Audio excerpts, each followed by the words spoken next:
The Democrats don't speak for me. Speak for me. Speak for me. Republicans can't speak for me. Speak for me. Speak for me. A bitch ass nigga can't speak for me. Speak for me. Speak for me. You coon ass niggas can't speak for me. Speak for me. Speak for me. Listen here, this is a fact of life. I be rapping like Nat Turner came back to life. Grab Donald Trump by the pussy, he ain't acting right. I never run from a conflict, I be glad to fight. It's a very cold world that we living in. Somebody please tell Elizabeth you're not an Indian. You just trying to con them people to get the benefit. Just another immigrant, stealing from the Indians. That's some punk ass shit and that's too lame. Now we finna step over to Andrew Yang. And you a sucker, you could never speak for black folks. Fake ass pandemic, trying to get the black vote. The Democrats don't speak for me. Speak for me. Speak for me. Republicans can't speak for me. Speak for me. Speak for me. A bitch ass nigga can't speak for me. Speak for me. Speak for me. You coon ass niggas can't speak for me. Speak for me. Speak for me. You know your boy be high off sativa. Kamala wasn't popping, so we said bye, Felicia. She ain't had a right policy. We ain't trying to meet her. Y'all can take Biden too. Bye. We don't need him. We don't need Roland Martin or that coon Al Sharpton. Didn't need Cory Booker from the start, man. I don't fuck with police and no snitch. You know I'm coming with the heat when I spit it. The Democrats don't speak for me. Speak for me. Speak for me. Republicans can't speak for me. Speak for me. Speak for me. A bitch ass nigga can't speak for me. Speak for me. Speak for me. You coon ass niggas can't speak for me. Speak for me. Speak for me. If you ever go to court and this is your luck, try not to get fucked by Benjamin Crump. I know it's hard. You and know it go is hard. But who the fuck is Amy Cloak? Put her picture up on the bullseye and start throwing darts. People cut our organs out our bodies, that's a stolen heart. They can't save us from the flood like Noah's Ark. Black lives always matter, we finna go for ours. Yep, then we savages, we don't need to pot the piss. Mike Bloomberg can suck dick with that stop and frisk, bitch. You ain't speaking for us, we don't know you. Bernie Sanders, they get your funky ass on too. The Democrats don't speak for me. Speak for me. Speak for me. Republicans can't speak for me. Speak for me. Speak for me. A bitch ass nigga can't speak for me. Speak for me. Speak for me. You coon ass niggas can't speak for me. Speak for me. Speak for me.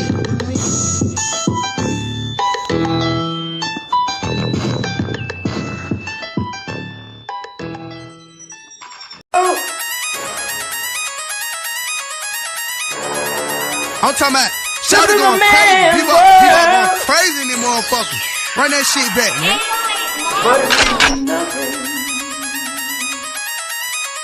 Nothing. About a woman on the bed.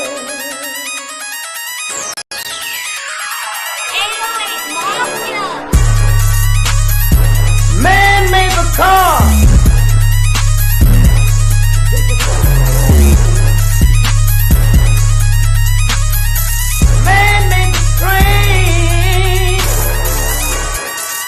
Carry the heavy load. Man made the electrolyte to take us out of the dark. Man made the bump for the water like the 7-millimeter. Man thinks about a little bit of baby girl and a baby boy. Make them happy because man make them dark. But after man make everything we can, do you know that man makes money?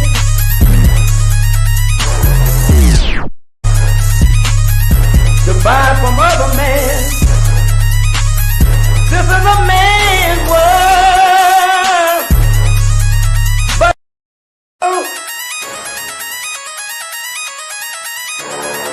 I'm talking about shout it going crazy. People going crazy in these motherfuckers. Run that shit back, man. But it's nothing.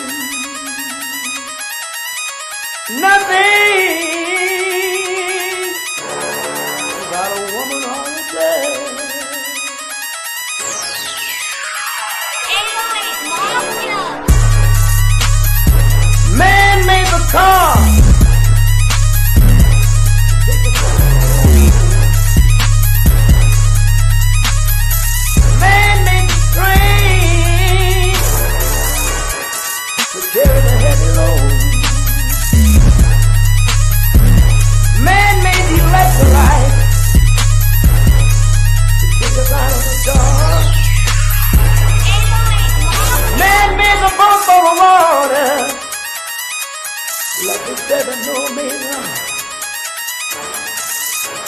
Man thinks about a little bit of baby girl and a baby boy. And man makes them happy because man makes them joy. But after man make everything we can, do you know that man gets money?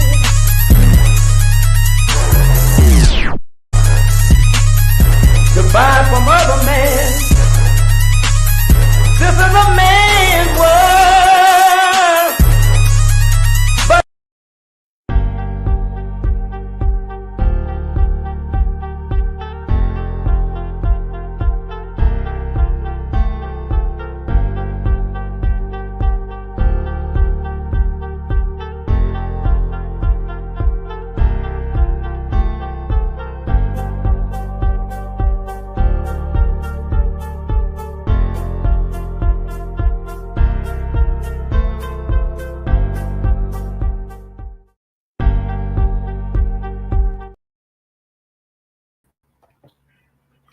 Greetings, Black family. Greetings. Thank y'all for tuning in to another episode of the Frontline Black News. I'm your host, Che and Krumah. We should be joined here shortly with our other host, Lady Che, and our West Coast correspondent, Shabaka Sankori, Shabaka's Black Experience Enhanced, which I'm the co-executive producer and co-host of. Join us tomorrow for a brand new episode of Shabaka's Black Experience Enhanced. But on this season 4, episode 33, or Trey part 3, or part Trey of the Frontline Black News, we'll be discussing several things we didn't get to in part 1. The first one is Illinois versus Trump. J.B. Pritzker sends strong warning, don't come for my people. Then we got Democratic Shills crash out for Kamala. Democrats continue being divisive while wishing police harm Black American men. Charlamagne admits that he tap dances for the DNC and Kamala Harris. We already know that, but we got confirmation. Then we got Trump names Tom Homan as border czar, promises deportations at Worksites will open up Black jobs. Then we got breaking, Trump gets complete control as GOP wins House of Representatives. Sleepy glitching Joe Biden does the Biden shuffle as he nearly busts his ass on Delaware Beach. And there's a big event coming to America before 2025. And then we got an update on the Colorado state elections and my campaign race. So thank y'all for staying up late. Make sure y'all like and subscribe like Twin Pyramid is telling you to do to Frontline Black News. I'm going to hop right into it while I'm waiting on our other host and our West Coast correspondent to get in the building. Find the cue for this. Hold on. I got so many windows open. It's the Shills crash out.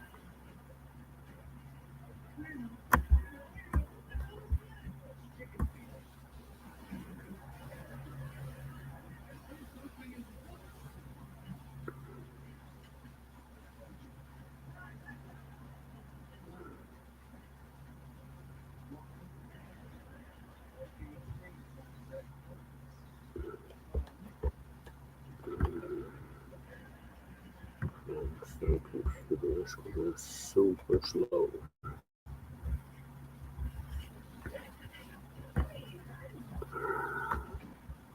Okay, there it is.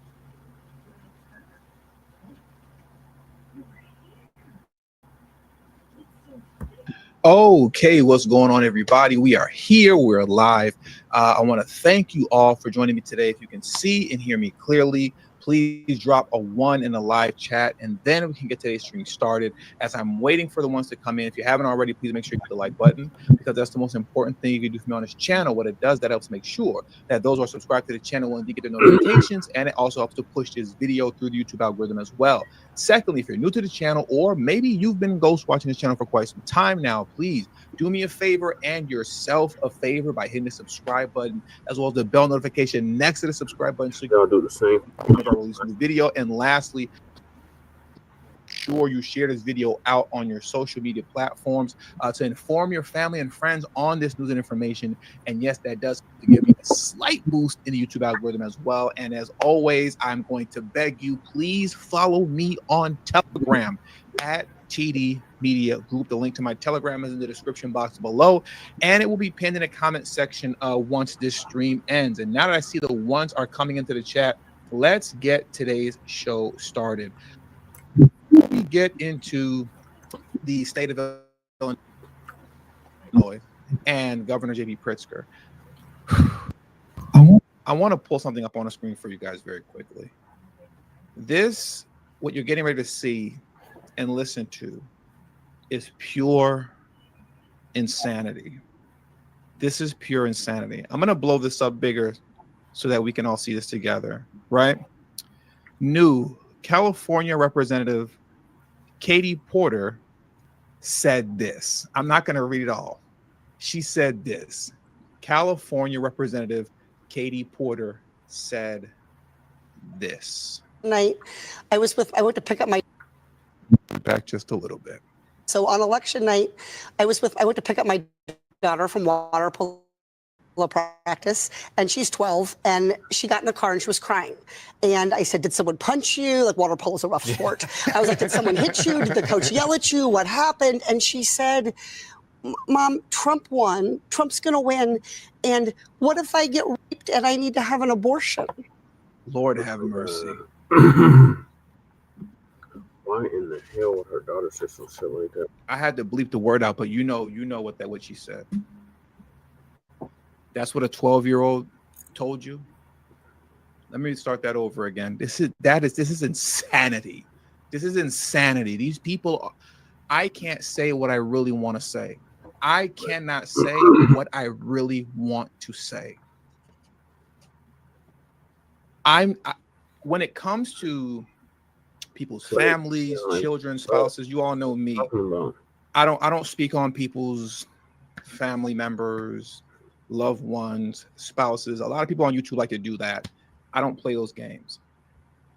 I won't say much,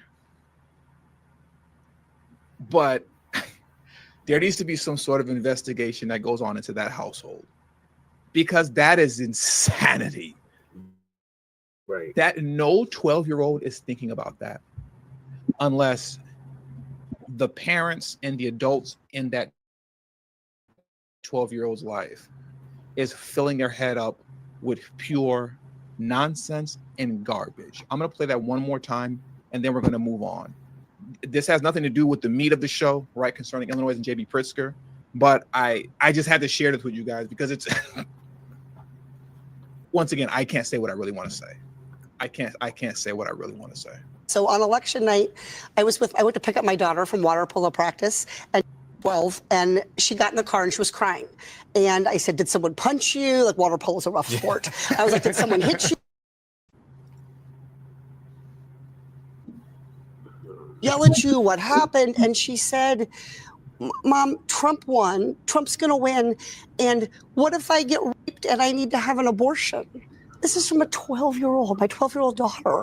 And so it was really a reminder of how scary this time is for people, and how important it is for Democrats to have strategies, both at the state level and the federal level, to make sure that we can continue to protect people.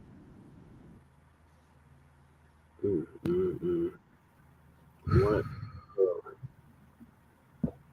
There needs to be an investigation in that household, Right. Concerning the well-being of that child. And I'm just going to leave it at that. I'm going to leave it at that. I see some of you are saying that she's lying. I wouldn't put it past her if she was lying. But at the same time, these people are so sick.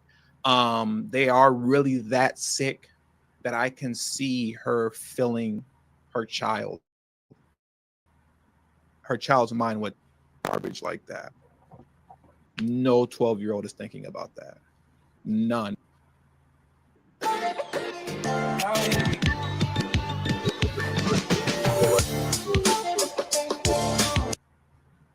None. And any sensible parent, even me, my son is 11 years old.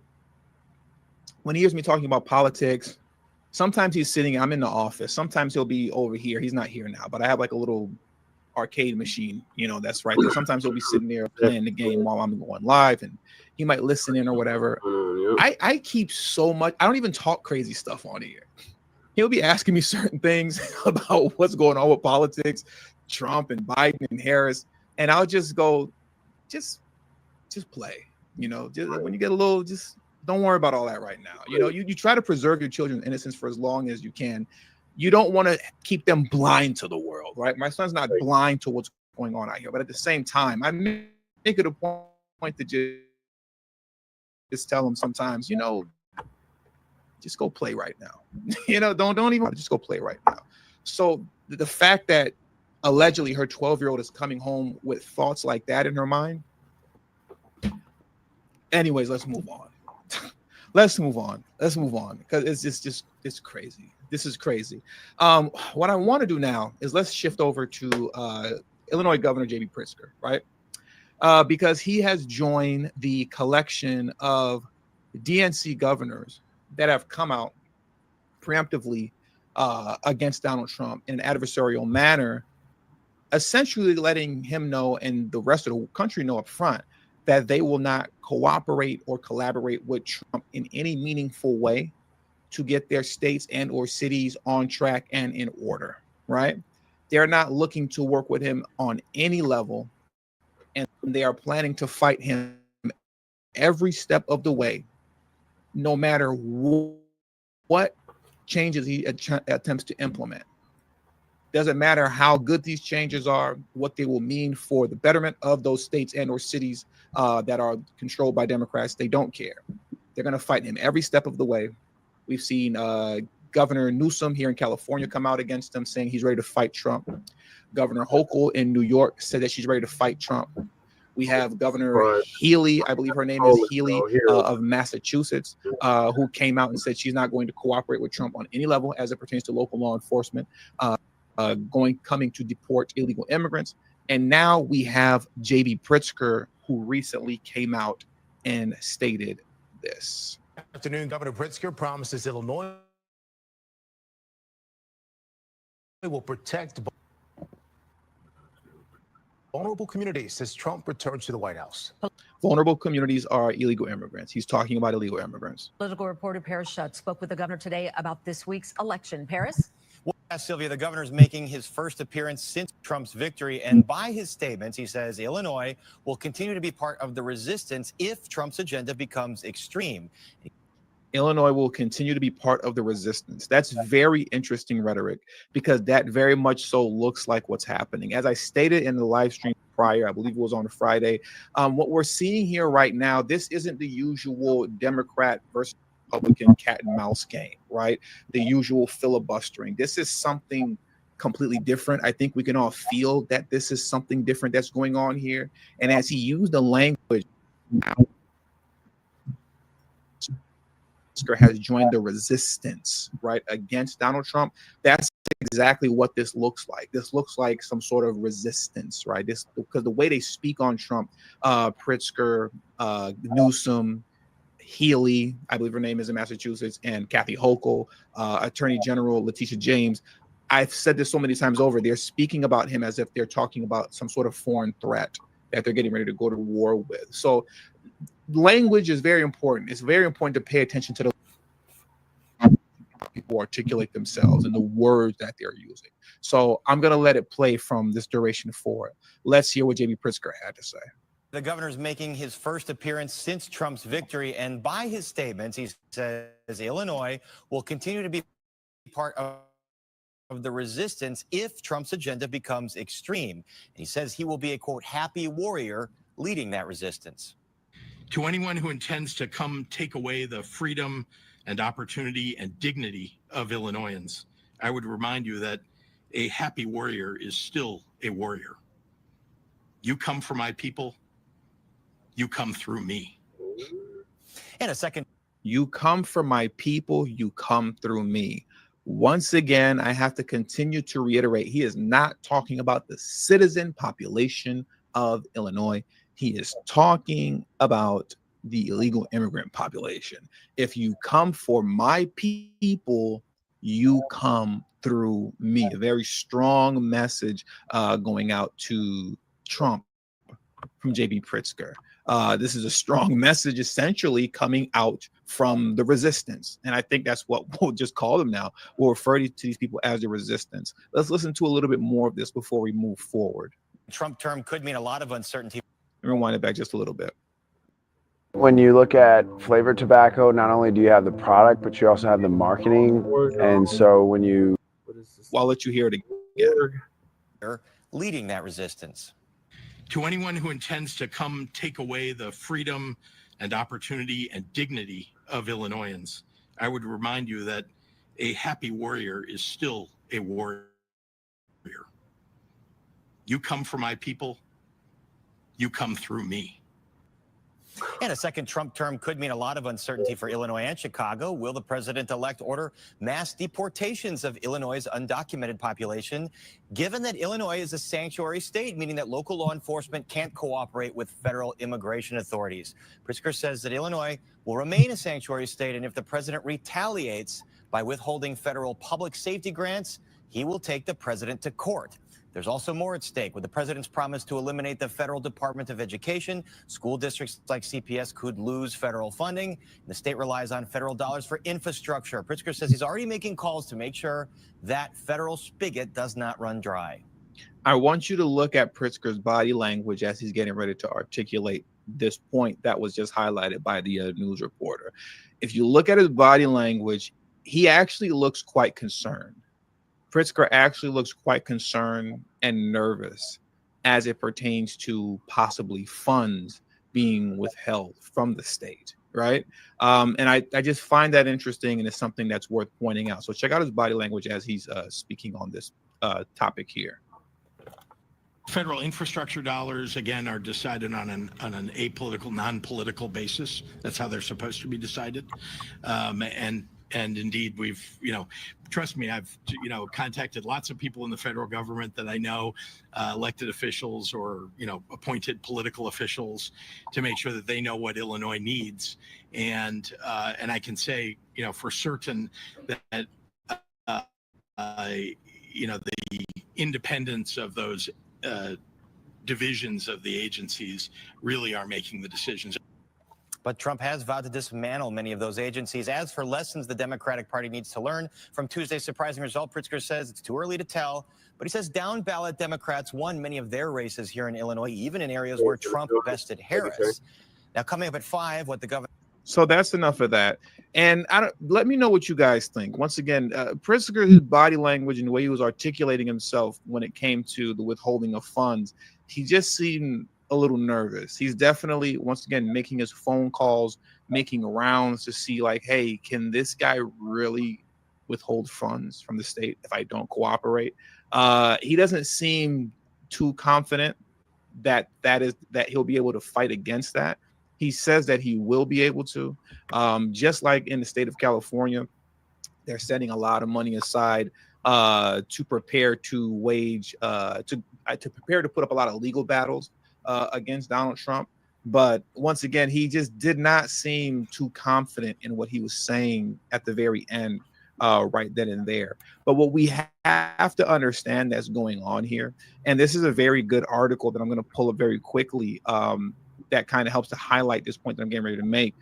A lot of these guys, like Pritzker and Gavin Newsom, they're really just positioning themselves, right? They're repositioning themselves to run for president in 2028. That's what they're doing. This article is going to highlight this right now. A lot of people have been calling out Newsom for that. This article highlights that about J.B. Pritzker, that these guys are really just positioning themselves for the 2028 primary. And essentially, man, and it's so unfortunate, for the people that live in those states, which I'm one of them because I live in California, because these governors, their focus is not on actually governing. It's not on actually running the states properly, so that the states can thrive, in which they would collaborate with Trump, as opposed to, having an adversarial relationship with Trump. They're looking more to position themselves for the 2028 election, and just for their own personal aspirations. They're looking out for their own personal aspirations, versus looking out for the people that they're supposed to be governing. But ultimately, at the end of the day, if the people keep voting for them to be in office and to remain in office, then I don't know. I guess that's what, people of Illinois and people of California, New York, that's what they want. But once again, it's very unfortunate, because I don't see how they thrive under a Trump administration when you have governors running the state that have effectively formed a union, right, against Trump.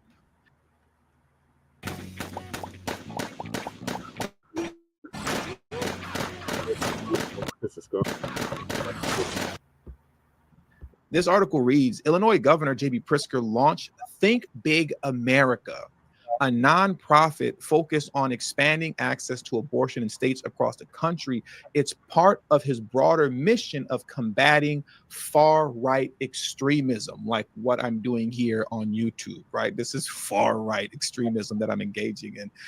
Think Big invested millions of dollars advocating for abortion ballot initiatives in 8 states.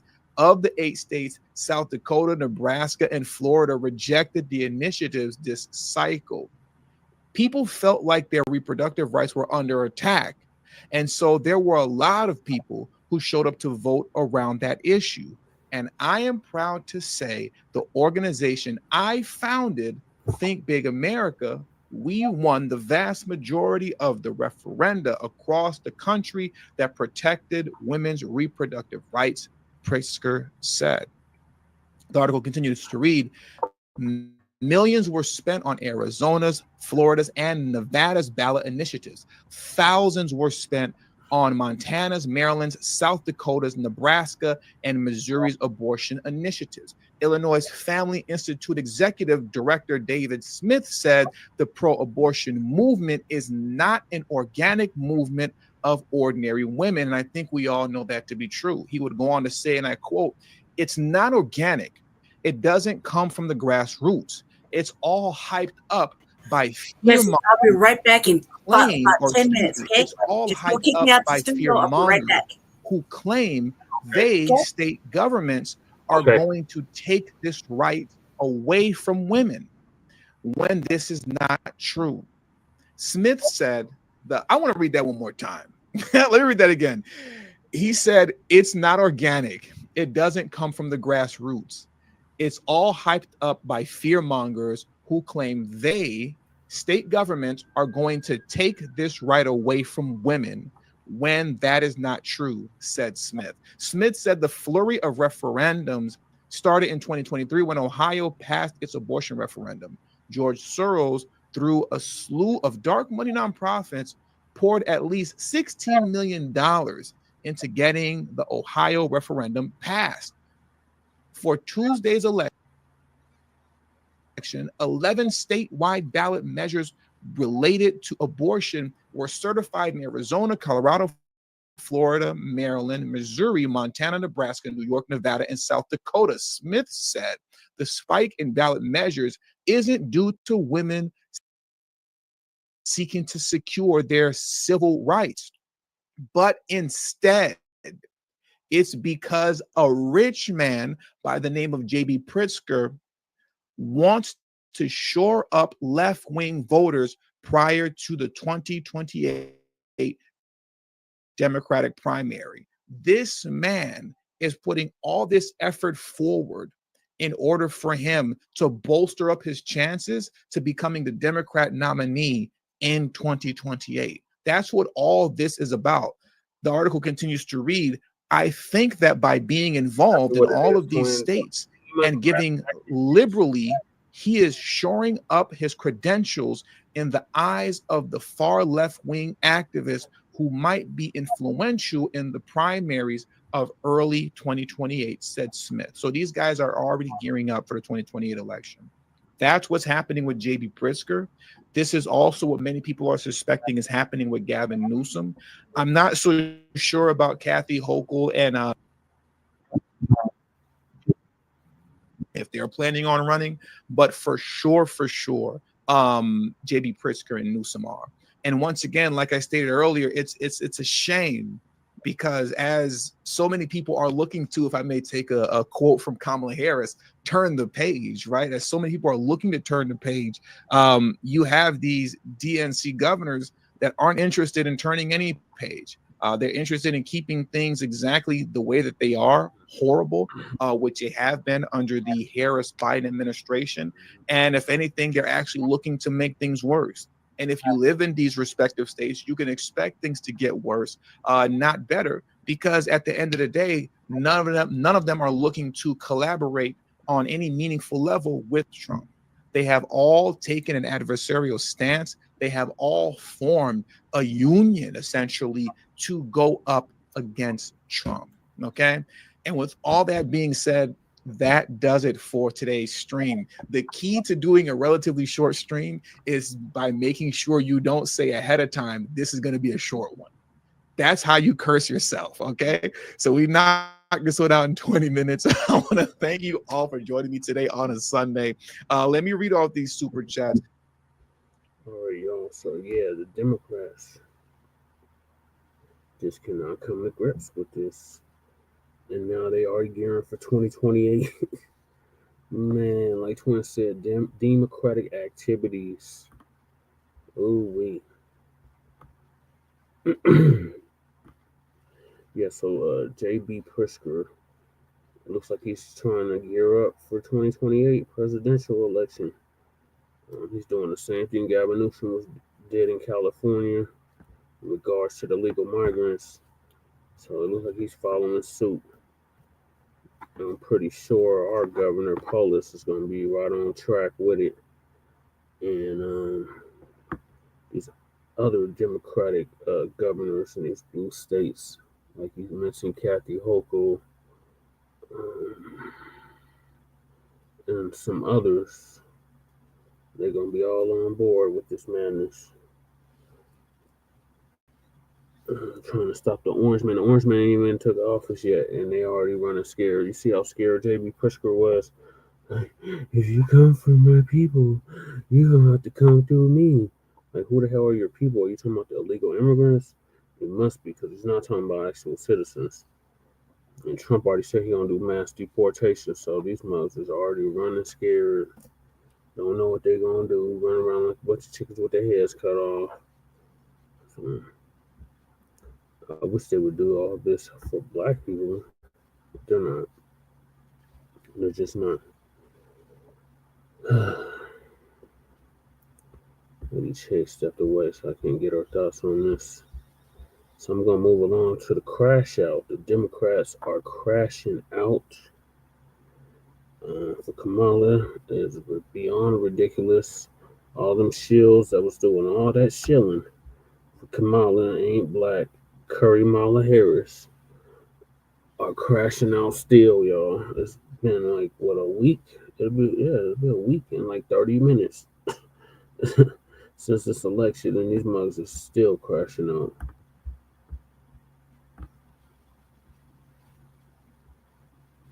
With the world in chaos, what's really needed is someone to finally make sense of human seemingly mad behavior, which is actually what Australian biologists. My phone, y'all. I don't want to feel like sharing the screen. I'm so sick of this little bald head. Joy Reid, right? Mm-hmm. It sounds like you guys are supposed to be, the educated, elitists, yet y'all talk so ignorantly. Right. So the article, I have the article up, but I thought they don't have the video in the article. So you probably have to go to Ross. Yeah, but I think his was like somebody doing the reactions to it. Oh. I don't want to say that. We can read a little bit of it. Exactly. So on AOL.com, Yale psychiatrist urges MSNBC viewers to shun Trump voting family members over the holidays. Like what? A Yale-affiliated psychiatrist encouraged LGBTQ plus people whose family members voted for Donald Trump to cut ties and shun their relatives over the upcoming holidays, as fallout from the election reached hysteria on the left-leaning MSNBC. And so the video that I saw, they wasn't even really just talking about LGBT people, but even that still, like, you know. Well, that shows you a lot about where she aligns. That first sentence. Yeah. Enough said. Right. And I don't like y'all haven't learned yet that that's not a base for y'all. Right. Y'all trying to peel off the LGBT people and separate them from the community. It's not enough of them to create a new base. Y'all don't understand that? Because it looked like that's what Gavin Newsom out there in California trying to do too. Right, he's trying to, but he's messed up so bad out here, and it's not enough, you know, of the Latino community to save his ass. So he gonna switch up real quick as soon as them federal funding start not coming. So he'll change his tune. He can talk all that talk right now, but once Donald Trump says, "Well, you're not getting a federal check," he'll shut the hell up. Yeah, because what he's doing, for those of y'all that don't know, you know, a lot of stuff been going on ever since Trump won the election. He didn't even take office yet, and things have been shifting all over the world, not even just in the country, all over the world. We've been seeing a lot of things shifting just to get prepared for the upcoming Trump presidency.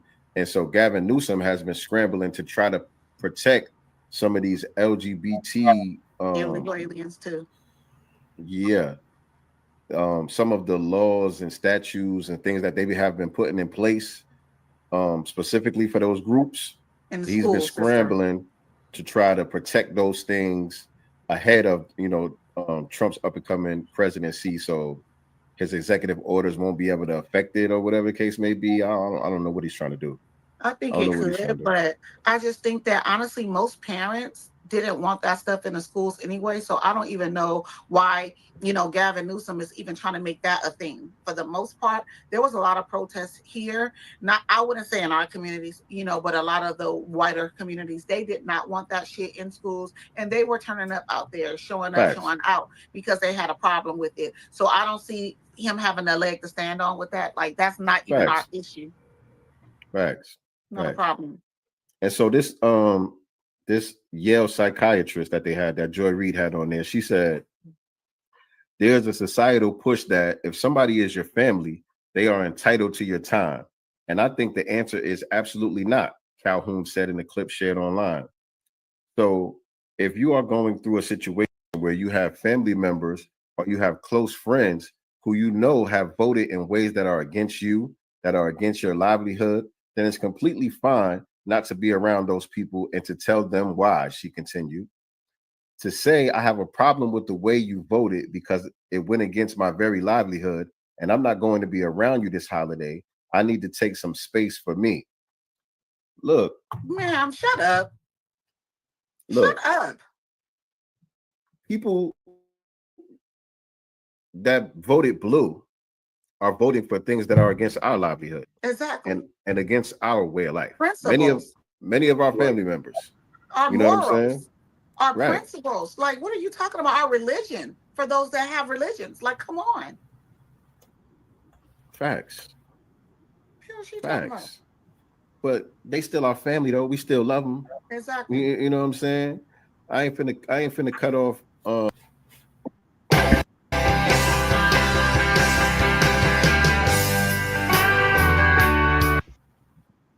Nana and Auntie and them because they voted for Kamala. You know what I'm saying? Most of my family members, I really don't even have those conversations with them like that unless they come to me. Like some of them will come to me because, you know, I create content. They see me on social media and all of that. They understand how I get down. And so sometimes the things that we say in these spaces, when they see it on their timeline coming from their nephew or whatever, it gives them pause. It makes them think. You know what I'm saying? And so every once in a while, I'll get a call like, yo, what's up with this? Why are you saying this? You know what I'm saying? And to me, they really asking questions because they hear something that's making sense.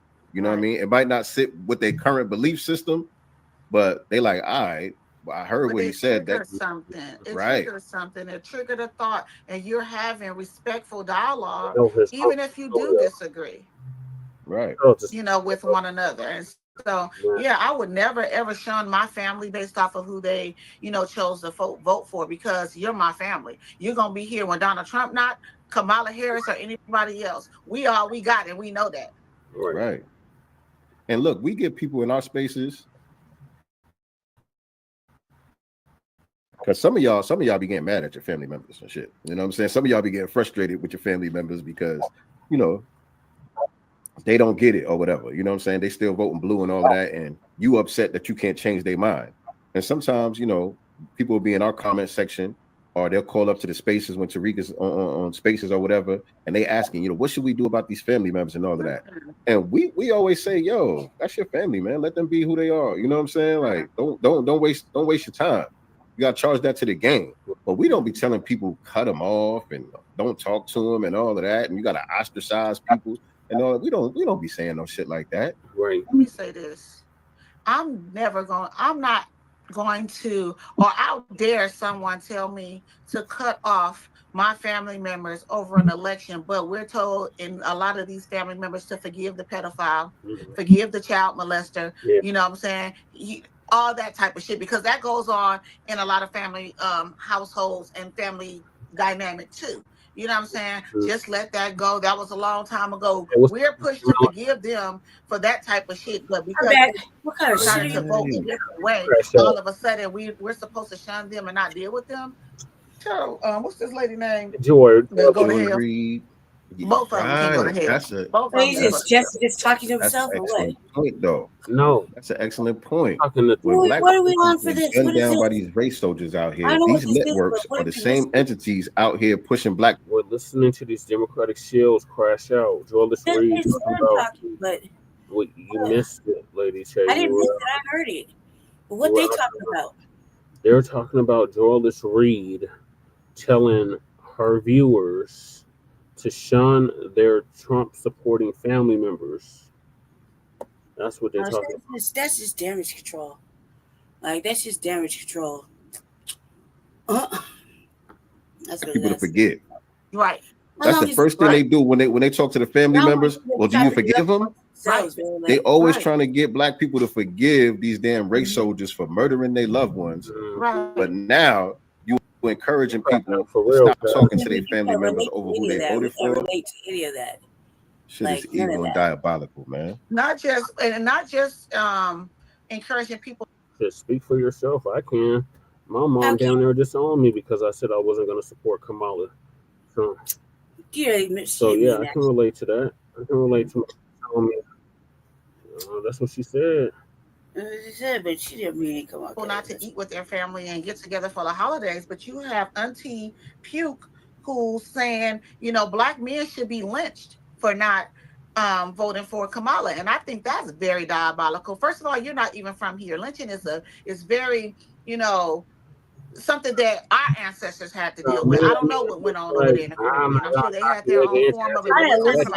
And you're in America, and for you to say something, you know, that insane and stupid out your mouth as a black skin, because I don't consider you black saying something like that. They get over it. It's a black looking person. Shoulder shrug. That's very much I had. Shoulder shrug. Yeah. For those that don't know, she's talking about Luther I King. like what I like. I do what I do. But real quick, shout out to Black Voltron Reloaded. He said he was unsubscribed to our channel here on YouTube, unsubscribed to Godcast Enterprises. So y'all know how they do, man. So just double check if you think you might be subscribed to the channel. Just double check that you didn't get unsubscribed and make sure that you are subscribed to us, Godcast Enterprises on YouTube, and click the notification bell. And so again, that's why it's important for y'all to share this out. Yeah. I'm gonna fast forward to the crash out. And the craziest part, if we were able to break down the offer, You gonna stop doing that? And twerking. That's not a threat. You know what I'm saying? And my thing is too, the same fucking bullet, you know what I'm saying, that you're wishing that hit us, them bullets can fly your way too. Right. You know, don't dig no ditch for us because you can fall in it too. Right.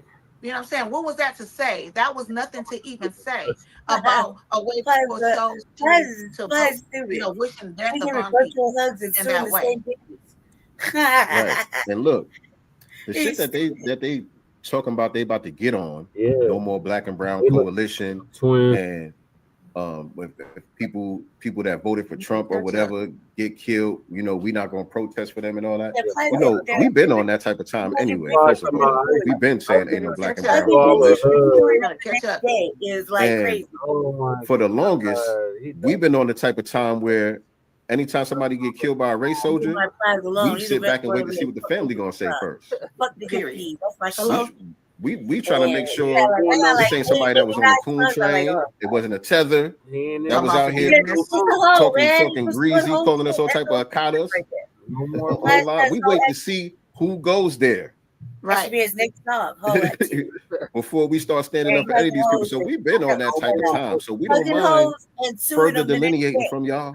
We have no problem with that. He did. He filed a lawsuit. We have no problem with that. But as far as the Latinos and voting for Trump and all of that, this is what this Afro-Latino chick had to say. It was kind of interesting, especially towards the end. Y'all check this out.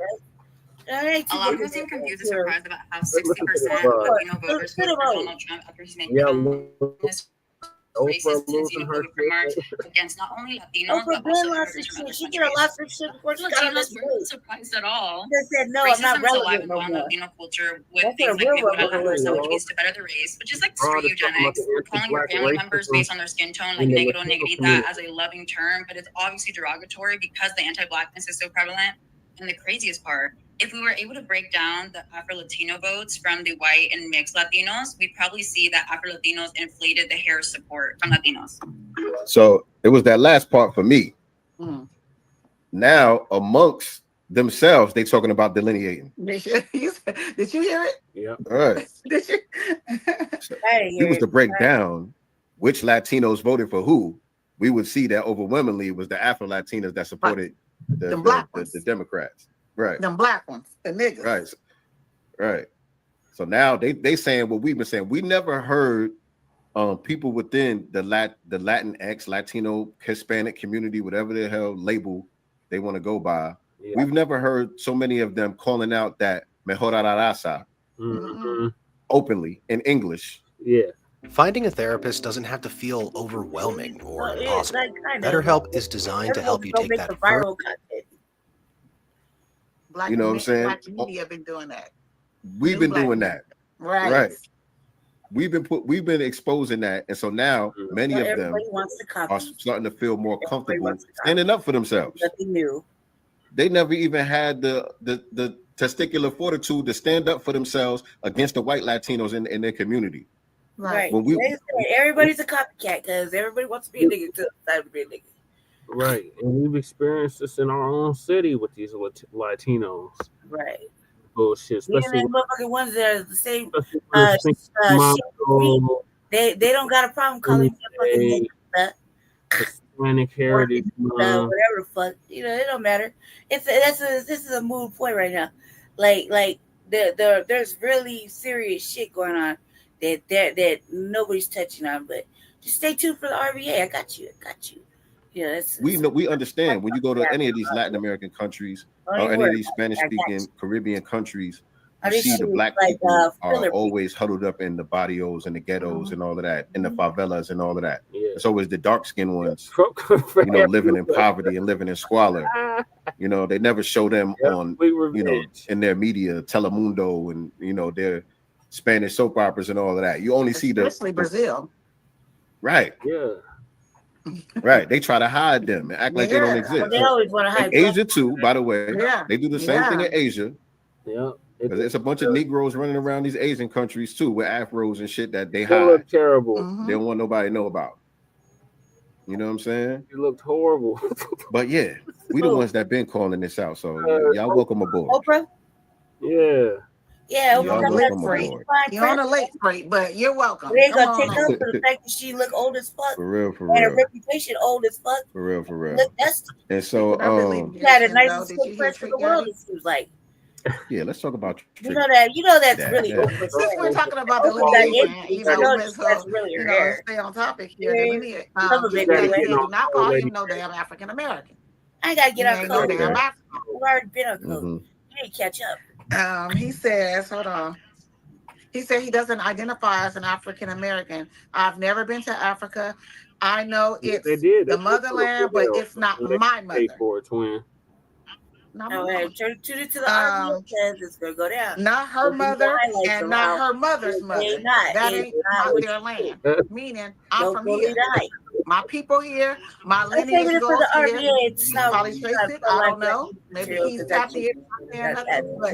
No, But I'm saying no. okay, I'm just saying maybe he's not tapped in that way, but he's heard. You know, where people are talking about, you know, ancestry and lineage and stuff like that. Maybe he thought the reparations check was coming and he decided to do his ancestry. I don't know. I'm saying no. We shall see. I'm saying I'm gonna play for y'all. I'm gonna play for y'all. Yeah, they say that, but it's not like that. You'll see. You'll see. Tap into the RBA later. Afro. Listen to this. He said Afro or I'm Afro. not from Africa. I'm born and raised in Goose, Florida. I'm born in Goose, raised in Liberty City, the Poker Bean Project. I ain't never went to Africa. I ain't thinking about going there. And I heard it's a beautiful place. Yeah. And I know it's the motherland, yes. But not my mother, not her mother, and not her mother's mother. That ain't their land. American real true land is right here. The U.S. So I'm trying to figure out how Afro get in front of my mother. Yeah, it's true. So y'all know me, man. I think, you know, think differently, man. I think I think a little bit more critical. What he's saying is true. It is true.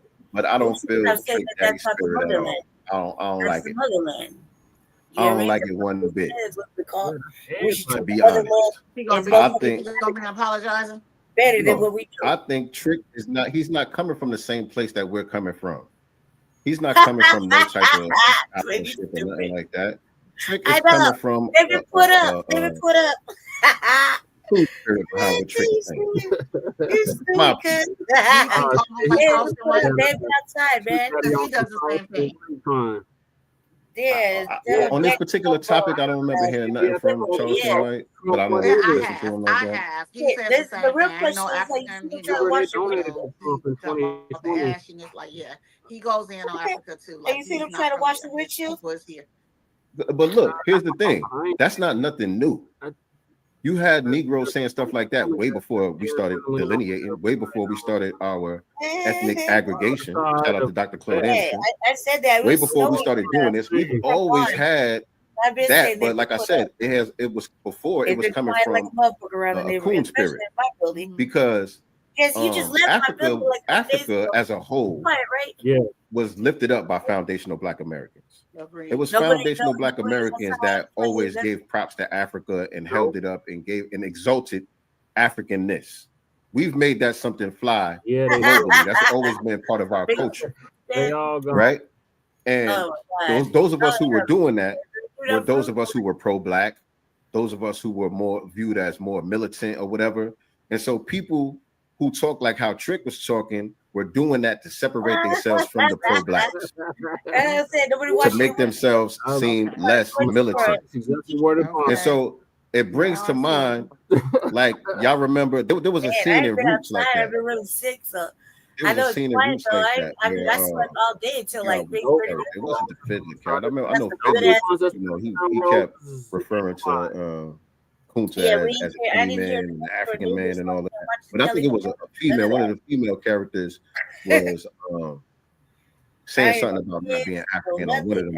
That's a good ass sleep. But more clearly, I can remember on Boys in the Hood, in the beginning of Boys in the Hood, when Trey was in school, and the teacher called him up and said, "Oh, you want to teach the class?" Because he said something or whatever, and she's like, "Oh, you want to come up here and teach the class?" And Trey got up there. And he was like, "Yeah, anybody know what this place is right here?" He pointed to the map. He's like, "Anybody know what this place is right here?" He was like, yeah. And so my daddy told me that I'm frozen. Very devastating since African Americans helped build this country, and now for decades, Shut up. Oh, am I good? ass. Now you are. It actually went out and came back. You froze and it cut completely off. Mm-hmm. You ended with Trey. You said Trey something and like Yeah. Trey. On Boys in the Hood, when Trey was in the classroom and he made an outburst in the classroom, and the teacher was like, well, you want to come up here and teach the class? And he was like, sure, I'll get up there and teach the class. And that was me, by the way. That scene always reminded me of me. That scene always reminded me of me. But when he got up there, he pointed to the map. He was like, anybody know what this place is right here? And, he was pointing to Africa and all of that. Yeah. And he was like, yeah, my daddy told me that everybody come from Africa. All y'all, everybody come from Africa. That's the motherland, the blase blah. And then there was one kid that was like, I ain't from Africa. I'm from Crenshaw Mafia. Remember that? Africa, I'm from Crenshaw Mafia. And so that wasn't coming from a place of saying, we unique and we exceptional people and all of that. He was repping his gang. He was repping his gang. That's it. You know what I'm saying? And so I think you always had that people that had a coon spirit behind them that wanted to deny Africanness. You know what I'm saying? But it wasn't coming from the same place that we coming from. I just didn't get that feeling when I heard Trick. I was like, I don't know where Trick coming from with that. He coming from a Trick. Even though what he's saying is He's right. coming from a tethered mindset. He's saying is right. You know what I'm saying? We've been here long enough. We had a ethnogenesis here, and so we have a unique history and culture. We've been saying this for a long time now, and people understand what it is. So it could be. I could be wrong. It could be what Nicely is saying, that he's been hearing some of the conversation. You know what I'm saying? Maybe he watched a couple podcasts or something. Maybe he read a book. I don't know. Maybe. Or you hear a lot of people say, if Trump get into office, he gonna deport us back to Africa. Right. You know what I'm saying? I have to that, however, my son secondly, you don't tell the difference between FBA or whatever. And I was like, well, I don't trace my FBA. We know how to wiggle and get mad. I haven't nowhere and everything like, let it go. We're Black. Motherfuckers wiggling down, trying to run talking point ever. Yeah.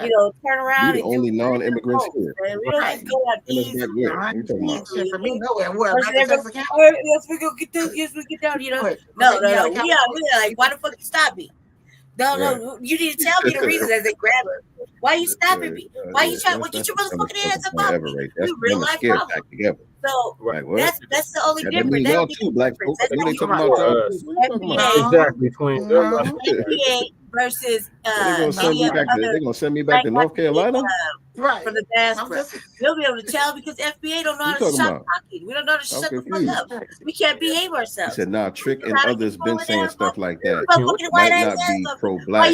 I don't believe Let me the fuck up. Tell me why you pulling me over. Why you stopping me? Hey family, we are checking in. Hey, you're hurting me. You're hurting me. How you doing, Wendy? Appreciate you tapping in. You getting us up, Phil? You getting this up, Phil? With my hair not comb. We don't know how to stop. Hey man, you hit my head in the car. Why are you touching me? Hey, right. Like that. And wiggling out. I'm talking about the spirit, you know what I'm saying, behind it is really what I'm referring to. And then we are acting out the whole time. I'm saying by the time they get us the in the reason car, why Africa was ever held up in a high light was by pro-Black thinking people. You know what I'm saying? Mostly from here. You know what I'm saying? That's the reason why.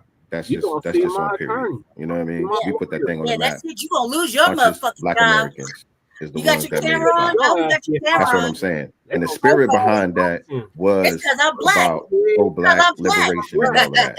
You know what I'm saying? And so that's how your motherfucking ass follow me 3 blocks away.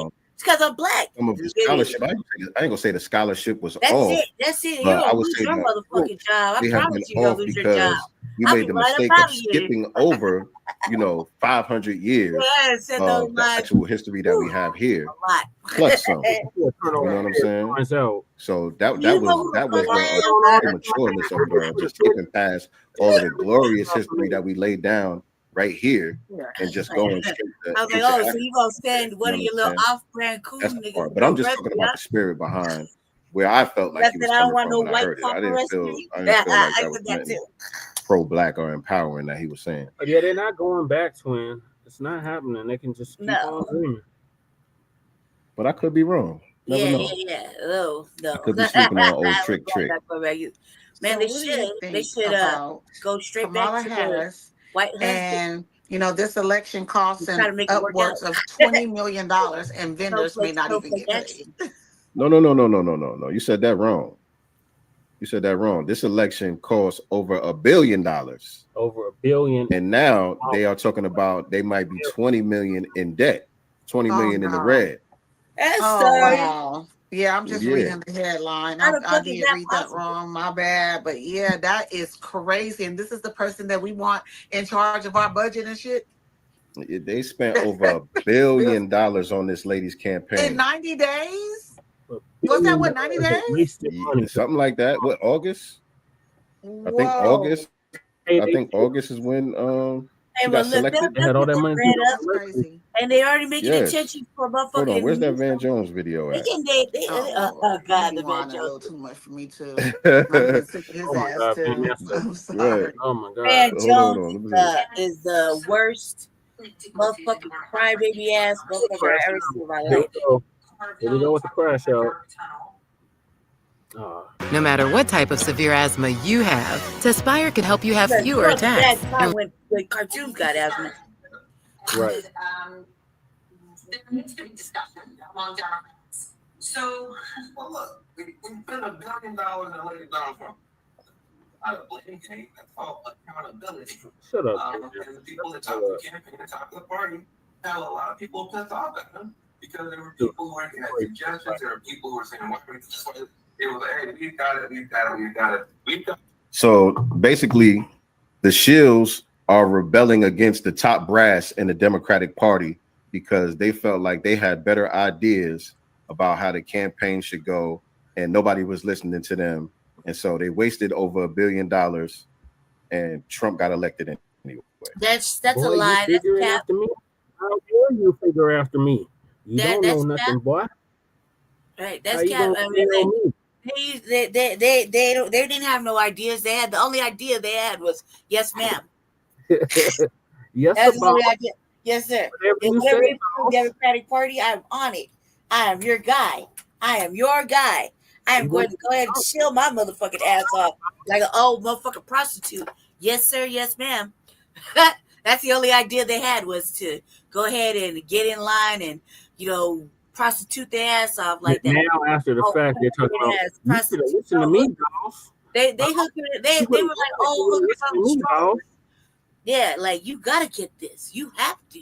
I gotta buy. You have to, or else they basically know they on the chopping block. Because all these you're not black people that Shills said are crashing out is on the chopping block. Like, I don't even know why I'm talking. So they're like, it was like basically, like they fucking they push that you better vote for this bitch or you're not black or you don't believe in black women. When the total opposite was like happening. Like that, remember what happened then? He was not black, and we got the fucking speech, right? Yeah. And then this was not black first, and she's a woman. So they basically did the whole symbol playbook, different motherfucking person, and it really just shows that the highest position for a broad to go is the vice presidency.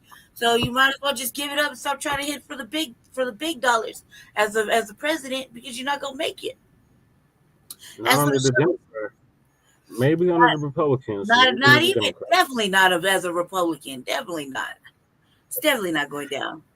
It would be more likely under the Republicans than a Democrat. That's It would not happen at all. Never would that happen at all as a Republican. They would never put a woman above a white man. That's stupid. That's the stupidest. Don't try to bait me, cuz. It's so stupid. Don't be dumb. Like, man, you see I fell for it? You see, he ain't talked to me all motherfucking day and I just fell for the bait. Oh, asshole. You're fucking stupid. Hell nah. Over a white man? They better sit it down too. They ain't treated like us. Remember they tried to with Sarah Palin. Yeah, you see how far that went. It went real quiet. It went dark. Oh, dark over there. Oh, dark 30 with the Republican bitches trying to run for office as president. It went dark. You know what I mean? For like how many years? Until fucking like well no, like Clinton tried, right? It wasn't at the same time. Yeah, Hillary. That was at the same time, right? Sarah Palin tried to run. Yeah, it was in 2016. She tried to run. Yeah, I can't remember, man. I wasn't paying attention to either of them white bitches. No, Romney ran in 2012, so it had to have been 2016. I wasn't paying any attention to the white fucking bitches at all. I definitely knew they weren't gonna make it. They weren't gonna make it. Anybody who just knew they weren't gonna make it. Like never in the Republican conservative Republican mindset would they let a woman. First of all, they would have to be a white woman, but they would never let a woman ever be above them. It would have to be. You hear how they talk? The men run the household. The men run the world. You think a woman gonna be fucking in charge of them? Fuck no. They probably don't even let that happen in their own house. You're meant for breeding, cooking, and cleaning, bitch. Shut the fuck up. Sit it down. Grab the Bible, baby your children, clean your motherfucking crib, stop asking for more. You're not gonna get it. That's how it's gonna work out. That's how it's gonna be. So they live to let a black woman, or even let's just say she's not, but let's just say a melanated woman over a white man. Look, when it has hell frozen over. No. It's still hot and heavy up in this bitch.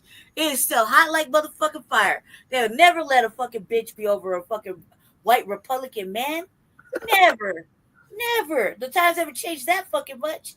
The only way that would happen is if white men were exterminated off the motherfucking planet, and then we had to pick somebody. And even then, we wouldn't pick them. We'd pick a brother before we picked another fucking bitch. Women don't even want a woman president. No. Most women, some women do. I would say I'm one of the 10% or 5% that don't.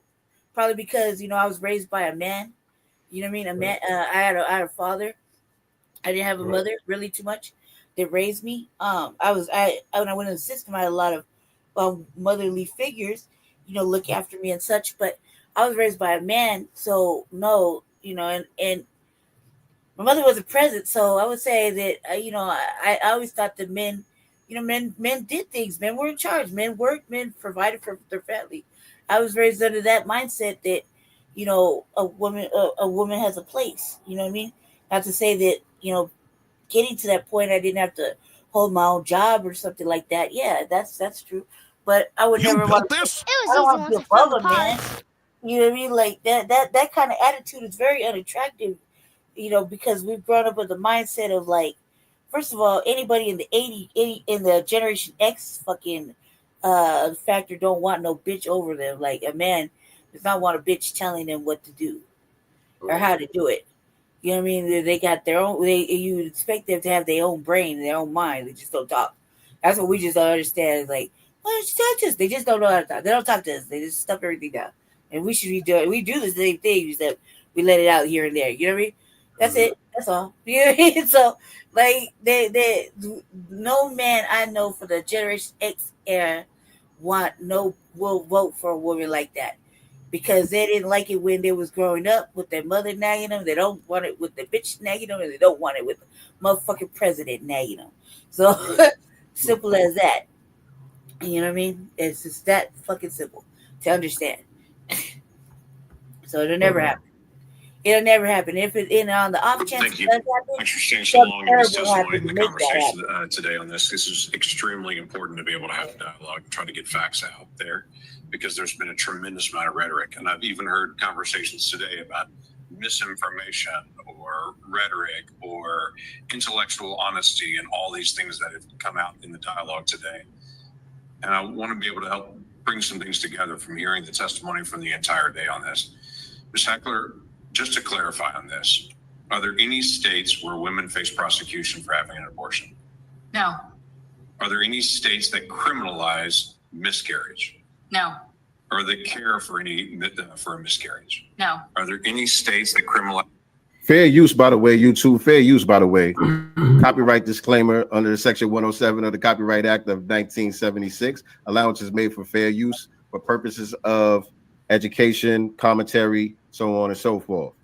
But yeah, none of this stuff is illegal in their state. Right. And they're making a big deal out of the overturning of Roe v. Wade, and What I literally said the was only thing that it illegal. does is it takes it out of So the we don't hands matter of the the federal black government. women. Let them close that It shit just down. leaves Let it them up to the shut that state. down.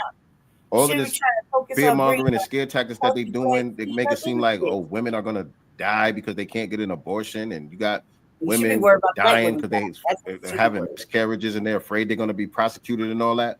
All of You know that that. is cap. No, we need better And if health they care. are We dying, need it's better because medical of care. We need racist better damn motherfucking care than medical talk about staff. white You know what I'm privilege. saying? Allow to be in pain when they're saying they're in pain or not listening Oh to yeah. what we're saying. Don't You think know, that Oh a when they're yeah. black going in. woman, she can handle Oh more yeah. pain We than know the that. average. Because We that's a know that goddamn lie too. black women suffer at the hands of a lot of these medical professionals. That ain't got nothing to do with 24/7, Roe dude. v. That's why Wade. motherfuckers don't want to go to the doctor all Roe the v. time. Wade ain't protecting They'll y'all let from me that be in pain. They'll let me be in pain all at motherfucking all. day long. That's why I just live in it. Right. Extraordinary amount of pain. Don't tell nobody about it. Because it won't fucking do nothing. Prohibit life-saving care for the mother.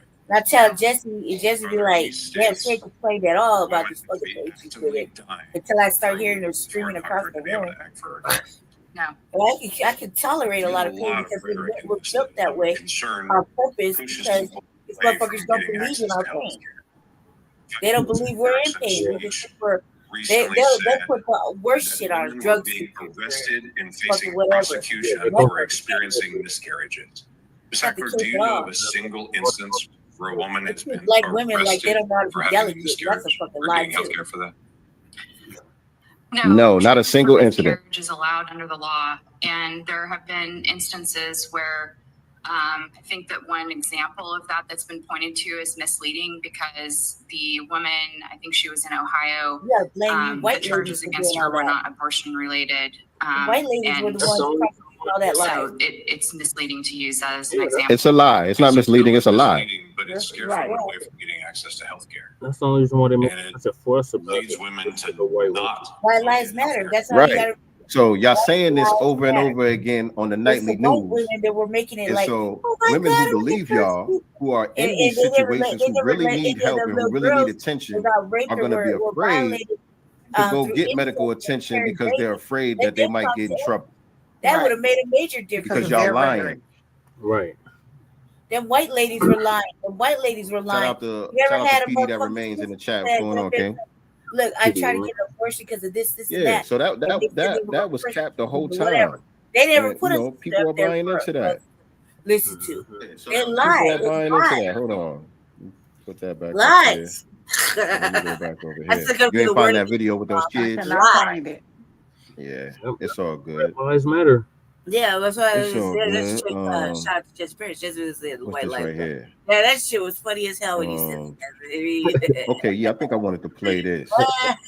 That was me. You were walking through the thing. That was, oh my god, dude! I couldn't stop laughing. I was still laughing about that shit. Yeah, I every think I day. wanted to play this right I was here. like, that's the one time Jess Again, Prince the fear mongering is out of control. Try to use everything they can. Look, It's white he already folks won. that do it, y'all.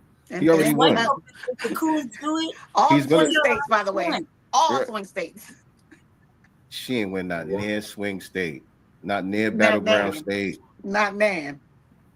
and she lost the popular vote. This was a horrible candidate that y'all Well, put out Jess told there. you yesterday. We, you know, Horrible. just RBA. I'm And I gonna go. hope she hang her drawers up. Like when I say that we say that now. Hang your drawers not. up, meaning do not run again. Don't waste your time, your money, your energy. It's Like do over. something else. Hang your drawers up.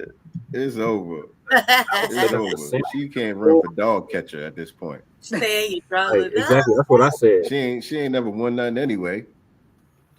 I told you the only way she won that was by As a locally bullying owned business, we at Applewood pride ourselves on delivering exceptional home services to the people of Denver, Boulder, and Longmont. Maybe is it that she was on the bus that he Oh, booked. that was He a was being wash. racist again. But I'm saying And that's he all- already that's won. all- They're still trying to push these all fear white campaigns. guilt. Okay, that's He's why going to be the that's how that president, happened. y'all. White guilt. DL, look, DL putting this out there talking about. What was that? I think it's the one where they're saying they're going to lock up drug dealers. She wasn't on there. That she wasn't on that bus. You Or know they're that. going to give the death penalty to drug dealers. So you know, Trump been talking about that for a minute. You know, about being able to shut down the drug trade. Latinos. The hell he worried about it for? This is the thing. That's what I'm saying. They trying to use that to scare black folk. They're gonna start locking up. They're gonna start giving the death penalty to drug dealers, First of all, have to do with black First of all, if we get caught as right. that motherfucker snitching, It's not the 80s. We're gonna get it right. too. So It's not the they ain't 80s worried no about more. that. It's not the 80s and the early motherfuckers are 90s no convinced. more. A lot of We ain't motherfuckers ain't outside so like that. Like you that. know, What it's all Trump is good talking old about is these reliable. cartels. It is good old reliable. When we And fuck I it down think and he's out. made that very That's clear. just that. He And uses the term we cartel try to as do well. other shit Trump is before we talking go about these back to cartels. that. He's That's talking like the last about thing. these people that's bringing over this fentanyl. It's killing people. I go They're right talking back about all the into it. bodies that these cartels But I done don't. caught through the fentanyl Because I trade. live square life. That's what they talking You know how about much giving a I death like penalty editing? for. They're I not talking love about a having nigga selling a money in my dime pocket bag. like $5. Do they still sell dime bags? That's not old as hell saying that. You did? Hey, but They that's how still long it's always been. I've been so Niggas long. is not on the corner like that. I'm going back. That's not what they talking about, fam. But They talking about shutting down the reliable is always on the opioid back of my trade mind. and the fentanyl and all of It's that. very, These very are foreigners. White folks dying I from gotta worry opioid about it. I mean, overdose. like, There's shit, I can findings always of get off doctors and a stuff fucking like that psychiatrist. that has However, contributed to their passing. what kind of growth kid am I What's gonna that make? one from that cast of Friends? His physician, I don't know if he was Hispanic or white, but they caught up with him. Basically, all he had to do was forfeit his medical license. He ain't in jail. Right. Yeah. Man, they're just too lenient sometimes. Oh no, this is the one. I was looking for the one when they was talking about the weed stuff, but this one right here. And we been, and You like know, they they talking better about getting that out there with God up Letitia from that James just up there in New marijuana. York. They need to let them out. They letting her know you better not even But I've try been it. saying You know it. she been coming for I've Trump been saying for that a minute. for a while. I can hear it. She been coming for Trump They've for a been minute. charging Hold taxes on. on marijuana for a motherfucker done there a decade now. Yeah, that's what I'm saying. Like, So that's a decade you owe them motherfucking black men and women in there. Because You listen, owe here, them sweetheart, reparations. we're not messing around I'm this talking time, reparations. and we will put your fat ass I'm in talking prison for reparations. conspiracy against rights, and I promise you that. So think long and hard before you want to violate President Trump's constitutional rights or any other American's constitutional rights. It's not going to. Fat ass. Wait, we do good. Shout out to Ismail. He sent me that video, and I just DM'd it to you on X, by the way, with the All right, bet. Shout Bet. out to Ismail. Thank you, bro. Appreciate you, my brother. You sent it to me on X, you said? Yeah. All right, bet. But yeah, y'all bootlegs better. Y'all better not go out there doing the bidding for the white liberals. He said your fat ass. Them white liberals gonna send y'all to crash out, and that hammer gonna come down on y'all. I'm telling you, y'all better stop playing. That was funny. That was. That was let me funny. let me play this for y'all. So these was the kids in high school. What he does at home. This is part Seriously. 6, but you probably couldn't find sincere little guy. He's over there like across the way. Kids in high school And I'm like, he's destroys like, his classmates in a debate like, about Trump versus Kamala Harris. And he got the nerve to What talk rights is shit Trump on taking me. away from women? All And I right. watch It's him long, move. so I can't play the whole thing, but And TV and I'm shit. talking to friends. I was Then talking you're to not. friends You're too. talking to the chat. You're talking to the chat. You're talking to the program as it's running. Stop playing. They I'm tell talking you, to you don't let me watch nothing. They be like, I'm in there watching movies. I'm like, don't go in there, bitch. Bitch, it's oh yo, my this is god. insane though. Like, Hold on. This is insane though. Y'all can't hear that? No. Yeah.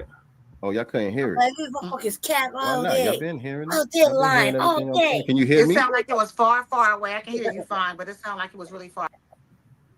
Get out. Let me try it again, y'all. Let me try it again. Hold on. What else And you let me got? know. Don't let me keep playing it. Let me know right off top if you can hear it. What is hell with this?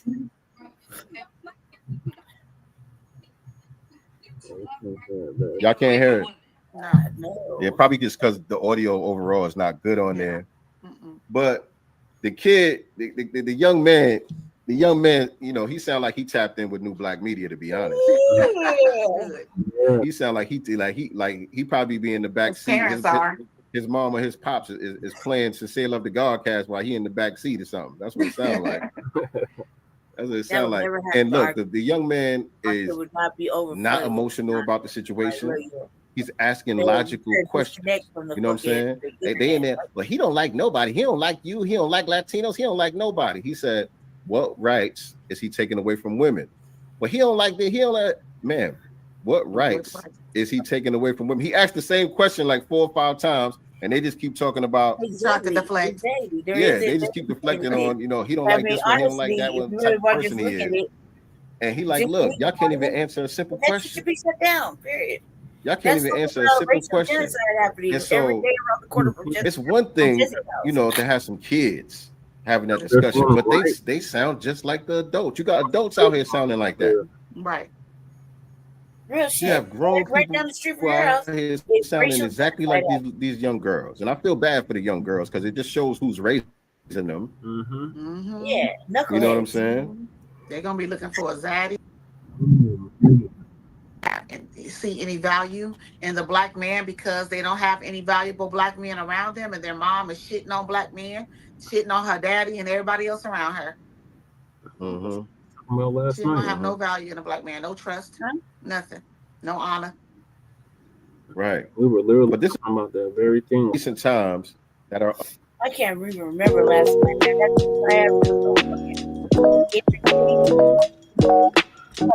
unprecedented that he wants to do something about. Wiped it out. Right? And so who's that targeting? It makes sense. Latinos out here in California, because that's all And I you see. got Latinos and talking Asians about doing it. diversity from the black This is man what I'm saying because here in we've been here, Like it ain't. and you know our criminal class. They go either go with a ain't white nothing man new. or a Hispanic Our criminal man. class is actually And I told you less that than what it's been in the past. You know what I'm saying? Black crime is actually down. They gonna be all over the country, believe it or not. Black crime is actually down. Going back to black. So we're gonna be having he's more talking about this new rise in crime. Which is is something like that we need to be worried about. Now it makes you think. Really, I understand. Not to say, black people gonna feel anything. You know how that goes. What? Black people are going to be affected. Yes, of course. What the hell is that? But is right? Say what, Jesse? But is this something that's targeting our community specifically? Is the question that I'm asking. Cynthia G was saying that shit like 6 years ago, and I was like, "What the hell is she talking about?" Divesting. Yeah, diversity for the black community. Meaning you ain't got you a motherfucking snow bunny or some shit. No. Yeah, that's it. It's that. It's so what it happens is now there's all these other you're going to divest, and women are divesting from black men. Black men divesting from black women. Here in the Americas, they go with another race. Basically, just because you think they keep babies doesn't mean that it is going back to black. She wanted to go back to black, where the city gets back to black. You know what I mean? Not policing measures such as stop and frisk, strictly enforcing existing gun laws, take on and, if needed, prosecute the radical Soros matriarch prosecutor, however you say it, prosecutors not enforcing the rules of law, give victims of radical left prosecutors who choose not to prosecute criminals the ability to sue local officials for harm and suffering. If your small business is pillaged because shoplifting goes unpunished or brutal attacks by a violent felon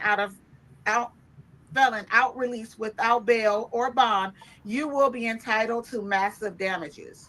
So I don't know if he said that. Let's listen. Can we play the video?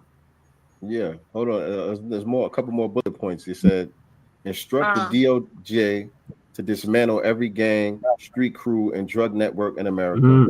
Death penalty for drug dealers and human traffickers. We talked about that a little bit earlier. Yeah.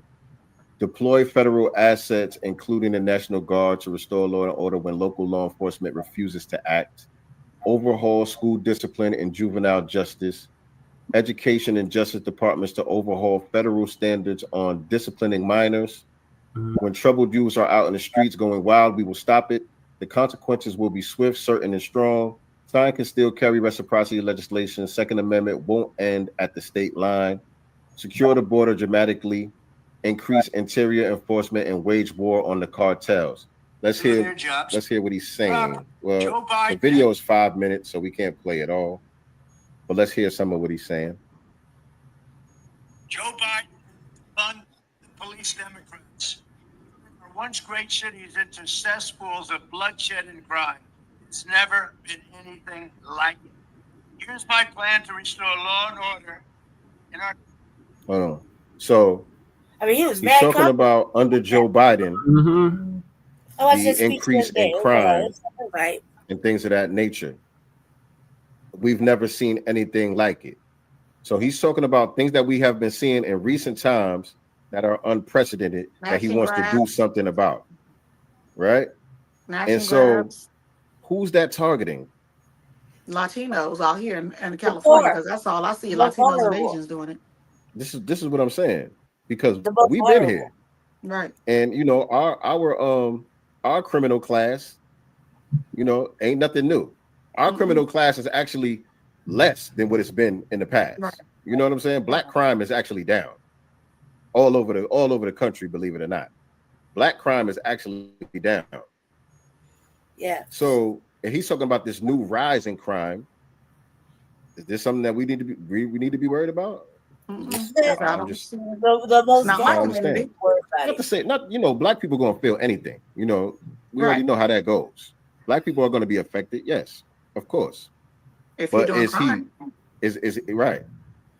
But is this something that's targeting our community specifically? Is the question that I'm asking. The most vulnerable, the poor, the motherfuckers that need to eat. They can't feed cities and throughout our country. They're the ones that will feel it. First, because police forces have been gutted by Democrats' war on police. I will sign a record investment in hiring, retention, and training for police officers nationwide. So important.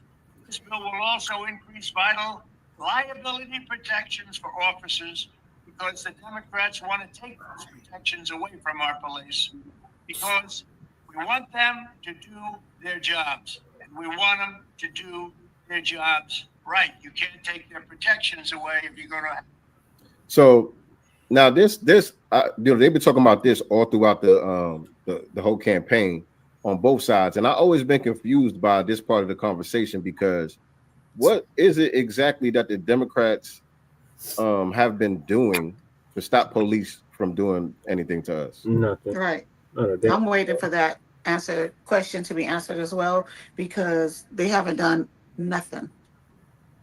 I always been confused about this part of the conversation. Let's start with Obama. We're Right. gonna leave that up to the state. Remember that? Yeah, he signed the blue law and all of that to give police more protection. Right. So they gave police more money. They gave police more money under this Biden administration and all of that stuff. You're talking about defund the police. They gave them more money. They gave them more money. Then they gave them body cams that they can turn on and off. Yep. Right. I'm just trying to figure out, okay, what did they actually do to try to rein in some of this police brutality and these police killings? Right. They ain't really do nothing about that. So I don't really know what Trump talking about when it comes to that. Talking about shit. To be honest, maybe he talking about. I've been saying that. Like, what you talking about? Only means that we need I ain't see a it. thorough crime bill in order. We need better protections. That means we get to work. That's what that means. I'm writing policy. I will insist that local jurisdictions return. That's what the fuck that means. It means better get on it now. Such as stop and frisk. So that we're protected somehow. Because somehow this will backfire. Strictly enforcing existing gun laws against convicted felons, cracking down on the open use of illegal drugs, and cooperating with ICE to get criminal aliens off our streets and get them out of our country. So we know and understand the history of stop and frisk has always been a racist practice, targeting foundational Black Americans specifically. And so he's talking about incentivizing police departments to go back to that by dangling some money. If you want this money, y'all better start stopping and frisking. Right. But what I'm noticing is, what does he directly pivot to after that? Hold on. When he mentions it, who is he talking about?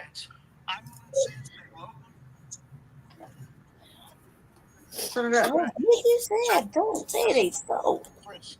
I do. Hello, Crestmore, Hilltop, and nearby neighborhoods. The leaves are falling. Animatronic Halloween decorations. Strawberry, orange, banana drink mix like a fucking Crystal Light. Strictly enforcing existing gun laws against convicted felons, cracking down on the open use of illegal drugs, and cooperating with ICE to get criminal aliens off our streets and get them out of our country. Them motherfuckers feel like they're girls at the bus stop. Okay. I'm just saying. That's also going to the most vulnerable. I'm just saying. Bringing the drugs here? We all know where it's coming from. We know who the plug is. Right. Like, that right there will affect the most vulnerable and the homeless. We know who the plug is. Now, don't get me wrong. I don't agree with these tactics and this methodology, if you really want to end the war on drugs, I actually agree and align more with what the Green Party was talking about. You know what I'm saying? The war on When drugs Jill Stein was talking about money that's funneling. decriminalizing and legalizing some of these drugs in order to defund the cartels. You stop the trade altogether by breaking up the market. You know what I'm saying? There's no market for it on a in the underworld if it becomes legalized. You know what I'm saying? Mm-hmm. So what she was talking about, I feel like it's getting more at the root of the matter to really, stop the trade altogether and do something about it. And she's talking about making it a healthcare issue, which they've been doing that for white people with this opioid crisis and all of that. You know what I mean? But she's talking about, across the board, treating the addicts, not like criminals, but like patients. You know what I'm saying? Which is only getting more funding. Defunding the cartels. So to me, that gets more to the root of the matter, where what he's talking about is just more, lock them up, law and order and all that, which we know doesn't work historically. It doesn't stop the crime at all. You have harsher sentences and all of that. It doesn't bring down the crime. There's no at all. money being given. You know what I mean? You got to go to the root of the problem. Focus on the economy of it, and but the economy of people who are in need with their economic situation, and that's how you fix the problem. You know what I'm saying? But this right here, what he's talking about, I don't agree with it. I'm just saying it doesn't sound like it's something that's specifically targeting us. You should thanks again for the all the big pharma does is lead to the street drugs. Yeah, definitely not new. Yeah, definitely not new. But yeah, thanks again for the copyright disclaimer. But yeah, the video is long, so I ain't gonna play no more of it. But we read all the bullet points to y'all, so y'all know what it's about. They're not getting Go check it out. their Watch medicine the video got in full. recalled. They were taking Ritalin. But yeah, it's gonna be interesting, man. This upcoming presidency. It's going to be very interesting to see how things play out. But we focusing on 2028, so that's 2032, and the primaries in between, and the local elections that are going to be taking place in between. That's what we need to be focusing on as a group. Cultivating more of our people to run for office. Fine tuning. By the way, he did not, get his seat, in Congress, but he fought a good fight. We appreciate him. I was on the, mailing team. I didn't do phone banking this time, but I definitely, did my part, to make sure that our brother tried to get in. He didn't, but he's remaining in the fight. He's a extremely important voice within the new Black media. I'm telling you. Motherfucker that's been outside their whole motherfucking life. Now, in case you didn't realize that, in order to stop this war on drugs they've been talking about, they're gonna have to stop. They're gonna have to end the big pharma shit. Big pharma, again, for the kids in the back, is the gateway to street drugs. And in case you didn't hear it from the one more time for the kids in the back, in case you didn't hear it, this is how you create addiction. You got a motherfucker got hurt. They went to the hospital. The hospital gave them pain meds. They got hooked on the pain meds as soon as they gave it to them. As soon as they gave it to them, they went outside. They couldn't get any more morphine or fucking Dilaudid or anything like that. They took away the motherfucking pain. Went to the street, got hooked on fucking heroin. Because heroin took the pain away. They got hooked on meth. They got hooked on crack. They got hooked on something to take away the motherfucking pain. Right? The same thing with the kids that had ADHD, the autistic ones, or the really smart ones, or the ones that are too hyper. They're born hyper. They're actually hyper. So they went in and they were told they were too fucking out of there. They went into therapy. Therapy said they were hyper. They gave them this medicine. Medicine was like Ritalin or Adderall to control their to calm them down and to make them focus so they could do their schoolwork instead of bouncing off the motherfucking walls all day with 80 million thoughts and activity. So they put them on Ritalin. When the Ritalin got canceled, they moved up to Adderall. The Adderall wasn't doing something, they triggered off something else, made them psychotic. Then they fucking got off of that shit and went into straight smoking meth and fucking crack. So anything like that was gonna calm down the hyperness and keep the focus, which was what meth did for motherfuckers that had ADHD or Ritalin, or on Ritalin or anything like that, right? That's what happened. So in order to stop this alleged war on the streets, you're going to have to stop the fucking mental health. You're gonna have to stop the big pharma for mental health and the hospital, because that's the gateway to your drug usage on the fucking street. And then when we had COVID and everybody lost their motherfucking house, there was motherfuckers that didn't know how to live outside. They did not know how to be outside, so they couldn't survive at night. So in order to stay awake, they had to get hooked on drugs so they could stay awake. They did a little something, a little something, kept them perked up all night because they had to move around, because we have certain places that have camping bans. We have camping bans. You dig? So motherfucker don't want to get raped or robbed, so they got on drugs. Simple as that. Because men get raped too. Don't get it twisted. Men get raped too. Men get fucking fucked with too. It's not just a woman thing. It happens everywhere. So with that being said, in order to stop the motherfucking war on drugs, which they need, right? They need these motherfuckers. They need everybody to be hooked on something or fucking going through something, or in mental health or whatever the fuck. They need that in order to keep getting funding for it. So you got to keep the people sick to keep getting your money. You did? So that's an impossibility. That's an impossibility. Go ahead, Jesse. We've been saying that, Lady Che. It's a business. It is a business. But they keep talking about they're going to stop it. When the reality is they need to tell the truth and say, hey, look, man, we're keeping you fucked up. We're keeping you in this condition. All these mental health shit, like we see it in city council. Because how many times I say I want to shut down mental health? I want to shut this down. I want to shut that down. Why? You get to speak. People sick. Yeah. It don't help black people at all. That's the thing. There's more money in the treatment than it is in the cure. Right. There's more money in the drugs they put you on. Like, for example, I'm going to use me as an example, right? I take Seroquel, right? I was taking Seroquel, right? The doctor said last week he gonna take me off of it because it made me more aggressive than usual. I'm already aggressive, you know what I mean? I'm like verbally aggressive, agitated all the time, you know what I mean? Sometimes that's just the natural. It goes with my character flaws, right? Sometimes it's natural. But there's the medicine. Sometimes it make me wake up and I just flip the fuck out. I'll be going off about nothing, right? Yeah. So it's the medicine. And so the doctor, I said, hey, look, I just want to go to sleep. I need that rest that Jesse's always talking about. When I feel like I'm sleeping, I'm not sleeping. So he says I need REM sleep or whatever the fuck. So I tell the doctor that. Doctor say, all right, well, we think you need to come off of it. It's already a low dose. But we think you need to come off of it because your chemicals aren't working right with it. I said, what the fuck that mean? He said, it's chemically imbalanced for you. It's not working right. With your neurons and whatever the fuck in your brain. I'm like, whatever, cuz I'm thinking like that in my mind, whatever, cuz it rolling my eyes. Right?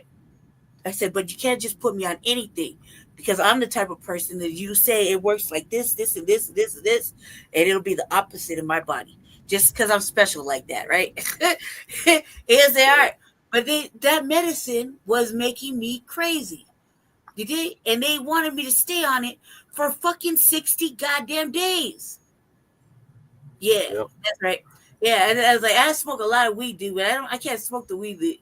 I gotta see where Jesse gets it, because he's just smoking this one fucking pound for like ever, it seems like. And I'm like, no, this shit is like, that shit, it has moments of really super loud, and then it's like in a pound. It was a pound at first. It's like now it's like a zip or an ounce. Did I tell you, you got like an ounce left, right? Like an ounce left. Yeah, I think I got at least an ounce left. It was a pound, okay, because it was a pound of motherfucking weed, and it had moments of super loud and they're really quiet. And it's super, super spicy, and they're really low. And I was like, God damn. I was like, yeah, you smoking weed? And then the motherfucker passed out because it was so loud one time my eyes were watering. I was like, this is as loud as this motherfucking incense stick right here. I was like, what the fuck is wrong with you? He's like, oh, that's a good weed. I was like, that's that bammer. I keep calling it bammer. I was like, let's smoke that bammer weed, right? And he's like, it ain't no bammer, because he goes, 303. Yeah, he's straight defended. I'm like, because is that old bammer shit you been smoking on, that old motherfucking mouth? That wag-ass, dusty-ass motherfucking mouth? He's like, shut up, it's not no bammer. And I'm like, and there wasn't no bammer weed. So I sing the song, right? It's the same fucking zip. I was like, shake it around and maybe it'll get motherfucking... Nah, dude, it was sleep. You know what would make a motherfucker go to sleep is Jesse put in that light work. Yeah.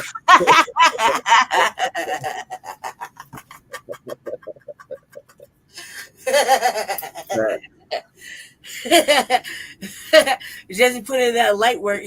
Put your back into it, cuz. Put your back into it. That'll make a motherfucker behave and go to sleep. You'll have no problems for like 2 whole days. He knows how to fix the problem.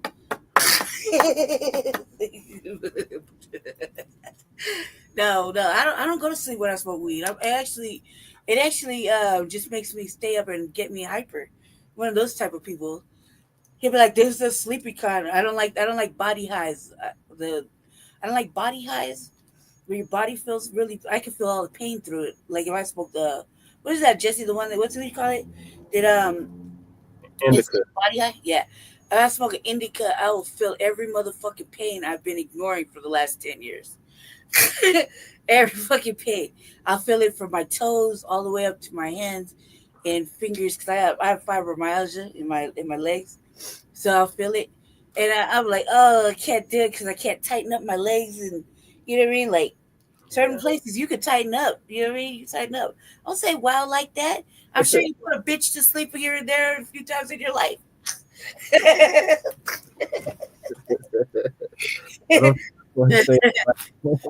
know, hey man, motherfucker acting out. He knows what to do when a motherfucker's acting out. He just don't do it. It's like you need an attitude adjustment. Maybe I do, fucker. Maybe I fucking do. No, he sleep though. I've been watching his ass. You lucky we don't have cameras. Remember when we had it on Zoom where we used to go on camera all the time? He'd be asleep through with his lokes on. Yep. All the time. So I was like, I don't know how you can be in this House representative seat. They're gonna know your ass is sleeping. It's like I sleep through all kind of shit. He's lucky I'm not asleep right now. Yeah. Oh, this is your bitch. Stop it. This is bitch. Yeah. Stop it, stabs along. She gonna give us the update. All these Democratic shows crashing out. She gonna give us the update that we already know about. You know what I mean? This is bitch. Go ahead. That's why they read the ballot last time. From black men. Things we've all see. Everybody hearing this? You see what it is? It's everybody's fault but Kamala Harris. Everyone is a misogynist. Everyone is a racist. Jesus Christ. I've been talking about who do not want a woman leading them. Might be race issues with Hispanics.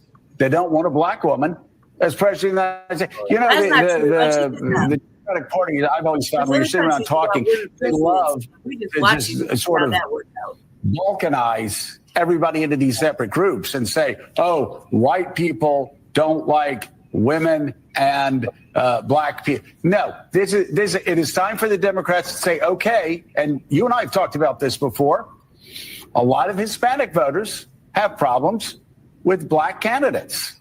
Right. Yeah, that's so it. Everybody sees what's happening here, right? Now, if you are watching and you are Hispanic, how does that make you feel? Does that make you want to go vote for the Democratic Party? It wouldn't want to make me go vote for the Democratic Party, just like when they shamed black men and Obama said, the problem is you brothers. Pretty sure that didn't make you want to go. It just, I don't know what. Joe, shut up. Shut up, Joe. Joe. A couple of days ago, Joe Scarborough was telling people about Trump voters. He said, who raised these people? So he didn't went from these people to Latino men and black men. These men are misogynists. It's all over the place. This is what I think Nina Turner meant when she said that the Democratic Party emasculates men. Wild shit I just look at. Hot boy statement. And with other Hispanics, you got some that don't like each other. And some of the most misogynist things I've heard going on this Get Out the Vote tour came from black men. I mean, misogynist things. So you're absolutely right. It's not simplistic, and we've got to have real, honest conversations about it. You're a real motherfucker. They mad because of these numbers, fam.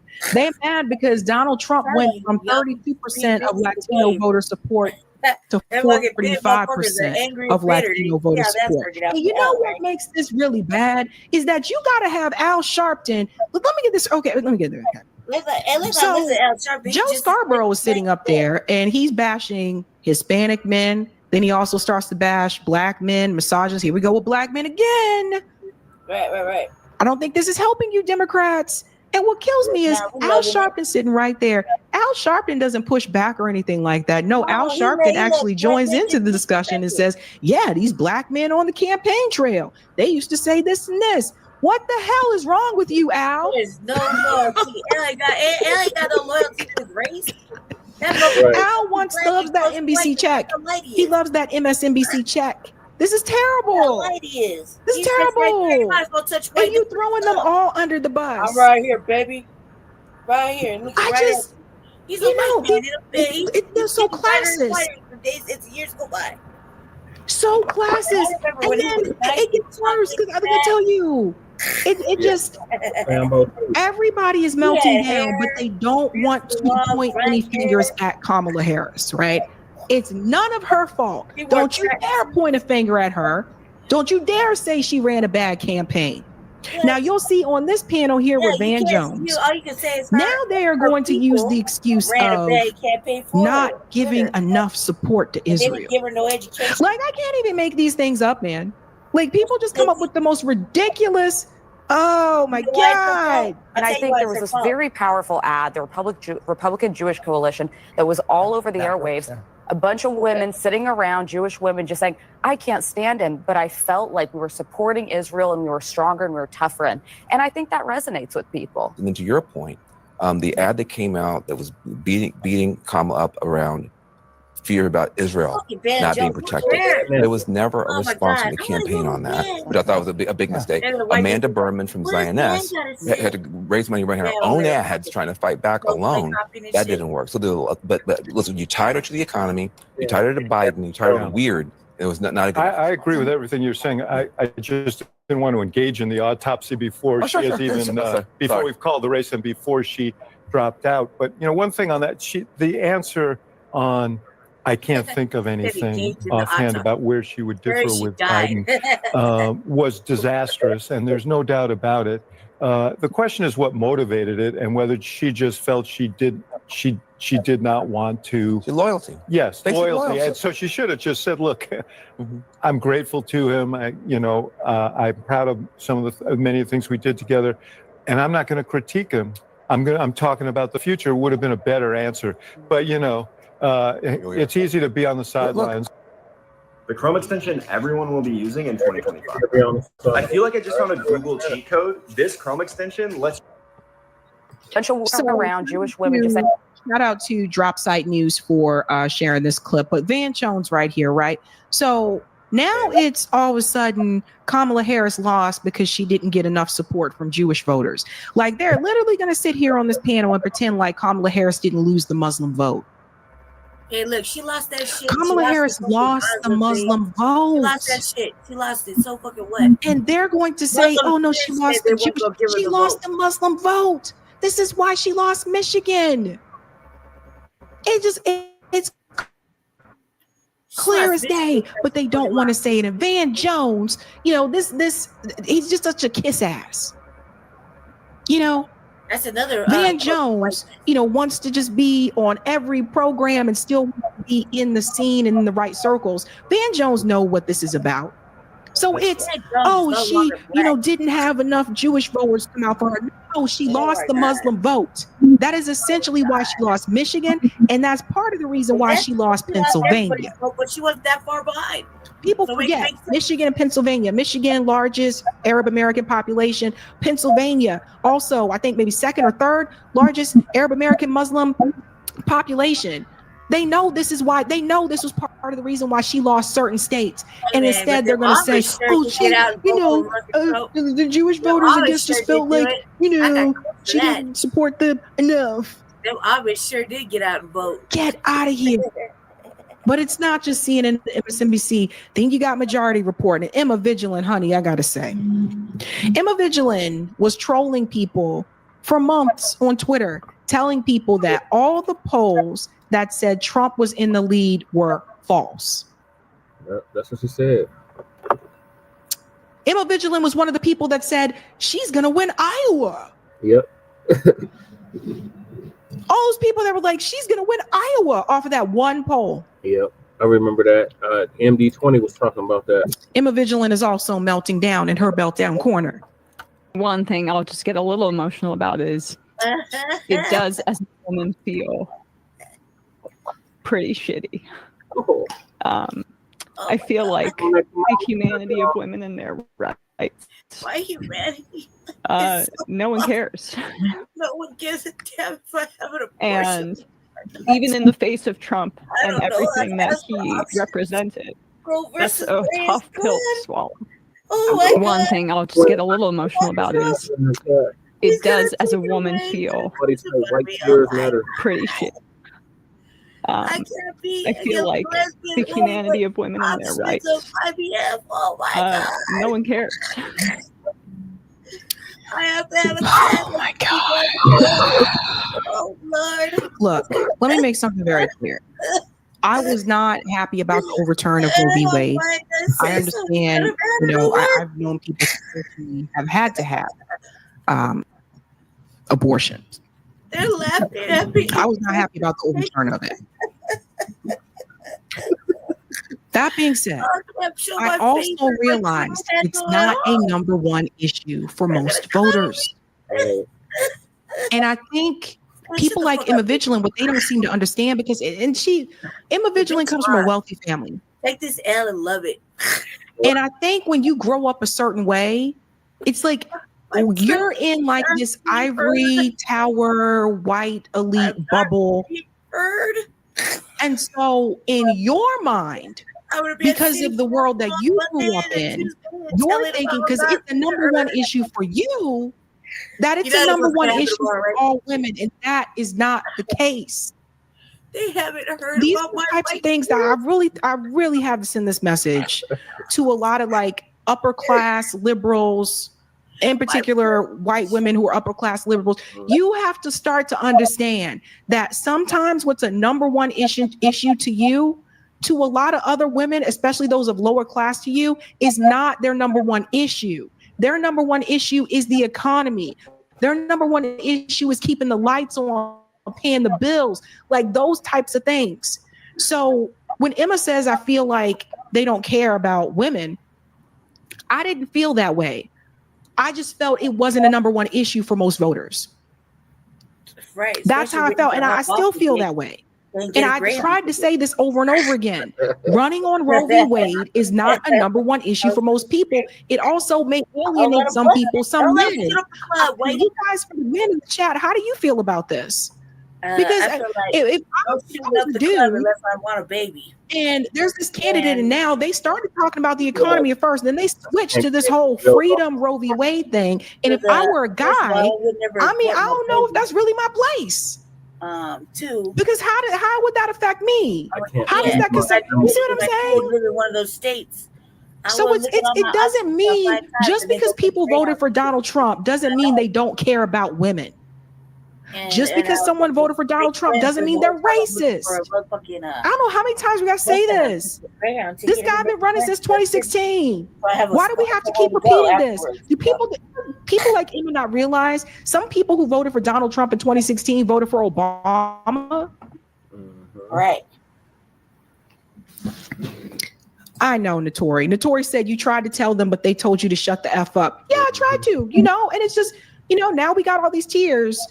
People like Emma Vigilant and, the snooty, old left commentator peeps. I mean, old by age, but the old school left media and stuff.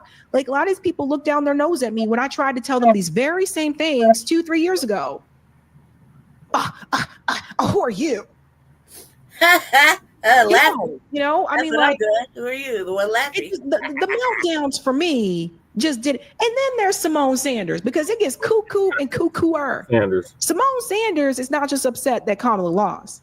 She's mad because Joe Biden was removed from the race. It doesn't even get crazier than this. But I do have an indictment of some of the strategy. And again, the people that said Joe Biden was the problem. Joe Biden was solving problems at the end of it, though. You know, you gotta give him Okay, credit. I will just note that it is probably not the best idea that Democrats orchestrated a very public stab fest, a proverbial stabbing in the front of the sitting president of the United States of America, and then didn't use him in his hometown of Scranton, Pennsylvania. I will defer to Mr. Lemire. But I do have an indictment of some of the strategy. And again, the people that said Joe Biden was the problem. That's true. Where's my camera? He was not the solution. He was not the solution. Whoever that is in the background saying that. So Simone Sanders to me just feels like, you know, why do you continue to kiss up to Joe Biden? Simone Sanders wanted to be Joe Biden's press secretary when she was working on his campaign, right? And he chose Jen Psaki instead. And she said she was hurt that she wasn't chosen. So I guess it's like some consolation prize. They gave her this MSNBC gig, right? So she got that gig and did her own thing. And for whatever reason, ever since then, it seems like she feels like she constantly has to kiss up to Joe Biden. Kiss his ass. Like, this is really giving me massive. Oh, master, I love you. Fuck out that tangerine, girl. I can't live without you. Oh, master. That's what it reminds me of. It's giving me Django vibes or something. Like, I can't get past this. You do not constantly have to come in and defend this man. Right. 2, Joe Biden is not in any shape or form to continue to be president of this country right now, let alone in the future. Simone Sanders knows this. 3, you weren't saying all this back when Kamala Harris was selected to be the nominee. Right. See, everybody got things to say now. But when Kamala was selected at that point in time, you guys were quiet. Yeah, you were like, oh, let's just go. This is going to be great. This is going to be good. Now, it's like, now you want to do a show. Where's my camera? And it was like they were trying to pull an ultimate coup right there. And they pulled some of the coup off. They couldn't replace her though. She's next in line.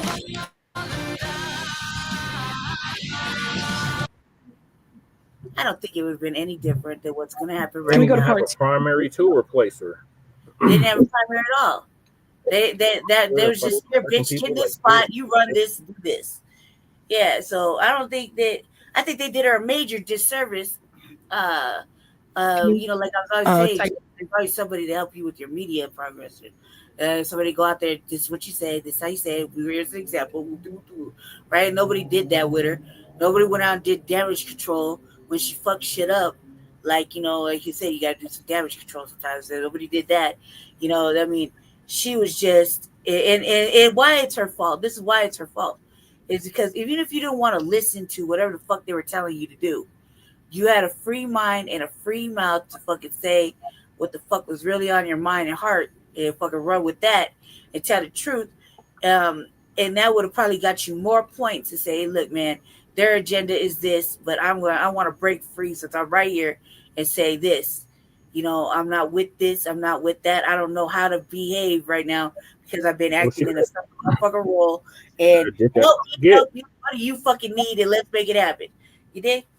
She could have did that from the get though.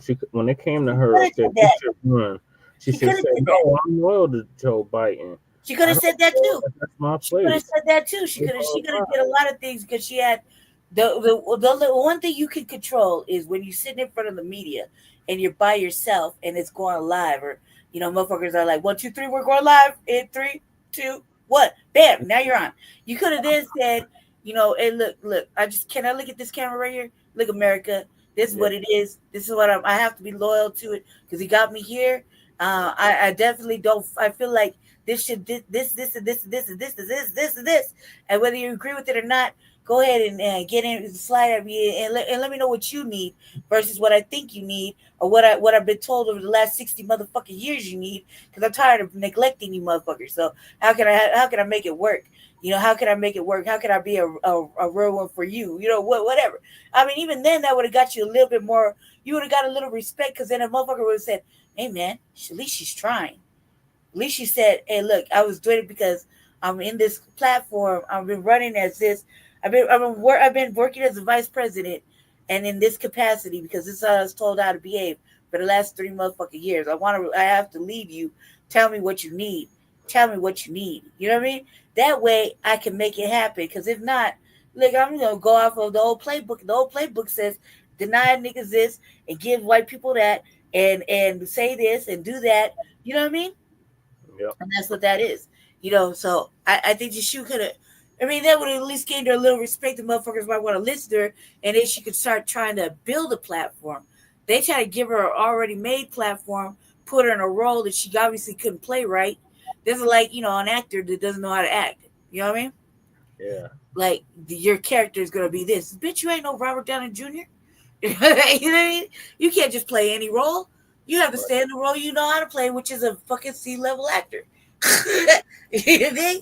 So that's how that I think that it would have been better. She could have shown her authentic self.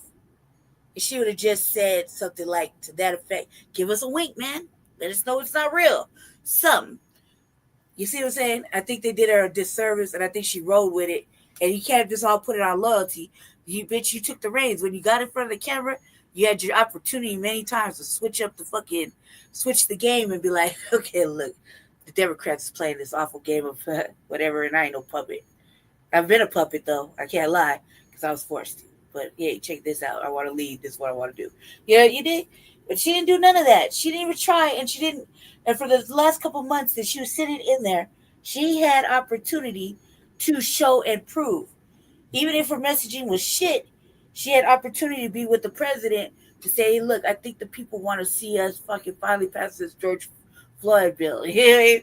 Let's at least do that for them. You know, instead of him just going up and doing whatever and her just doing whatever, campaigning and talking shit about Trump, which is good. It's good. But at some point, every election, we get tired of that motherfucking, what do you call it? Bashing of the other person. You know what I mean? Every election, we get tired of hearing from them. Yeah. We know we do it, dude. You know how guilty we are of fucking talking shit when we're at war about the other side. And sometimes it works out in our benefit. Like right now, you know, they won't admit it, but we at least heard them say they know we're right. Yep. You know what I mean? They won't admit it to our face, and they won't admit it if they knew we were listening. But we were listening. We know they said that they knew we were right the whole motherfucking time. But just because we are who we are, or he is who he is, they're not going to give him the fucking accolade of being right the whole motherfucking time. You think? So they know, we know that they know, and that they just have a hard time humbling themselves and telling the motherfucking truth and say, you know what, Jesse Paris, you was absolutely motherfucking right the whole time.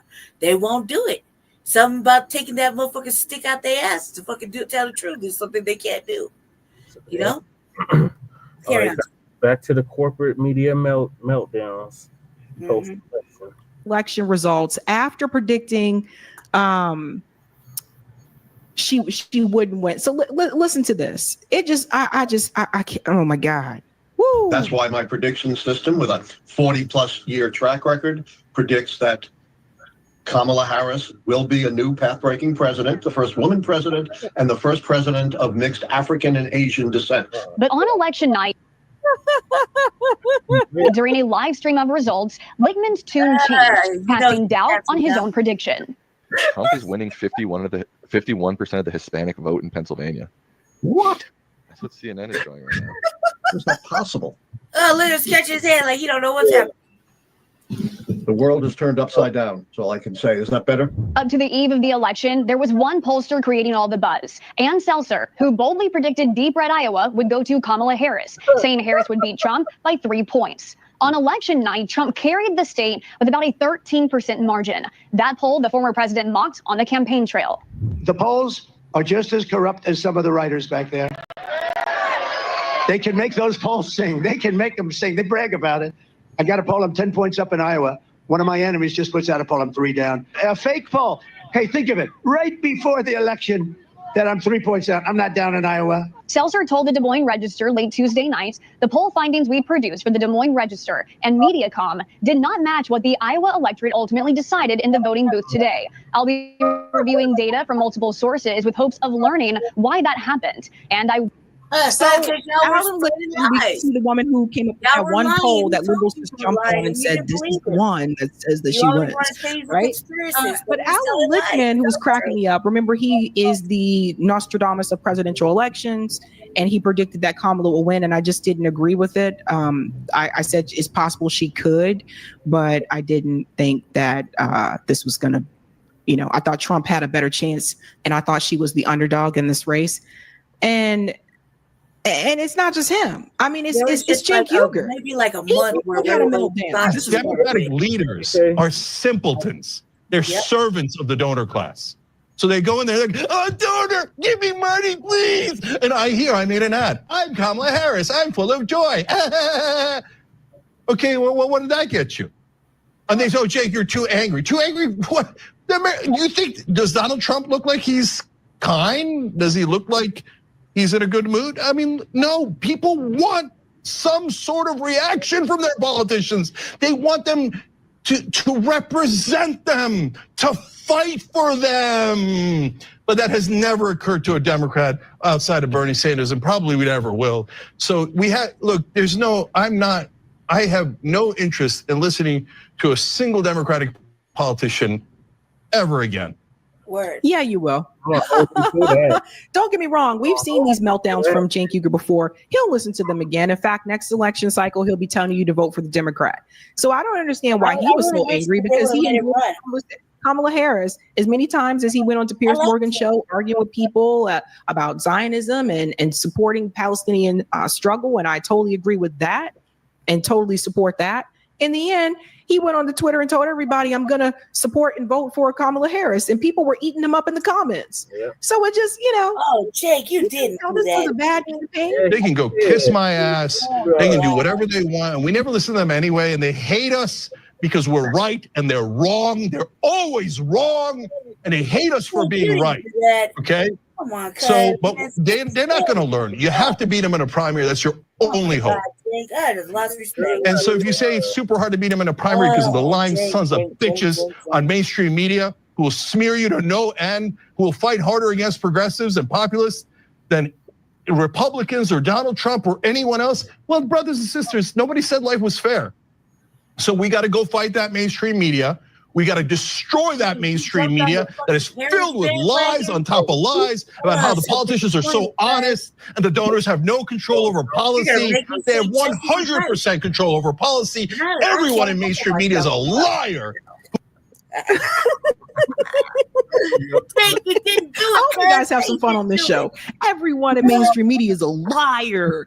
They are, but Cenk Uygur, you still supported and voted for those same politicians who have those big money donors that you complain about.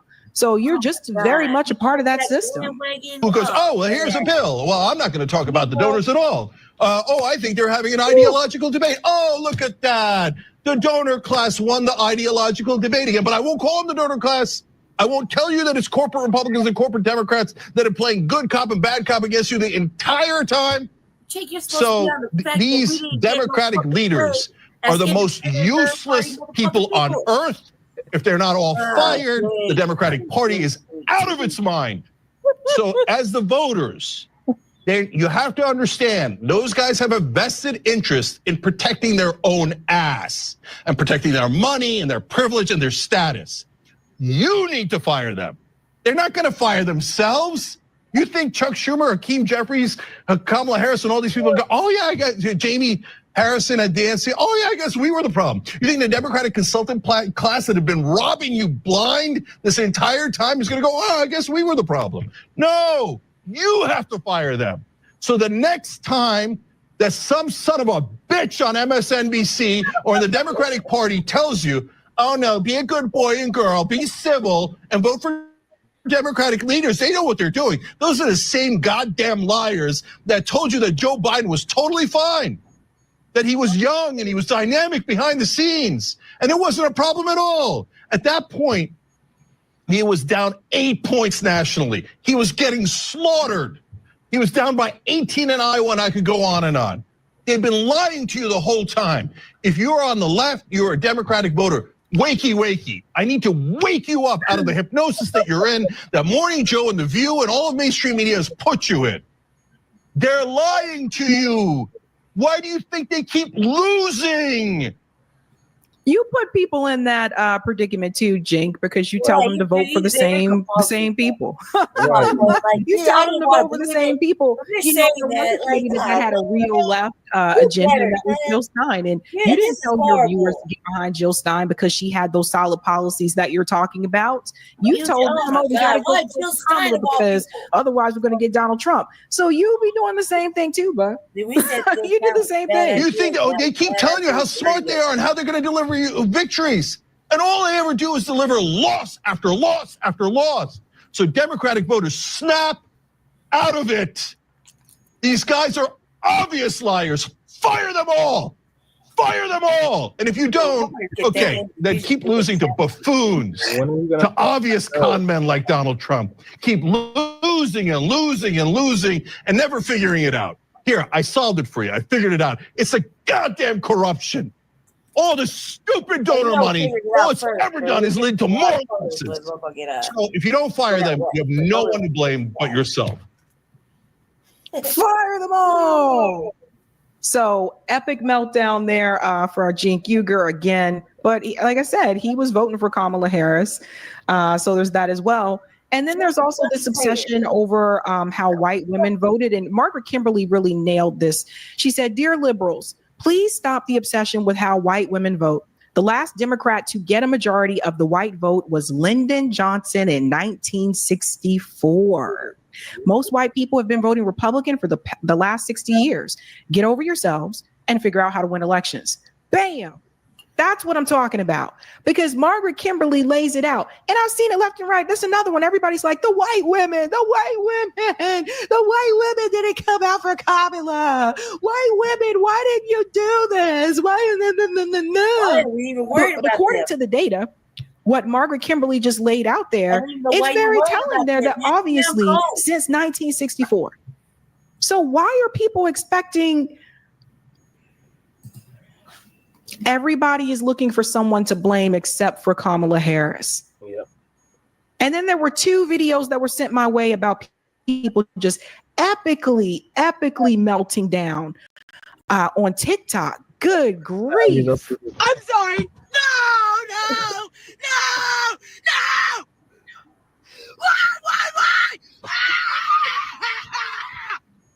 Why?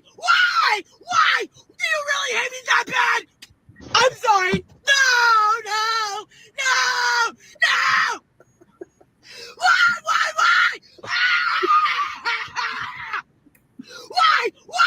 Why? Do you really hate me that bad?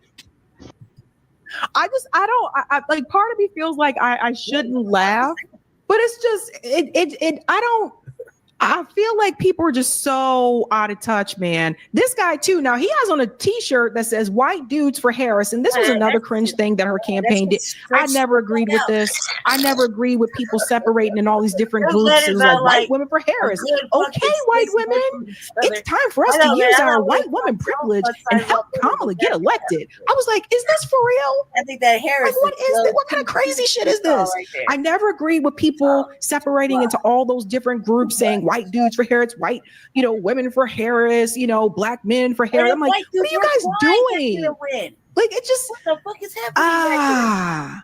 But he melts down. I can't believe Trump's actually gonna win this fucking thing. Oh, Jesus Christ, I'm so pissed off. Fuck. No, brother, go. God damn it.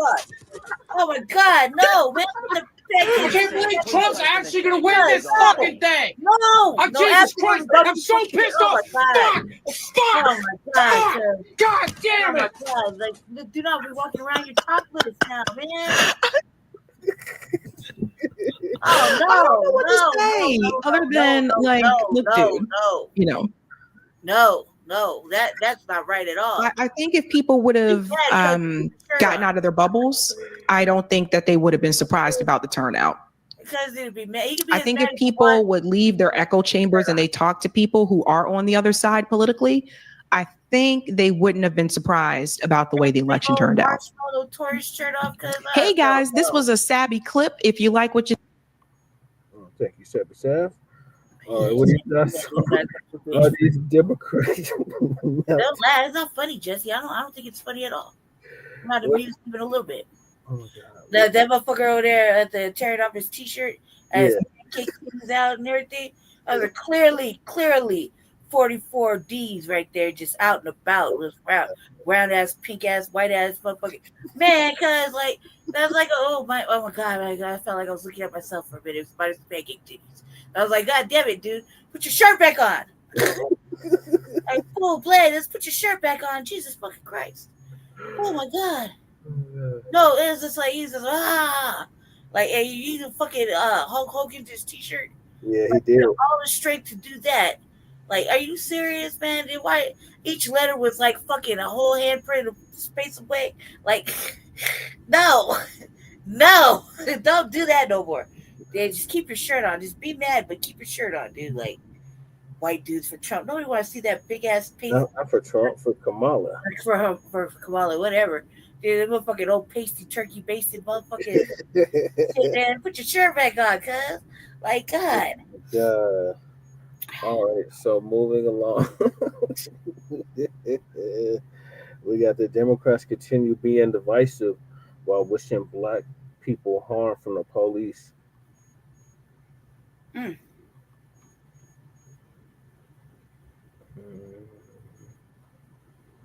Damn, where is it? I put it in this queue. Oh, hold on, y'all. I gotta pull the video back up.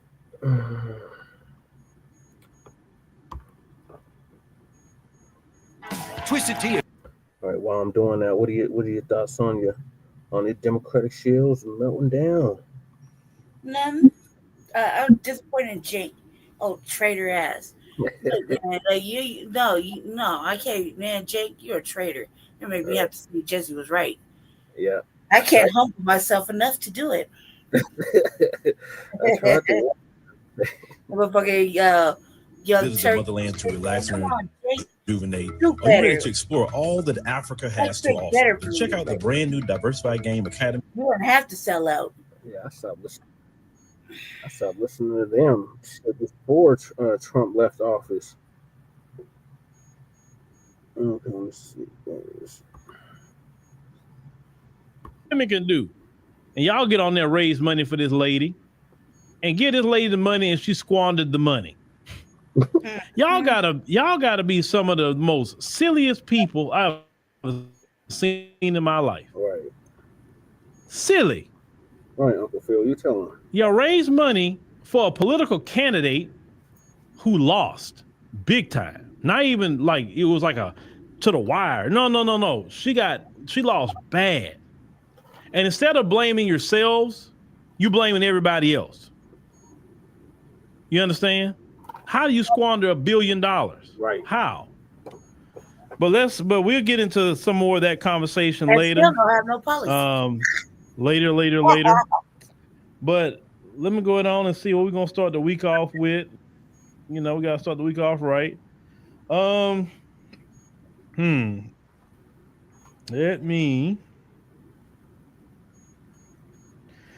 go ahead and start the week off with Eric Mays.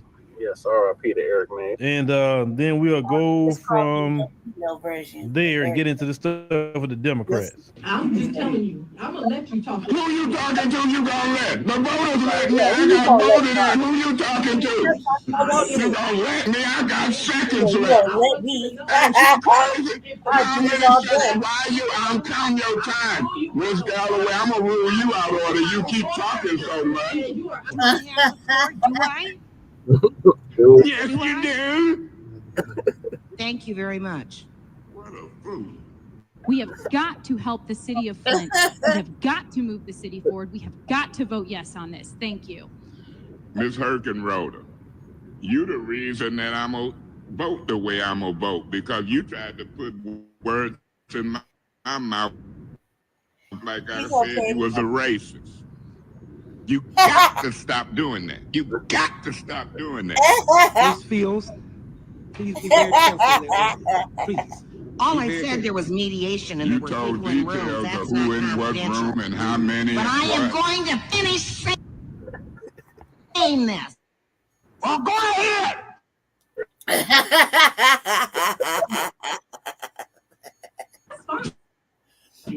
I wouldn't care if you was the chair. I'd open the TV. You might want a dialogue. I don't give a. You don't give a what? That's what he's trying to do. So you dialogue? There's no dialogue. It is some dialogue. You gave me some point dialogue. of order. Councilwoman Worthy, what is your point of order? No, I'm not. You ain't? I'm not. You must. This is a joke. Stop this abuse. I'm gonna give you a point of order. Personal attacks is out of order. Now you want to make a personal attack on me? I'm gonna tell you something. I'm tired of Miss Fields calling me racist.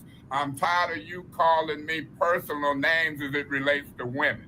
I'm tired of it. It's wrong. You're out of order. But you keep doing it, because when I start blasting your butt like I'm doing, everybody already know it's coming from y'all. But don't get beside yourself, Mr. Chairman. If he don't holler tell me to shut up, you better give him his warning. I gave you yours. Give him his. If you gonna discriminate, you gonna let the white man running for mayor holler across and tell this black man to shut up.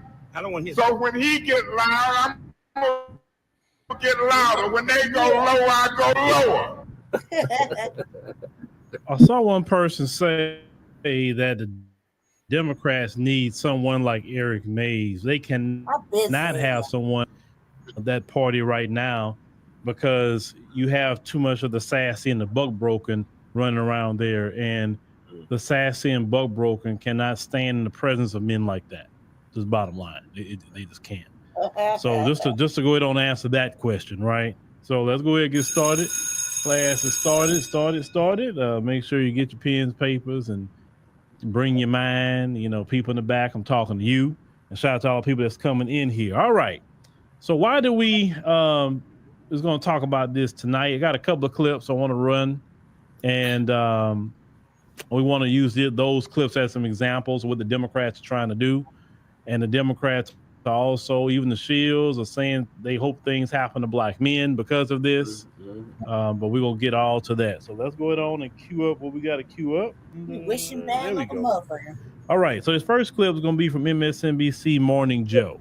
Okay. This clip is actually, I think, election night. Al Sharpton is on this clip as well, so-called black man. Won't y'all listen to this? To say, Rev, really quickly, too, Democrats need to be mature, and they need to be honest. And they need to say, yes, there's misogyny. But it's not just misogyny from white men. Mm-hmm. It's misogyny from Hispanic men. Right. It's misogyny from black men, things we've all been talking about, who do not want a woman leading them. Might be race issues with Hispanics.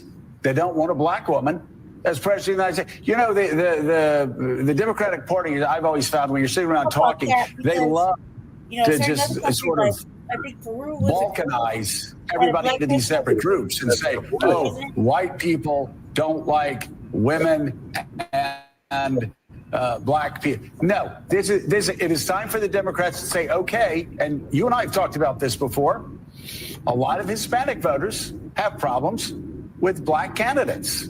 Right. A lot and of, with other Hispanics. You got some that don't like each other. And some of the most misogynist things I've heard going on this Get Out the Vote tour came from black men. I mean, misogynist things. So you're absolutely right. It's not simplistic. And we've got to have real honest conversations about it. Real honest conversations. I think. Oh, my fucking God.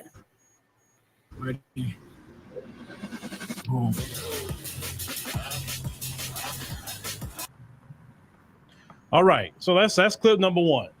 This is the problem I have with that. You Democrats, all you do is name call people. You act like petulant children. Yep. Okay? You have to deal with people where they're at. If they don't want something, they don't like something, that's their choice, right? Right. Their vote, their choice. They can vote for whoever they would like to vote for, whether you like it or not. And when you don't get your way, you just name call. You act like little children. I can't even say that because my 10-year-old don't do a bunch of name calling. I don't even know if my 5-year-old grandson do the amount of name calling. You supposed to be college educated Democrats, right? You pride yourself on a degree that you put up on the wall, and then you're crying about student loan debt because you actually didn't choose a degree that actually could make. But all you do is name call, misogynist, racist, bigot. I mean, all you do is call people names. Oh, misinformation, disinformation. Oh, you're dangerous. You're this, you're that. I was like, that's all y'all do. And that has turned off a lot of people, especially a lot of men. Now you're sitting up here, and I'm not trying to be the spokesperson for Latinos, because I'm not a Latino man, but how can you as a white man speak on what Latinos think? You should only speak on what white men think. And you surely can't speak on what black men think.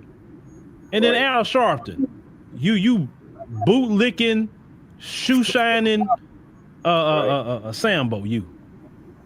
Because that fits you. That's why I'm saying that to you. How you going to sit there and let this man talk down on your community? You a black man. Let me tell you something. I don't care what bad black people do. I am not going to be sitting up there with no groups talking down on my community. Right. I'm not doing it. Now, if you want to talk down on your community, I'll join you with you on that one. But you're definitely not going to talk down on mine. Right. I don't care what they do wrong. I'm not doing that with you. If I got a problem with what other black folks are doing, I'm going to talk to other black people about that, right. Not you on national TV. Right. No, the majority of black men are not no misogynists. You know why? Because a lot of black men love their moms. Yep. A lot of black men are used to seeing females run things. So that's not the issue. That's not the issue whatsoever. Black men have never been put in a position where they can systemically oppress any group of women. Right. And definitely not black women. Okay? With that being said, the issue I take with this first clip is that I am tired of listening to black men always being talked down on or lied on, right? And Democrats, you're not going to get men. If you look at the other side, the Republicans, you hear them always calling somebody misogynist? No. Do you always hear saying the terms misinformation, disinformation? Nope. This person's dangerous. Ooh, he's dangerous. She's dangerous. Oh, we got to do something about these podcasters. They're dangerous. Oh, we don't control the narrative. This is dangerous.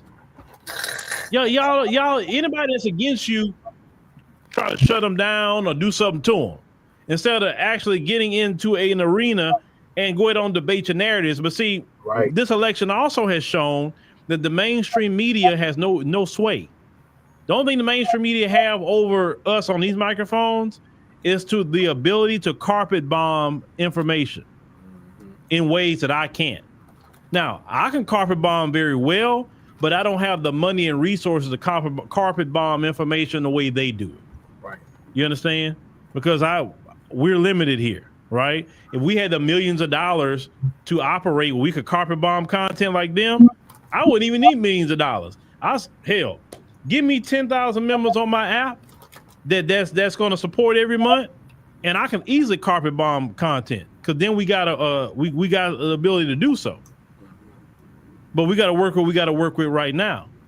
And even though we don't have millions of dollars, people like myself and many others have defeated y'all.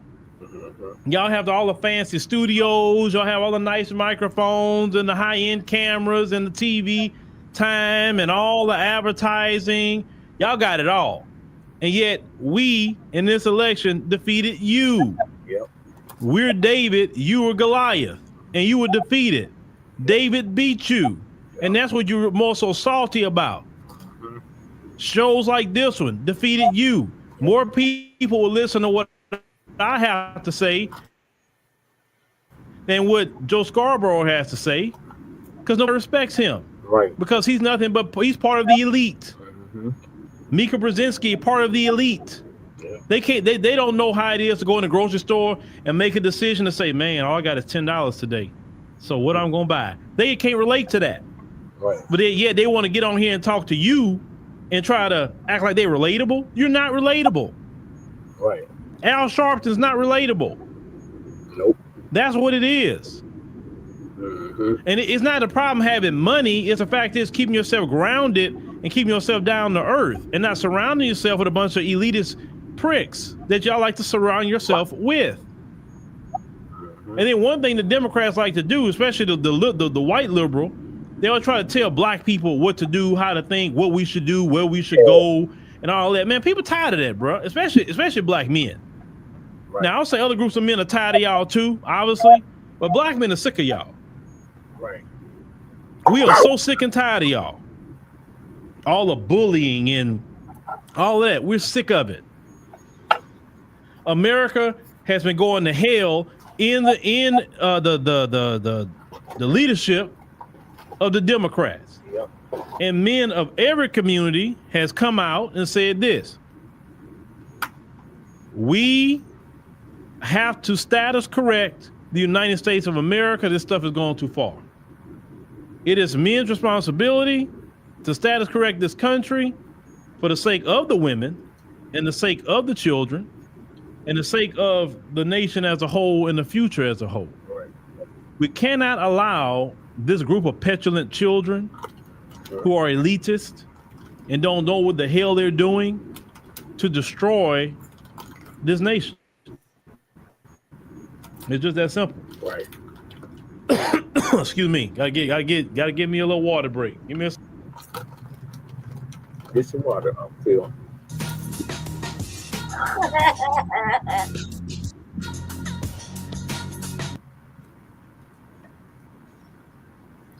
It happens sometimes, ladies and gentlemen. It happens. It happens. It happens. Yeah. Now, let's get to another problem with these Democrats on this next clip here.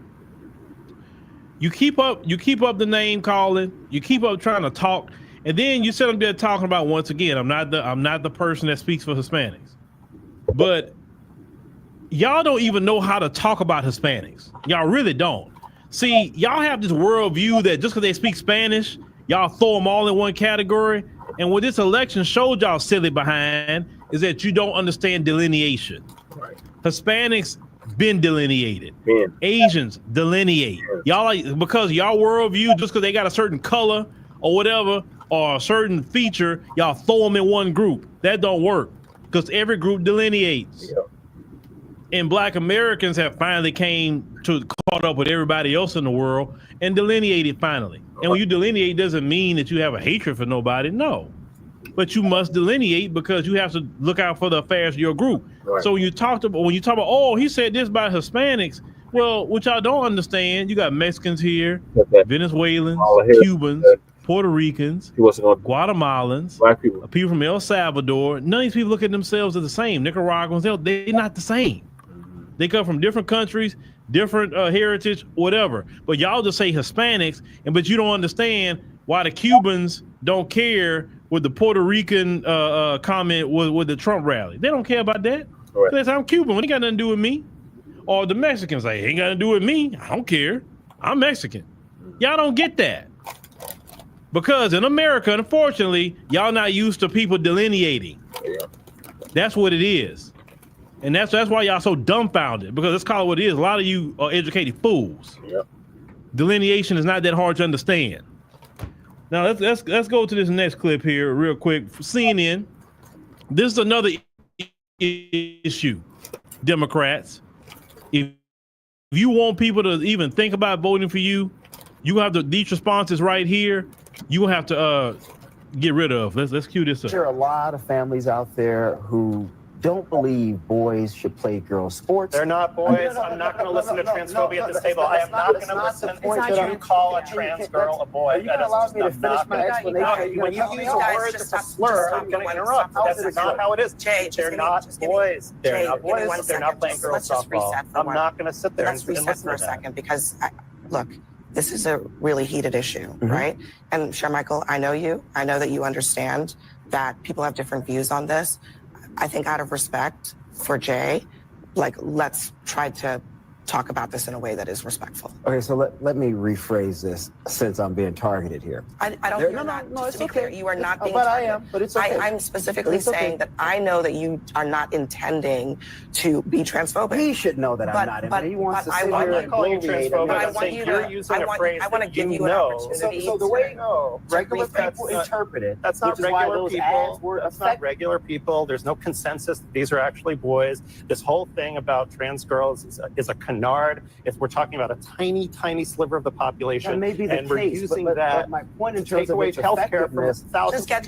Just get to your point. My point in terms of its effectiveness, regular people with children look at these things and they say, you know what, this is a bit too far. I do not agree with this. I don't like this. I think Democrats are going way too much to the left on social issues. They're uncomfortable with it. A lot of people believe that. A lot of families believe that. You may disagree with that reality, but that's why Republicans kept running those ads over and over and over again, because they saw the metrics suggested And that they were lying working. in those ads over and over again, and using rhetoric like you just used, saying this is boys playing girls sports. But what- First of all, we're what's talking the- about what's the 5 people language? in the What's the entire language country. you would prefer? We're talking about trans girls being allowed to play with people who are in their gender. And if you don't believe, you don't have to listen to me. Listen to the American Medical Association, the American Psychological Association. The American Medical Association. How do you interact?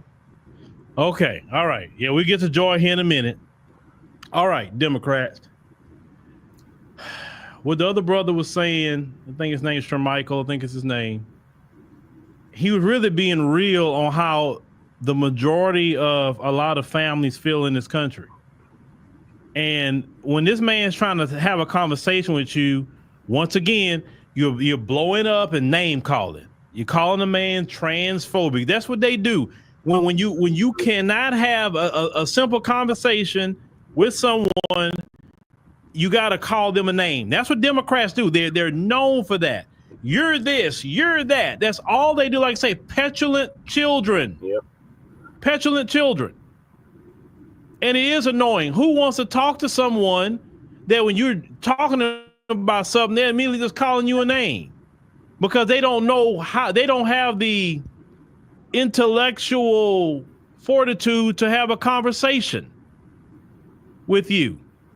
And one thing, when you have a difference of opinion with people, it's okay to disagree. But what the young brother was saying to him is really how the majority of the country feel. Did you not see the election results? Right. And then he was talking about how Trump ran that ad, and while it resonated with a lot of people, because Ad a lot. first, I just see that ad a lot. I remember when all of it went down. First, they said they just wanted to get married. Okay, your business has nothing to do with me. Cool, you can get married. You can love who you want to love. Fine, no issue, no problem, right? Then it went from marrying the people that you want to love to now going in women's bathrooms. And then it went from going into women's bathrooms and locker rooms to story time with the drag queens with children. Mm-hmm. Then it went to these pride parades, and you have literally men half nude gyrating themselves in front of children in public, right? Then it went from that to, if people don't say a certain thing, then they're being attacked, charged with crimes in some states, saying it's hate crimes if you don't do a certain pronoun. I mean, think about where it started.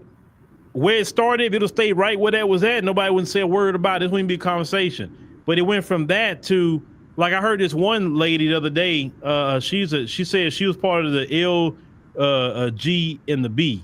She said the T, and the rest of them on the end, she said those are the ones that cause really the issue. You say it's not us on this side. So even in their community, they're divided on some of this, because you have some of them say, hey, wait a minute, y'all going too far with this trans stuff. Y'all going way too far, and y'all making people not like all of us because of that, right? And I really believe personally a lot of that part, the T part, is the Hollywood people. Yeah. Because remember the Diddy party, listen, it's not just Diddy. They want to put Diddy as the poster child of all that, they teasing about the the baby oil and all that stuff. And yeah, it's all funny and all the memes I've seen of Diddy and videos. Yeah, it's all funny, but where's all the white men in Hollywood that taught Diddy about how to host them kind of parties? Because Diddy wasn't raised to do that. We don't raise our kids like that in the black community.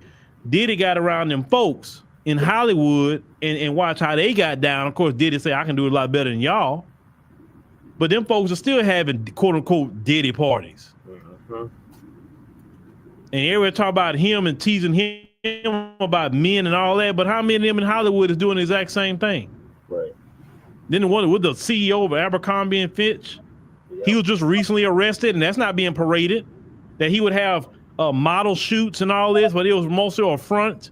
So he can violate men, but the news not blasting that like they blasted Diddy. Right. They're not blasting this guy at all. Same thing. But yeah, you know, trafficking young men and all kind of things these guys are doing, but because they're white. You look at the Ed Bucks of the world, a Democrat donor, LGBT. Yep. But the media didn't blast Ed Buck though. He up there taking the lives of black men. But don't blast that though. But let Pookie and Ray Ray do one thing. You're putting Pookie's picture up all over the place. And the majority of the media is ran by the Democrats and liberals. I'm telling you, the majority of they own Hollywood. They own the music industry. The Democrat Party.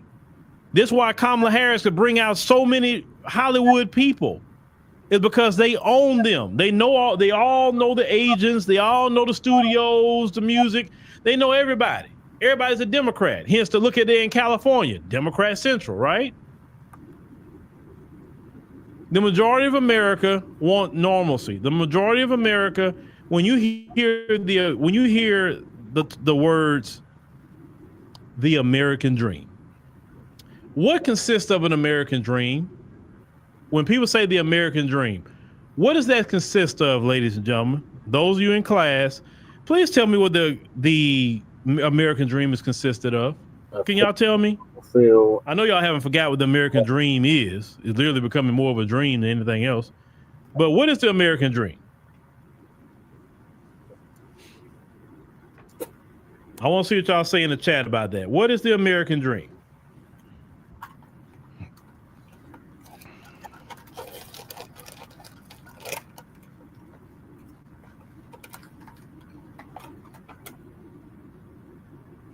I'll wait. Okay, you said Kevin said family. What kind of family, Kevin? What kind of family? What does that family consist of? Man, woman, and child.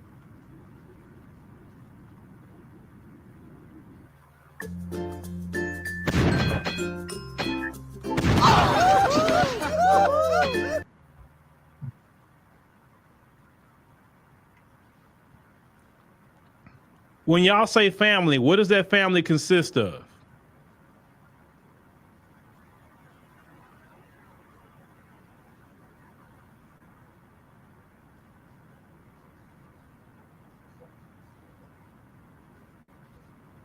Man, woman, and child.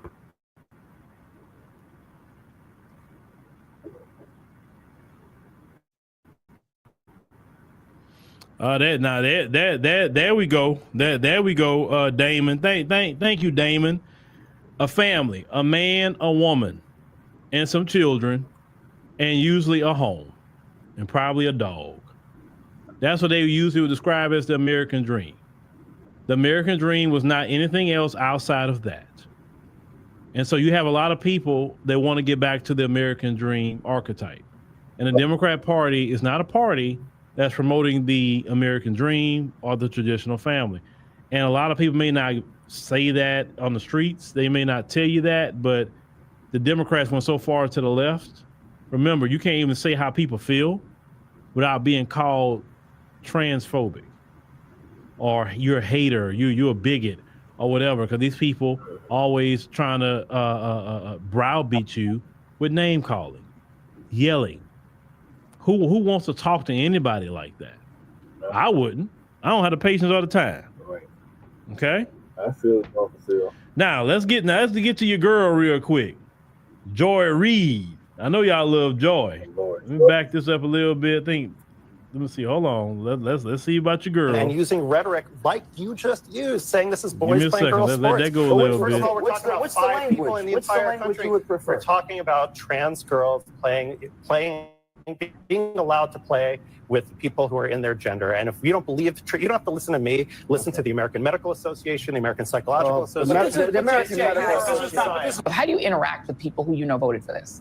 Right? If you are an LGBTQ person and you know someone in your family voted essentially against your rights, or you're a woman knowing that, this man was calling people the B word, JD Vance was literally calling Kamala Harris the trash and said, we're going to take out the trash. I know a lot of Black women were incredibly triggered by that. And if you then meet somebody and they voted for the people who called you trash, or if you're Puerto Rican, someone voted that way, do you recommend, just from a psychological standpoint, being around them? We got the holidays coming up. So I love that you asked this question because, there is a push, I think just a societal norm that if somebody is your family, that they are entitled to your time. And I think the answer is absolutely not.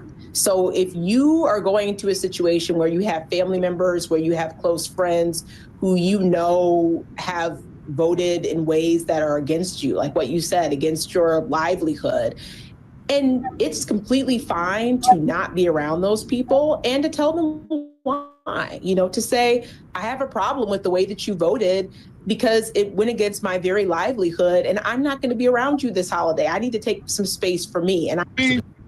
Okay. All right. So Dr. Amanda Calhoun, you saw Yale University. Yale University is supposed to be an Ivy League university. Okay. You see what I meant earlier about an educated fool? You see what I'm talking about? You're supposed to be at a prestigious Ivy League university, and that is the only thing that you can come up with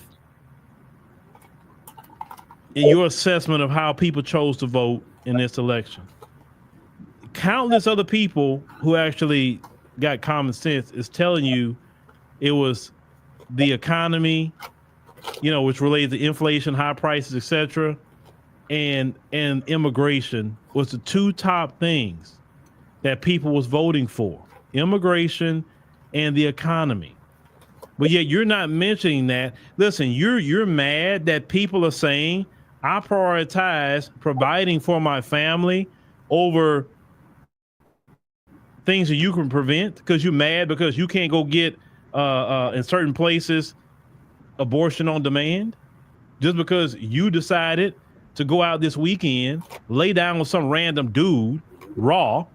Now you're pregnant and you want to go down and just have an easy access using abortion like birth control pills.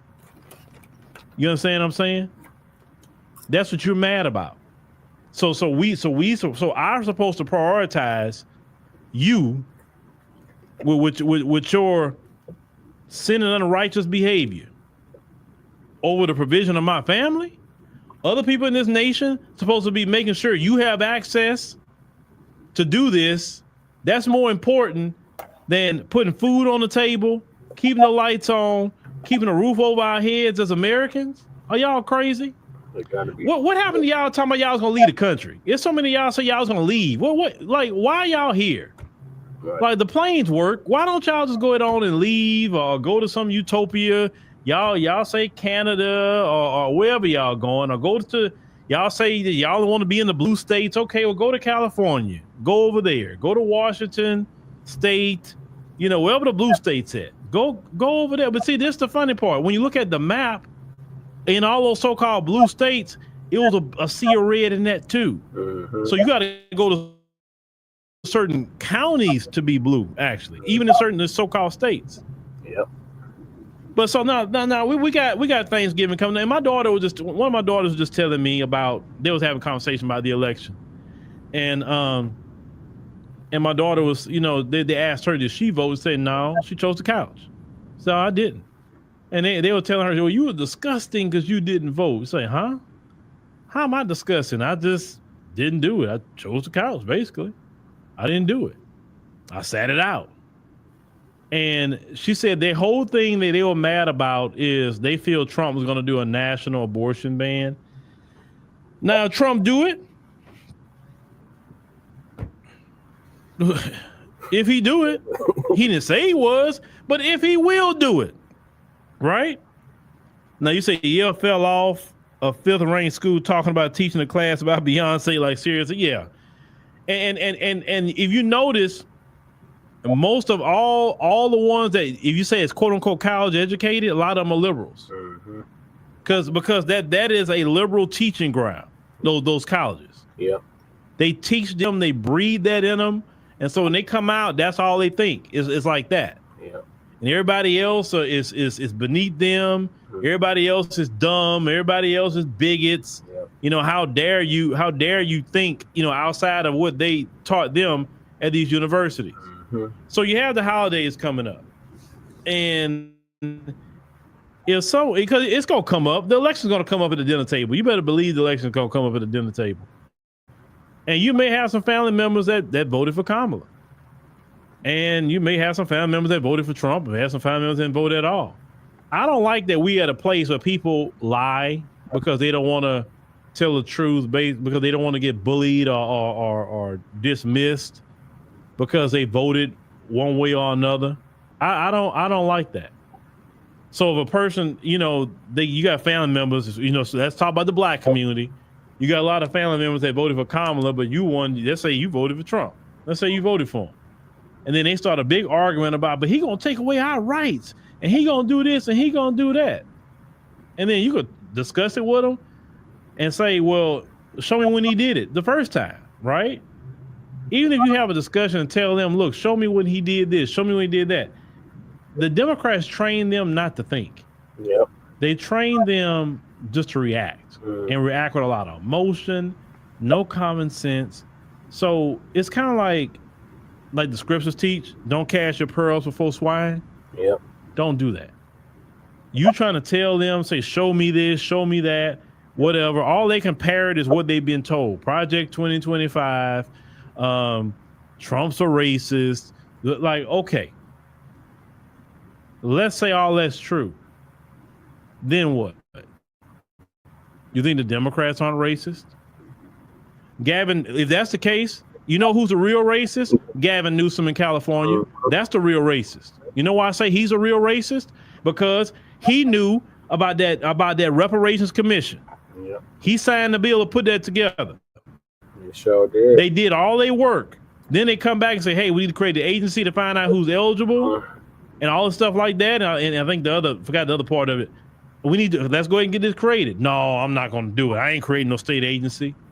That's the real racist, because the real racists don't want Black people to get their just due. That's how racists really feel. But y'all swear up and down that Gavin Newsom, he's not racist. He's for Black people. Let Gavin Newsom come out in 2028. You're going to have some of them talking about Gavin Newsom is a cool, he's this, he that. No, Gavin Newsom is the real racist in California. He's a racist. The Democrats promote racist ideologies. They look at what they do to Black people. Yep. They say sanctuary cities, even though sanctuary city status harm Black Americans more than any other group. Yep. Even in the midst of Greg Abbott sending y'all migrants, and all he said, look, if you say y'all not a sanctuary city no more, I'll stop sending them. The Democrats will continue to double down and triple down on being a sanctuary city. They will put migrants in the Black communities, give migrants money on top of the Black Americans who've been there forever and who need the most help, right? Put them in homes in your neighborhood. The Democrats. In your neighborhood that you can't even afford to buy a home in, but the migrants can come there within a year and get a home, not rent, but owning a home in a neighborhood that you've been in. Yep. I'm a software engineer. How much do you earn as a software engineer? Like 160. Is that your total, like base and? Would you tell me that's not being racist? It don't matter if it's Brandon Johnson or whoever. It don't matter. The Democrats use Black faces to enact their anti-Black racism.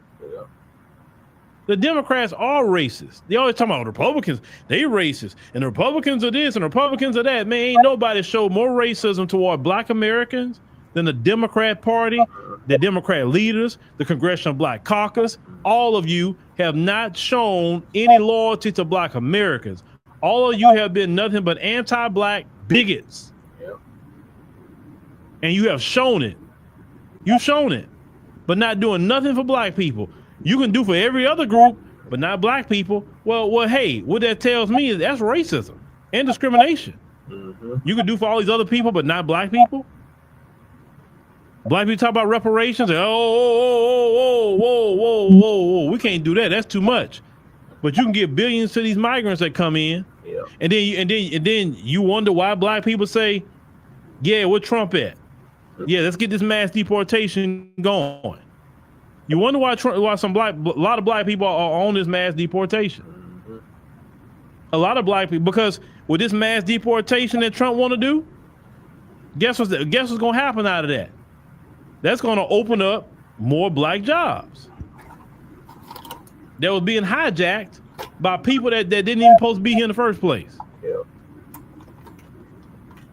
You Democrats, you have been the most racist party. But in your origin, you're the part of the Ku Klux Klan. So I mean, You're really not operating outside of what you were originally doing. You just refine your racism a little bit, and the way you refined your racism, Matogi, thank you very much, appreciate that. You refined your racism by using Black faces to do your bidding. Yeah. And that's the key. If you use a Black face to do it, then nobody can just lay racism and say, we're not racist. We have Brandon Johnson. You know, what you mean racism? He's Black like you. We have Maxine Waters. What do you mean racism? We have a whole Congressional Black Caucus. What are you talking about? The Republicans don't have a Congressional Black Caucus. Yeah, here's the thing. When Byron Donalds wanted to join the Congressional Black Caucus, y'all said no. Yep. He's Black. Why you didn't let him in? At one point in time, Tim Scott wanted to join too. Oh, wow. Y'all said no. I thought it was supposed to be Congressional Black Caucus, right? So Black people can't join, even if they're Republicans. I thought we supposed to be working as Black people, putting our stuff to the side politically and say, hey, we need to look out for the group of Black people, right? I don't care if somebody's a Democrat, Republican, Independent. If you want to work together on the greater good as Black people, let's work together. Right. I'm not gonna say, oh, you're a Republican? No. You're a Democrat? No. Let's work on because I know not all Democrats are the same. I know we have some Democrats that have common sense. There are Democrats that don't like all this far left-wing progressive, stuff that just took over that party. There's a lot of Democrats that feel that way. There are some Democrats that actually voted for Trump. Why? Because the party has went so far left that they say, man, this is crazy. I can't vote for this party. I've been a lifelong Democrat. How many lifelong Democrats voted for Trump? Not because they want to join Republicans. No. But the Democrats were so far to the left that you say, I can't do it, bro. Like this is too much.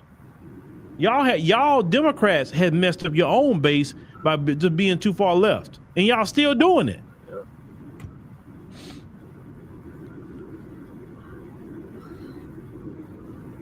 So when we get back to those mass deportations, and they're talking about doing what they did before, those job raids, they're going to raid in the jobs.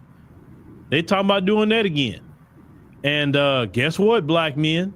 That's opening up some more Black jobs. So when Trump and them start going on them job sites, them construction jobs and petrochemical jobs and all that, and start rounding them up, hey, there's going to be some Black jobs open for you Black men to go get. So hey, some job openings about to happen. Some of you brothers been sitting around for a while, putting in applications, couldn't get a job. With Trump about to open some up for you. Shout out to Trump. Because we need more Black jobs to open up. I remember certain jobs Black men can go get in this country. They can go get a construction job. You couldn't get no job, you can get a construction job. Even if you came out of jail and they say, okay, you got to have a job on probation.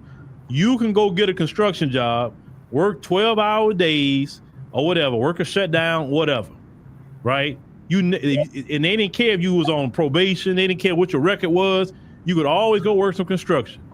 And then I remember when them jobs just went away for black men. That now all the construction jobs, black men can't get them no more.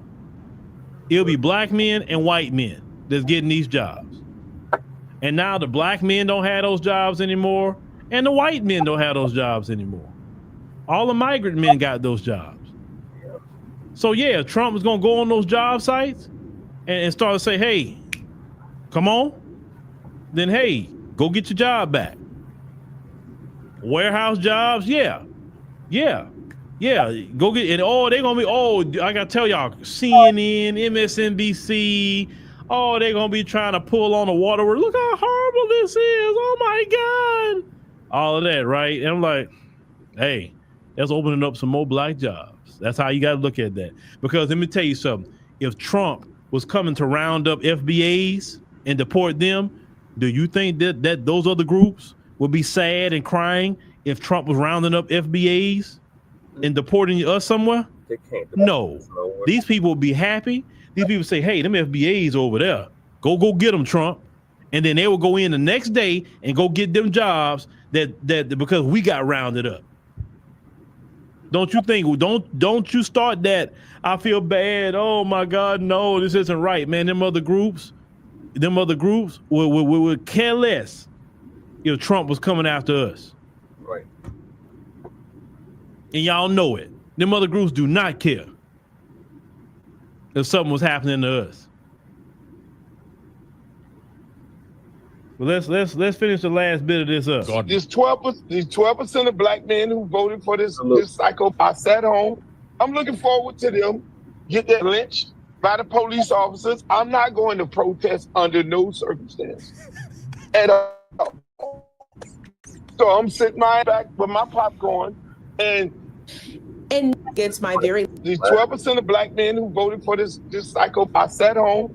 I'm looking forward to them get that lynched by the police officers. I'm not going to protest under no circumstance at all. So I'm sitting my back with my popcorn and. Well, Uncle Luke, let me say something to you, brother.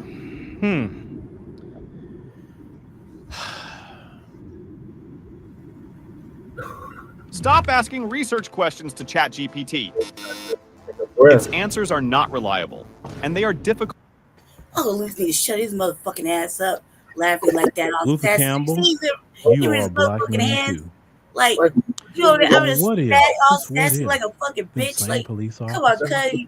Watch these motherfucking bitch. First of all, They that's not gonna gonna miss happen. you. Secondly, you fucking You know that's a ass, possibility, right? Since you you ain't gonna wishing go that out on other protest 'cause black you ain't one men. of us. You a Might as well black go ahead man and sit too. down. Just sit it down. And them Keep your police sassy officers ass could get you right in. there in Florida. Comments Where on you at? yourself. What the fuck did you think you was anyway? And if You the know, police do that to you, since you wishing it on other black men, because your political candidate blew $1 billion and still couldn't get elected, sir. Yeah. Even though you was cussing out black people every single day for this woman, and she still cannot get elected. You failure. You're a failure. Yep. You're a failure. You blew off your catalog, and you blew off your bag with Kamala because you couldn't help her get elected. Like, come on, she was cutting you a check too. Yep. I need to go look at that though. Her campaign finance report, because that campaign finance report tells you everybody she gave money to, because they have to report that. Yep. That's public. That's public record. We can find out real quick who she been paying. Mm-hmm. You wishing this on other black men? That's evil. That is. And how are you as a black man wishing that on other black men? Right. I know some people gonna say, well, he ain't the FBA, it don't matter. I don't care about that. The fact is you wishing this on other black men. And you a black man yourself. Or what if something happened to one of your black male family members? I don't know if you got a son or not, but what if something happened to one of your cousins? That's a tether You got a brother. Like, Any other males in your family, sir, that can happen to them too. Be careful wishing harm on other people, because he was just trying it to can turn around and actually hit you. Be careful with that. I don't wish harm on nobody. I don't care what go on. I don't wish harm on nobody. It's like, hey man, I say, hey, God bless you, and I just keep moving. I don't not pray harm or wish harm on nobody, not even my enemy. Like, I don't know I why wish harm on everybody people. was relevant. That's evil, man.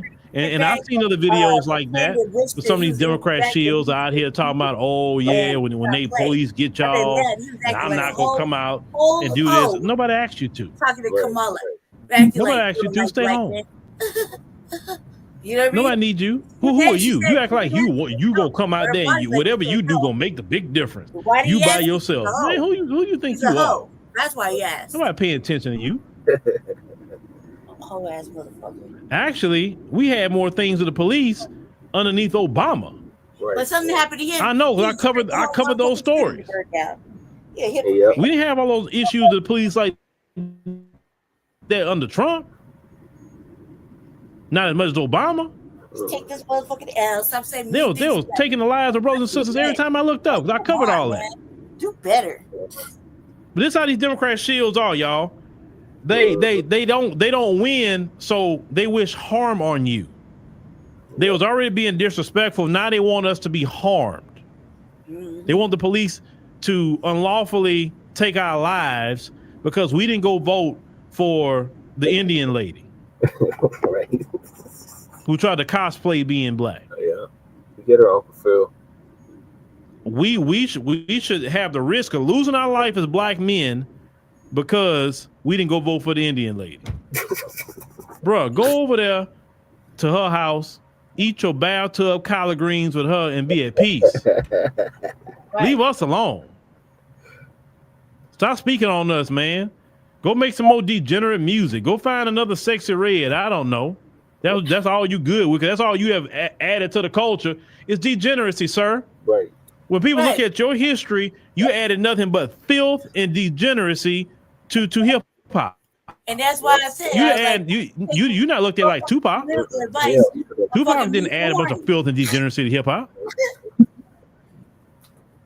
I want to see right now you around the Democrat.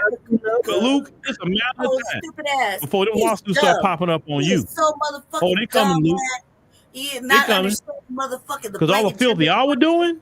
Because I remember 2 Live Crew and the filth y'all were doing. Shut the fuck up. Oh, they're gonna be some women pop out on you, and they're gonna say what you were doing and all the other ones are doing. You think you're gonna ride off to the sunset? You think so? I know these people. You think it's still Freaknik time and his music is still popping. When they realize that you are no use for them no more, the lawsuits are coming. Yeah. The lawsuits are coming. And then the lawsuits, then the documentary, then the criminal charges. Yep. They follow a pattern. You ain't seen a pattern yet? That's the He won't pattern. get no documentary. Civil lawsuit, documentary, criminal charges. Usually how it goes in those 3. Mm-hmm.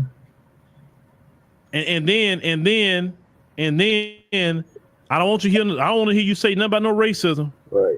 Are they targeting you? Are they lying on you? Or no. Because you said, well, what y'all say on your album cover, nasty as you want to be. Okay, Mr. Nasty as you want to be. Yep, nasty. When them lawsuits start coming, because they gonna come. Yeah, they coming. Because you know what? You didn't do a good job for the Democrats, sir. You failed for the Democrats. So why should the Democrats protect you at this point? You didn't help Kamala get elected. They can't protect him. You listen. You have some protection with the Democrats. They can't protect And him. now they're getting out of office. What will stop anybody from coming at you now? Luther Campbell. Right. Yeah, Luther. Now that's what I hope. I hope them women put you on Front Street for the things you done. Yeah. Or you and your crew done. Uh-huh. You think they just Diddy? Uh-uh. It's not just Diddy. yeah. Don't put it all on him now. The rest of y'all hands are clean and y'all just some good schoolboys. You wasn't exploiting But women. Diddy's the only one.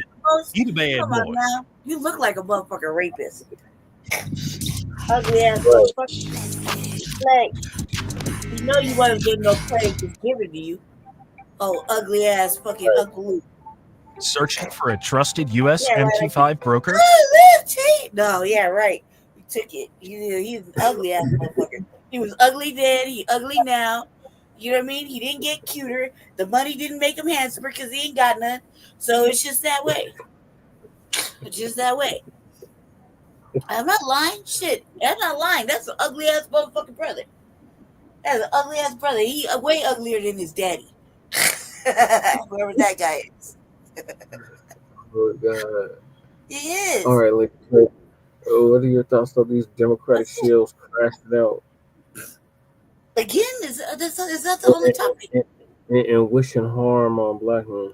I just said, fucking Uncle Luke gonna get his. He should be taken serious anyway. And motherfuckers, like, who gives a fuck what he thought? Like, nobody should even ask him his fucking opinion. His opinion don't matter. He was a hoe on that interview. Do you like black men? And she didn't answer. She gave that awkward shit, right? The only reason he asked that is because he was being a hoe. He was being a hoe. He was flirting. He was being a hoe. That's the only reason he asked that question. Because that's not a relevant motherfucking question. Right. Like, what really is like, it doesn't matter if she like him or not. Did she have policy for him? Right. Real policy for brothers? No. So it doesn't matter. It doesn't matter. He was acting like a fucking hoe. He was acting like a straight fucking hoe. Like, don't get me started, man. Fucking Uncle. Oh, man, God damn it, dude. That motherfucker right there. Like, his old ugly, dusty motherfucking ass got something to say always. Like, he ain't no political fucking pundit. Just like Cardi B isn't. Just like any of the little ratchet ass fucking people you thought they were gonna give political advice. Why would you take any advice from motherfucking Me So Horny or motherfucking wet ass pussy? Why would you take any advice from them? Right. I'm serious. I'm not being a hater, man. Like, it's cool, I guess, in the moment you want to listen to some ratchet music by yourself or whatever you're in the mood for. But it's another thing to take political fucking commentary and advice from wet ass pussy and motherfucking Me So Horny. Right. You know what I mean? And I'm sure that really helped. Tell motherfucking Uncle Luke to pop his pussy now. Yeah, pop. They're all on a Twitter space with him. Fuck him. And another thing, he's not up on. He wasn't up, on that Twitter space. He wasn't up on motherfucking FBA B1 motherfucking topic while he over there talking shit and trying to downgrade what we doing. He a coon, cause he not a coon. He a tether, a real life tether. And not only that, his activity is whack. He's lame, and nobody should be listening to. Oh my God, Jesse, why did you ask me? Why did you fucking ask me? Oh my God.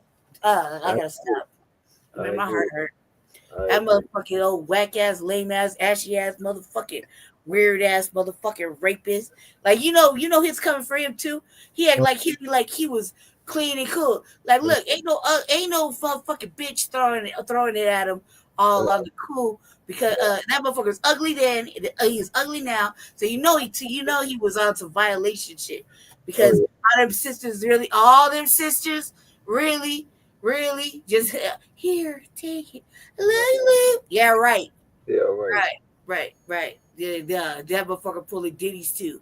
You know what I mean? Minus the fucking male aspect. Maybe not. Maybe we don't know. Maybe he was just there. Maybe he needs somebody to watch him do it. Who fucking knows? But he's not clean and fucking sin free. That he needs to stop while he's drawing attention to his motherfucking stupid ass. All right, I'll stop. I apologize. You shouldn't ask me shit. You shouldn't ask me, especially on motherfuckers that make me mad. That motherfucking Lou, man. Oh my God, it's like Cardi B. Like, man, you ought to know how you lost that shit. You should never let her grab a motherfucking mic. Right. Like, that was a downfall. I mean, well, it was all downhill, but she really put the nail in the motherfucking coffin. Oh yeah. You know what I mean? Nobody said she didn't do it. Why ain't anybody saying Cardi B was the nail in the motherfucking coffin? Why did anybody say that? Like, I mean, am I the only motherfucker that said fuck Cardi B? I mean, she was the one that did it. She's the one that really nailed it in the coffin. It's like, I can't even, bitch. You're in a way different motherfucking tax bracket class of your own, and you're not even. You shouldn't be giving no motherfucking advice. With the shit you be doing, like this is the kind, like you're not even a role model. Right. Like girls can't tell you they want to look up to her, unless they want to look up to her and be in the hoes. Like they can't look up to her. She ain't no role model. Neither was Kamala. Like, She ain't no role. whole music. I don't give a fuck if you live a life where you're just a one person individual.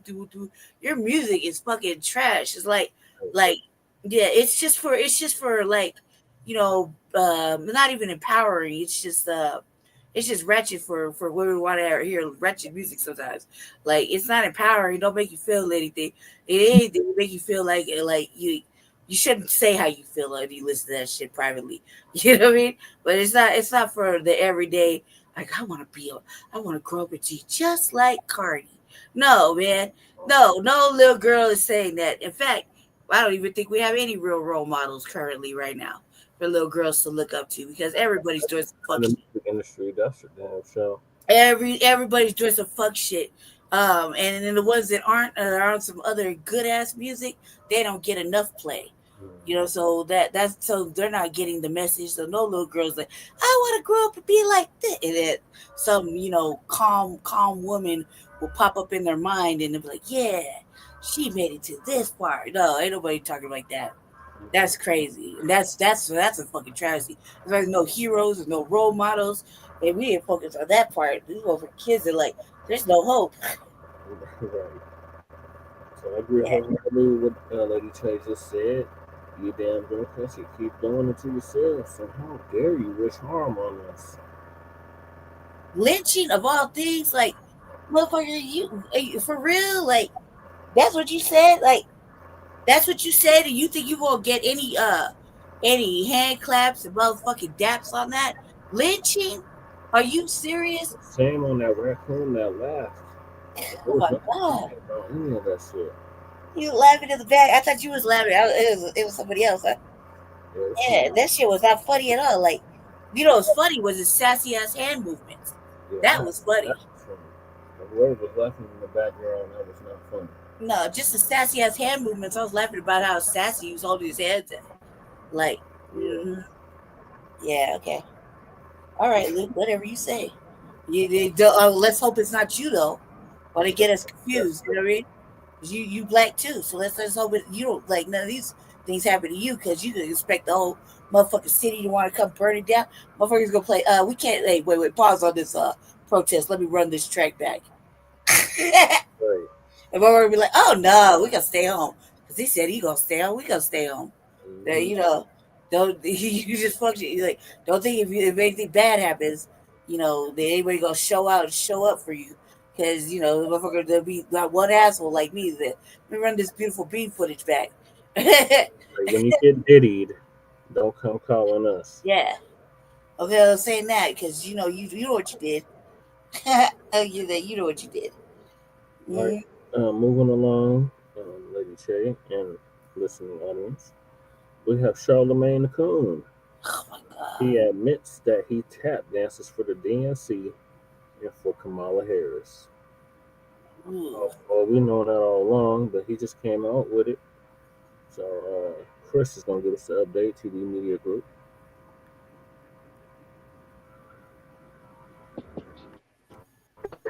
Listen, there's a good chance somebody's trying to hack your website right now.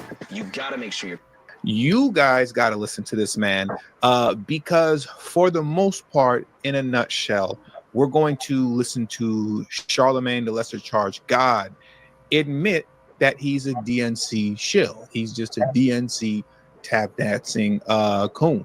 And that's not even a word that I like to throw around too much, because the word coon doesn't really mean too much these days.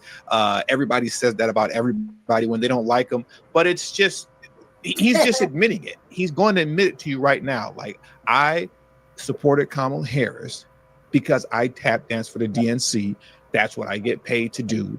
And that's where my interest lies. Not because I care about America. It's not because I care about the Black community that these, mainstream media outlets have propped Charlamagne up to be this freaking God in the Black community who's just great political mind that has to be on all these mainstream media networks telling the world this is what Black people think. I speak for the Blacks, even though he tries to deny that, but we all know that that's what he represents. Anyways, that's enough of me talking. Let's let Charlamagne, the lesser charged God, speak for himself, and let's just see if you catch what he's going to say, as he literally is going to admit to you right now that he doesn't care about the Black community. He doesn't care about America. It's all about himself. Only. That's it. That's why he supported Kamala Harris, because he tap dances for the DNC. I supported Kamala Harris, but it doesn't matter at the end of the day, because the president of the United States of America, the 47th president, is Donald J. Trump. And I said this on Breakfast Club this morning. Like, you gotta accept it. Are you an American? Al walking out. Al just leaving. Are you an American or you not an American? Damn right I'm an American. Why would I wish for America to fail? Why would I want America to fail? I'm just asking a simple question. Thank you. I'm just asking a simple question. Like, I don't want America to fail. I have a life here. I have businesses here. I have a family here. Why would I want America to fail? That's why we were wondering why you were supporting Kamala. That's why we didn't understand it. We're like, why is this guy throwing so much support her way? Listen, when I know that he's a patriot, when I know he's a great man, I know that he wants America to win. Everybody votes for their interests. I have interest in Kamala, but I'm not going to root against. Why would I root against the president? He told you right there. Everybody votes for their interests, and I have interest in Kamala. He didn't say I'm voting for her because she's the best person for the job that's going to steer America back on course.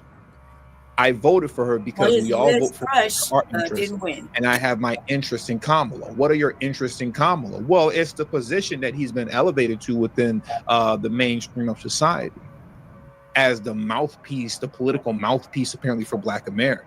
Now, he's a court jester, right? He's a clown, but they raised the clown up to be your voice. They raised the clown up to speak for the Black, quote, community when it comes to politics. They raised the clown up to do this. And that's who Charlamagne is, and that's what he represents. He is a clown. He's a joke.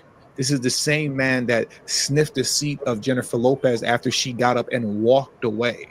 Okay, this is the same man that gave a plaster mold of a buttocks, of a black buttocks, I think it was, to DJ Envy because he thought it was a joke. I don't know any men out here that would play around like that, that would actually get like a lifelike butt of another black man, a black butt, and give it to a friend as a gag gift. This is who's been elevated as our political Black messiah in the mainstream.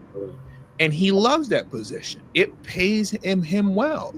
It pays him well. He gets paid handsomely for that. He lives a very phenomenal and amazing life, given the position that he's been elevated to within the mainstream. And that's the reason why he supports Kamala. Now, understand, this isn't anything profound that I'm saying here. I'm not saying anything profound. We all know and understand this already, but it's different when they admit it themselves. But this isn't the first time he's done this. You all know the clip if you're subscribed to my main channel, if you've been subscribed to it for quite some time now. I've played it 1,000,001 times where he was on T.I.'s podcast, what's it called, Expeditiously. And he was on his podcast back in 2020, and he literally admitted that Joe Biden has done worse things to Black people than Donald Trump could have ever done. He admitted that literally Joe Biden was the worst pick for Black people than Donald Trump. Yet when it was time to go out and corral the Black masses to vote blue no matter who, what did he do? Even after admitting that, he still told you all to go vote for Biden anyways. And he loves to play the role as being somebody who's in the center, in the middle. I'm just calling it how I see it. I'm an independent. He's not an independent. He's a tap dancing DNC shill. But he loves to play that role all the way up until it's about a month left till the election. Then once it's election time, once there's about 3 weeks left to go, now all of a sudden, Biden 2020, Biden 2020. And he did the same thing and ran the same playbook again.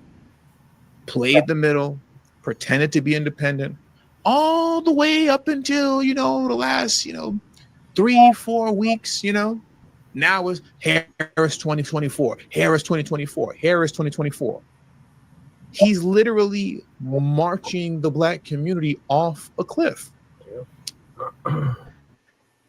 Hey, this is Glenn with I mean, Corel. you shouldn't be If following you are him working in anyway, the refrigeration industry and you have not seen this, he is whack. He's And so like his whack. co-host He's just whack said, all the way around. No I swag know, whatsoever. you're a patriot, right? I know you don't want the country to fail. Obviously, nobody wants America let to a fail white because we all supremacist live here. So that's what I'm trying to figure out. Why in the world would you Kamala Harris? Why would you endorse her? Why would you push her on the people? Why would you do something crazy like that? Well, like you said, I have my interests. We all have our interests, and my interests are in Kamala Harris. And we all know what that is. Like I stated, he's just somebody who's out here tap dancing for the DNC, and it affords him a great life. And it affords a lot of guys, a lot of these black celebrities like Charlamagne, a great life. It gives D.L. Hughley a great life, Steve Harvey a great life, Ricky Smiley a great life, Roland Martin a great life, Angela Rye a great life.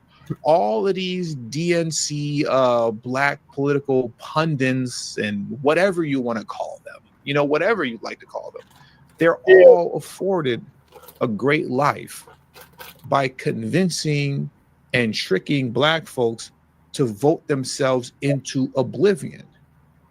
Black folks have been voting blue no matter who to the clip of between 85 to 90% since 1964. And honestly, it didn't change with this election. When you're looking at the demographic breakdowns, it still showed 86%, largely due to black women. I think black women voted for Biden. I mean, he voted for Harris, I think to the tune of 92%. In comparison, or I should say, in contrast to black men, who I think it was 78%. Yep. So then that average comes out to 86. You know. So if you're just doing the basic math and we're looking at the history of our voting patterns, it didn't really change. Even though black men, depending on the exit polls that you look at, shows that black men chose Trump. I believe anywhere between 20 and 23%. Black men voted for Trump. Anywhere between 20 and 23%. It depends on the poll that you're looking at, you know. But nonetheless, at the end of the day, I mean, if you're being honest, black folks did the same thing that we always do every election, which is very annoying and frustrating, right? It's very annoying and frustrating. This is despite the fact that mainstream media is over highlighting the fact that 20% of black men voted for Trump. They're just looking for somebody to be mad at and somebody to blame, right? They're trashing white women, they're trashing Latino men, and then they're trashing black men as well. But the point is this, not to stray too far off the point, and just to round this thing out, I just wanted to bring this to you guys' attention. Not like I guess it really matters at the end of the day. This guy has contradicted himself so many times. Charlamagne has told on himself 1,000,001 times. But when you have the backing of the machine, you can be Charlamagne, the lesser charged God. And for those of you who don't know why I call him the lesser charged God, just check his Wikipedia page and go to the crime section, right? You can be him and still get away with pretty much contradicting yourself like crazy and just essentially doing and saying anything, right? Because he's protected by the machine. But that's all I got for you guys, man. He told you. That's where my interests lie.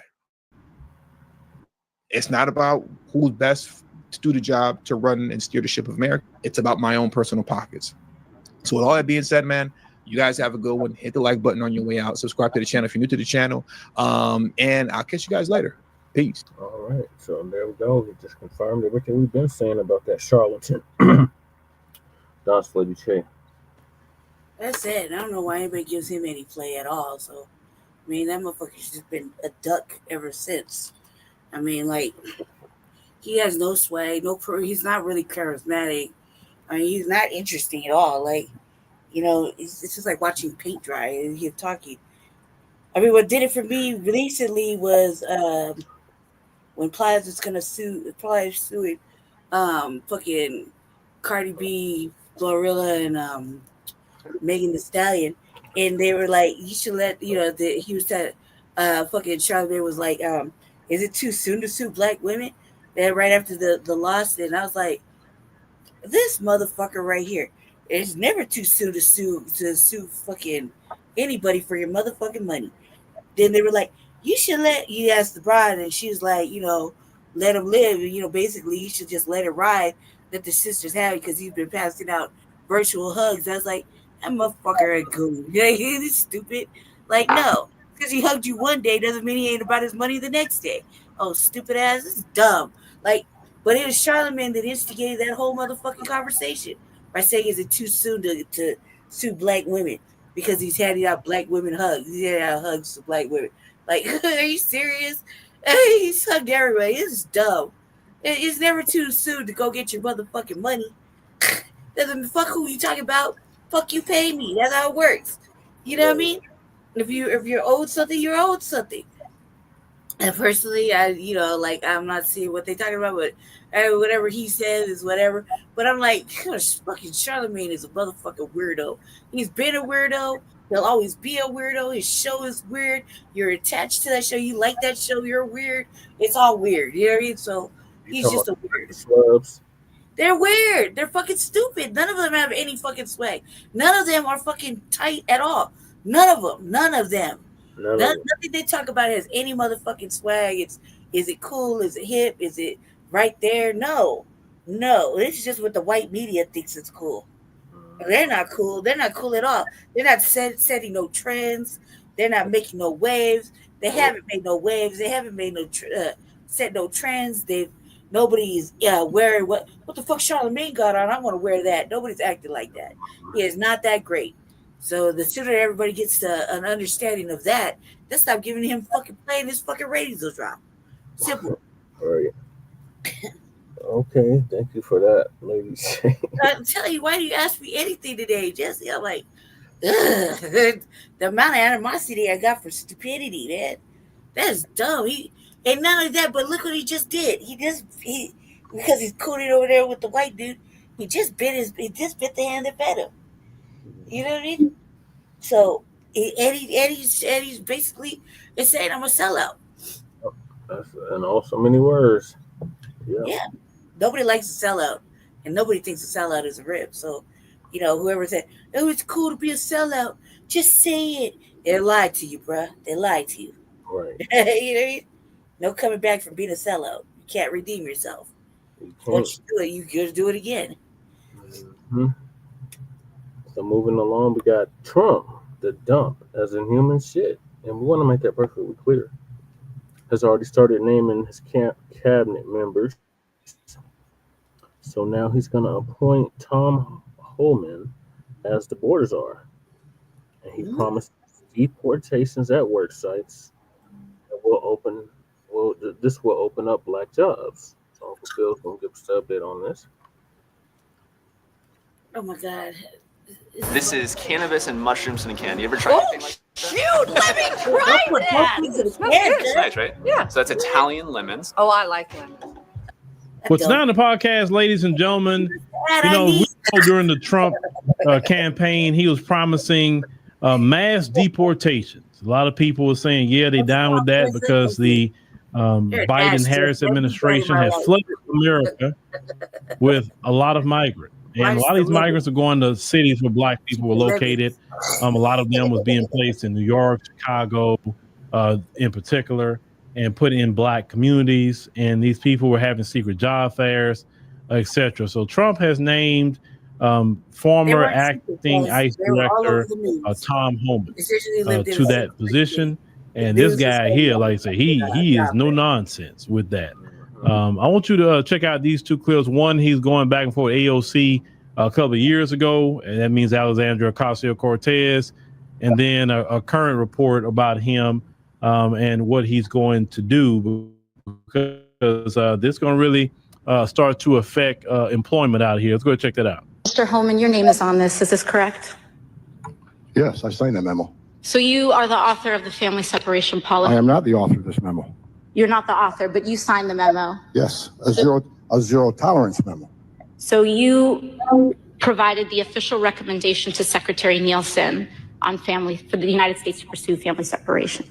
I gave Secretary Nielsen numerous recommendations on how to secure the border and save lives. But it says here that you gave her numerous options, but the recommendation was option 3, family separation. What I'm saying, this is not the only paper where we've given the Secretary numerous options to secure the border and save lives. And so the recommendation of the many that you recommended family separation. I recommend a zero tolerance. Which includes family separation. The same as is with every U.S. citizen parent gets arrested when they're with a child. Remember you were talking about that other day? Zero tolerance was interpreted as the policy that separated children from their. If I get arrested for DUI and I have a young child in the car, I'm going to be separated. When I was a police officer in New York and I arrested a father for domestic violence, I separated that father Mr. from his Homan, with family. all due respect, legal asylees are not charged with any crime. When you're into the country illegally, it's violation 8 United States Code 1325. Seeking asylum is legal. If you want to seek asylum, go to the port of entry, do it the legal way. Just made that clear. Okay. We're going to prove to the American people we're concentrating on public safety threats and national security threats first. And we're going to be very transparent. We have a lot of media press conference and tell them exactly what we're doing. Homan says while national security is priority number one, the administration plans to return to targeted operations. Find at Worksites, whether it's the meatpacking plant, whether it's the massage parlor, where people are forced into labor to pay off their smuggling fees. That's where we identify and rescue a lot of these trafficking victims. Homan says removing undocumented immigrants from the workforce will result in higher wages for citizens. He adds those with work visas will be able to continue their professional roles. Homan has been criticized for the first Trump administration's policy of separating parents from children. He says that policy will not be reenacted, but did defend the concept. When we arrest parents here, guess what? We separate them.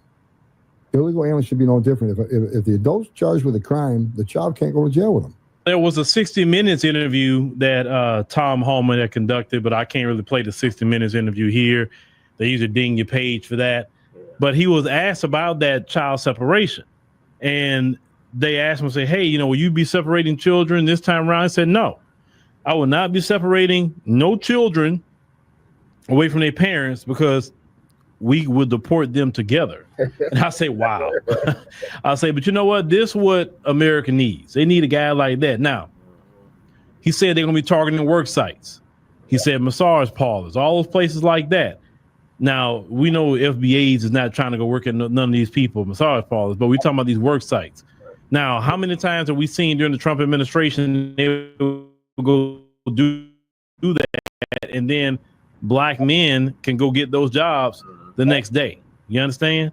So, hey, that should be good news for the economy and good news for brothers out here who looking for a job and know all the migrants and took these jobs and they won't hire the brothers. Now the brothers gonna be able to get these jobs back. That's what a lot of people voted for. You understand? When they said mass deportation, that's what some people did vote for in this election, on top of the economy and things like that. Now, you're still gonna have these bleeding heart Democrats is gonna be out here. They always talk about immigration, but they don't want them at their house though. AOC, all that talking, but let a family go be dropped off at her house and say, hey, since you support immigration, well, here's a nice family for you, and they can stay at your home and you take care of them since that's what you want to support. They don't want them at their house, but we have to take them in our black communities. Our tax dollars as citizens has to go to other people who didn't put in on it. It's not like they bring them in here and say, okay, if you go do 8 years in the military, then we'll make you a naturalized citizen. They're not even doing that. I mean, they should have to, if they want to come in, they should have to earn their way to their citizenship. They can't just come in here and just get whatever they want, right? So this guy is no nonsense. And that's what they need to try to ramp up these mass deportations. Now they say, oh, well, deportation costs $80 billion. They're spending $450 billion a year is what they were spending on the migrants during the time of Biden. So actually it's a lot cheaper to go on and remove them. On top of that, think about, you talking about food prices, think about it. You bring in an extra 15, 20 million people anywhere. That creates a higher demand for food. If you get these people out, right, then that's going to decrease the demand for food and food prices can drop. All the extra cars that people had riding around, all of the more demand of gas, it could drop the gas prices. Because when you have a lower demand, they got to drop the prices. So really, it's going to be good for the rest of us if they start enacting mass deportations. So it should be something that we definitely as Black Americans should look forward to. And listen, they're gonna try to shame you and it's not right.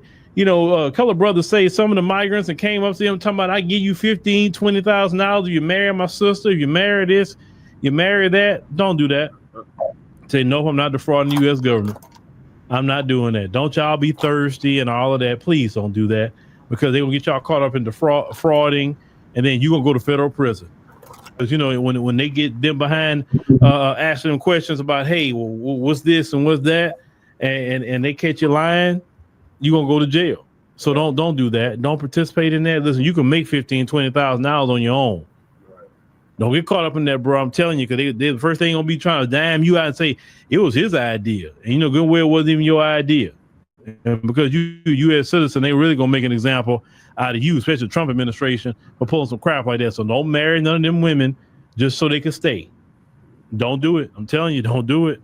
Don't do it. But more and more people are being named to the Trump administration. Is moving pretty fast. That way, by the time he get in first day, he have his whole crew. And they just got rid of that shit. That spouse citizenship.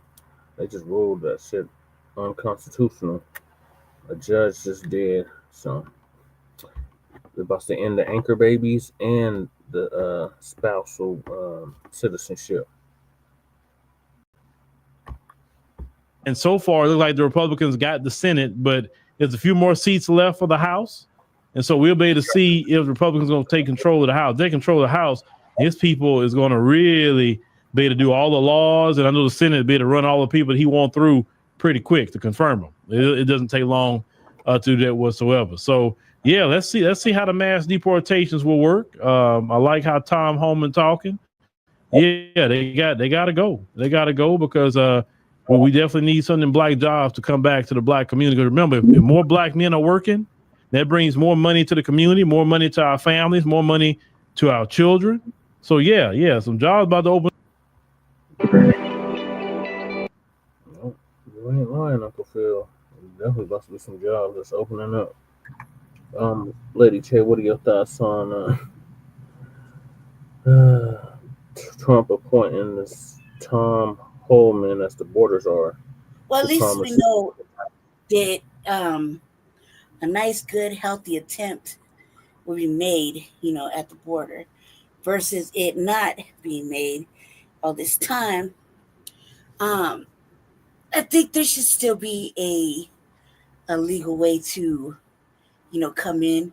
I'm gonna show this documentary on the RVA, so they could have a different dialogue. But I think that what they need to do is really need to evaluate who's here and what they're good for. So, a lot of things. Like I'm gonna show this documentary, and then I can get my thoughts clearly together. I think that they're doing it, yeah.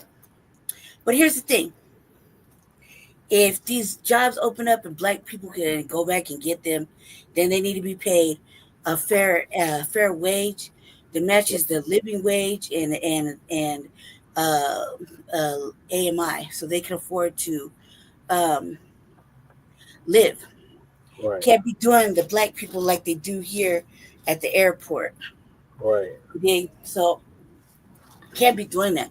If you're gonna let these jobs be open and black people actually gonna work, then and you want to say that you're worth $21, $25 an hour, then you need to get out there and really do that, so that you can get paid what you're worth, and it actually matches. Which is another thing, is that we're gonna have to make the living wage and the working wage match, and you gotta be able to provide for yourself. Currently, it doesn't match. It's not available, and that's because they're the ones running the show. They're in government. They're the ones running the show. So, the wages don't match. And so you could be working your motherfucking ass off 2-3 jobs and still have to live on the voucher system, which he could shut off too. So, I think black men and women should be able to get whatever jobs they want. But I also, I however think that they need to get paid the right wages so that they can live. It's not fair that this because you think that because a motherfucker's an immigrant that you gotta downplay them and you're giving away these jobs and you're making it impossible. But they're getting way more extra. It's got to be fair and equal. If it's not fair and equal, then fuck it. Then if we can't have it, you can't either. Right. You know what I mean? We're here first. Like, even if you are in fucking detriment and turmoil wherever you are, you cannot be making fucking demands that we don't even get. Right. You know what I mean? And then putting yourself at a higher above level, well, because of this and this and that, when we're suffering still, you know what I mean? And that's not right either. So we can't let that happen as well. There's a lot of things that we gotta really look at and take with some of it, all right, well, he's probably serious about this. Go ahead and deport everybody. But then at the same time, we need to look at are we actually going to go do them jobs because we think we're, above that? Or you know what I mean? There's a lot of factors we got to ask ourselves seriously because, a lot of things we don't even want to do. And we're like, hey, they can have that. You know what I mean? Yeah. We got to be really serious. Instead of fucking making all these weird ass complaints and demands that we're not going to follow through with, we actually need to be serious and decide whether or not we're going to go work at the fucking chicken plant or whether we're going to go fucking mine some shit or we're going to go do this or we're going to go do that or we're going to really, be on waste management and whatever, you know what I mean? So we really got to be honest with ourselves on what we are able to, what we want to do as Americans, especially as foundational Black Americans. Then we got to figure out nobody's thinking. Maybe we should figure out what the fuck they good for, and put them where they need to be. Maybe they might be better apt to do other shit versus being in the way of us here. You dig? Maybe they're not for the. If they drill oil, maybe they need to be drilling oil in the oil fields. We do got them, you know what I mean? Maybe they need to be moved around to a place where they could be useful. You dig? So, a place where they can be useful? What? A place where they can be useful? In our state, yeah. No, just period. A place that can be useful?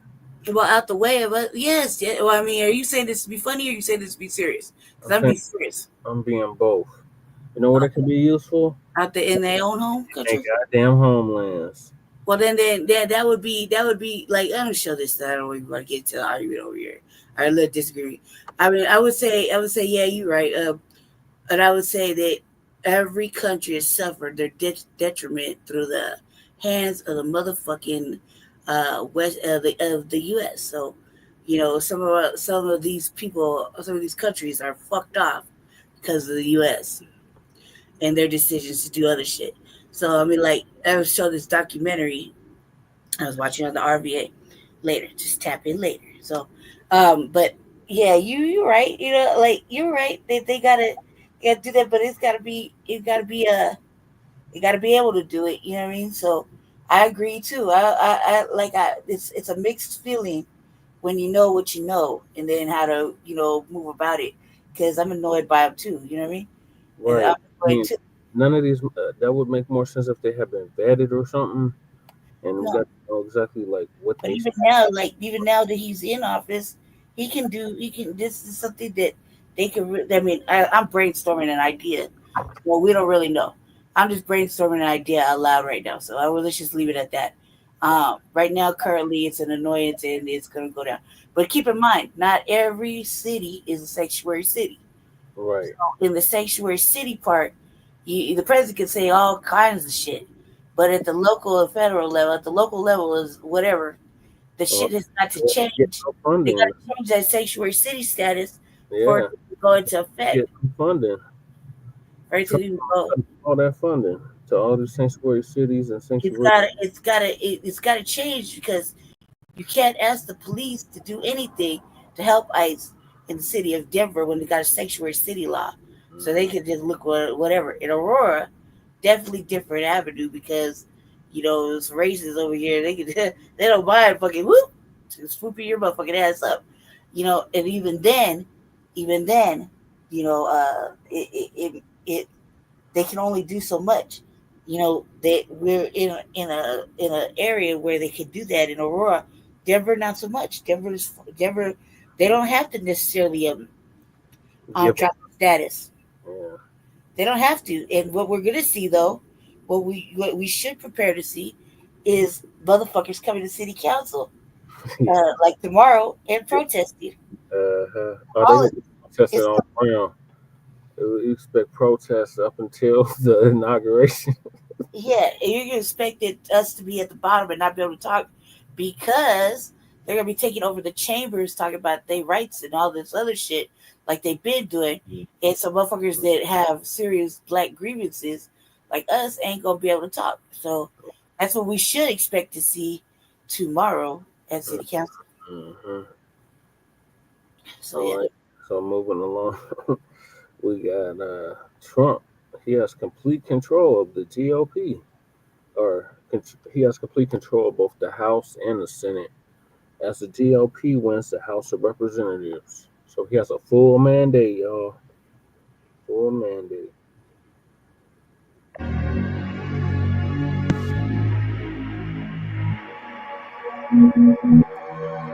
Mighty dead. What's up, YouTube? This is Too Raw for TV. That was real red wave right there. All right, so shout out to the sister Denise, one of my subscribers on YouTube and one of my patrons, for informing me of this breaking news. Now, Election Day was now, can you believe it, 6 days ago. Yeah. Of course, former President Donald Trump, who was seen as a bit of a slight underdog, at least according to the media, won a decisive victory over Democratic challenger and Vice President Kamala Harris on Election Day, securing 312 electoral college votes to Kamala Harris's, force of habit, Kamala Harris's 226. The popular vote, as I anticipated, as more votes funneled in from California, I anticipated that her portion of the popular vote would go up a bit. It's right now, last time I checked, Trump is at 50.4% of the vote, Kamala at 48%. So that's about, 1.6% going to minor party candidate.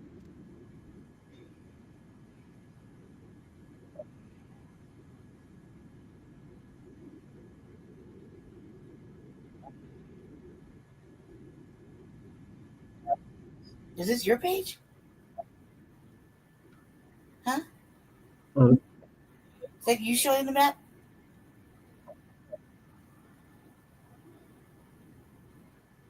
Is that your page? Yes?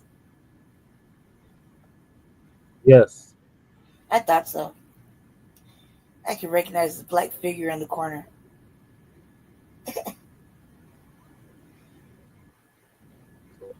Me. Won the 218th congressional race, which puts them in a slim majority. Remember, there's 435 representatives. 218 is the number it takes to win a majority of the House. They've achieved that. There are still 8 outstanding races that have not been determined.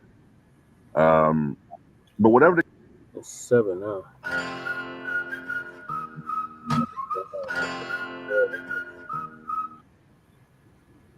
But whatever the case may be, the Republicans will have, yet again, a slim majority in the House of Representatives. The United States Senate, however, is another story. I think coming into this election, I think they had something around 50, what was it, a 50-50 split with Kamala Harris, giving them a slim majority of Democrats. I think that's what it was. Something around that, I believe it was. So I believe the Senate now gained 4 more is 53-47 or 53-46, something around that range. So the Republicans have an outright majority.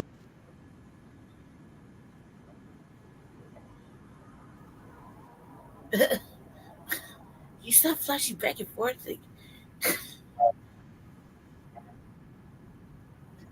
Oh, yeah. either. Yeah, but this is way past it. We're like already ahead of this. I just need. I think they got.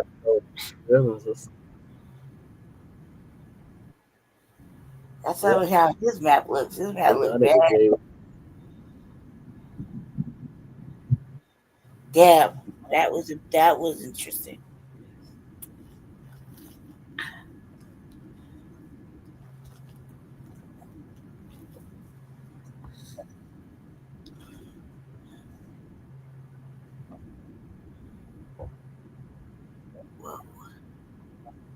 Yeah, but just needs a seat. And the Republican, I think they got it. Others got called.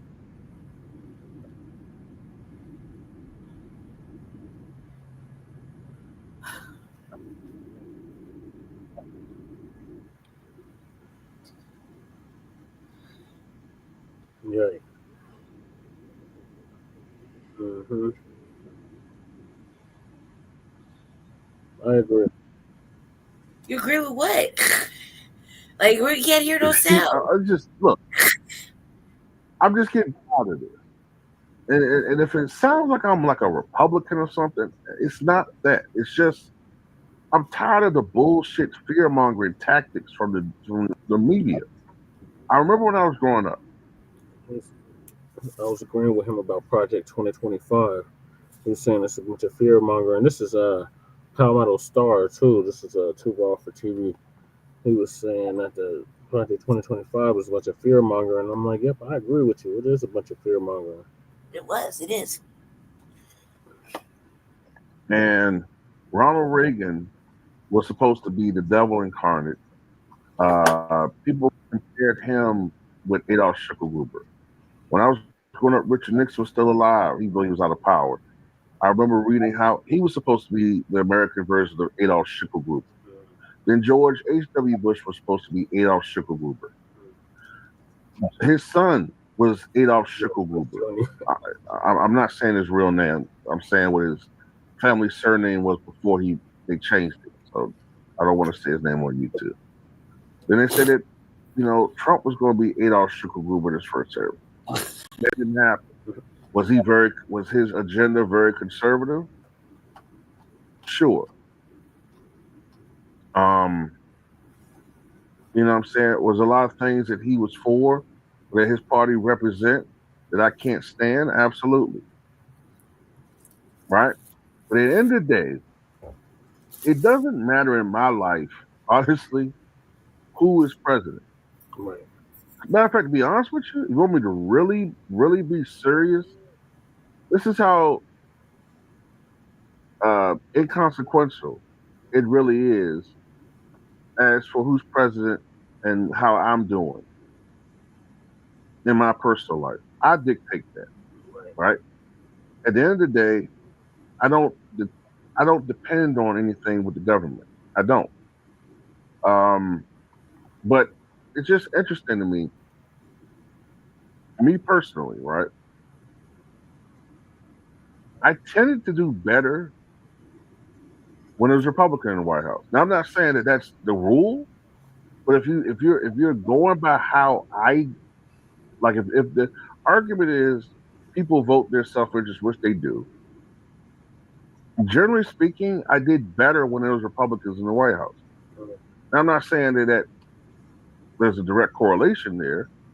It just could be coincidental. But I'm just saying I tended to do better personally when there was a Republican in the White House. When it was Reagan, when there was Bush. Now, Clinton was the exception. I wasn't working then. I was a kid, a teenager, but my family did do a little bit better when Clinton. No, what? You know what? I take that back. No, we didn't.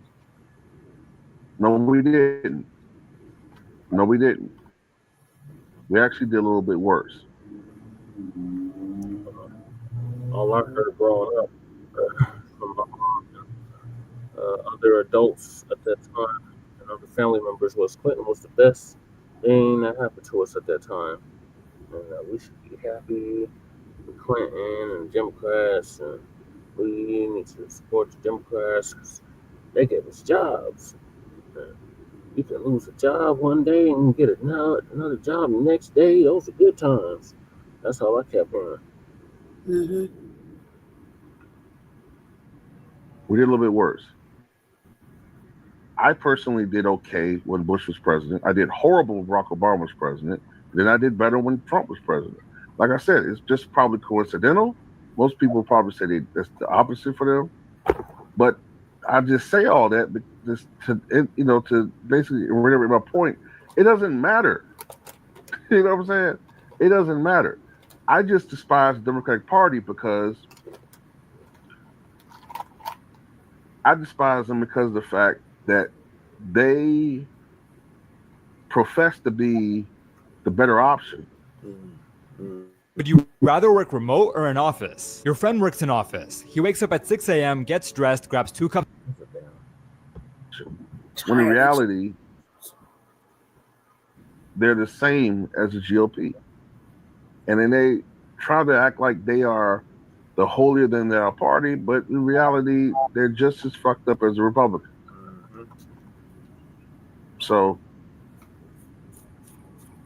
that's just how I feel. Yeah, I agree with you. And I'm already seeing people now all of a sudden code switching and, are you going to say something about these emails? What about these racist emails that are being sent out? Are you going to say anything about how he's going to give police officers immunity? I mean, don't police officers already have unqualified immunity? What about all of the videos that I've done or the times that people have talked about police officers unaliving Black citizens, right? I did on my Patreon talking about, all these dudes being found unalived, hanging over the last few years, right? Why is it whenever it's a Democrat in the White House, certain people seem to ignore that? Now, all of a sudden, that Trump has gotten elected, now people want to get on code now because it fits your agenda. Now, all of a sudden, you want me to talk about these things. When for 4 years, when I was talking about these things, you didn't want to hear it. Mm-hmm. Why? Because you want to magically, act like these things weren't happening when Biden was president. Because you want to act like, race relations have gotten better. Nope, actually, there was an uptick in these types of senseless crimes. Mm-hmm. So, if I'm an agent of chaos, so be it.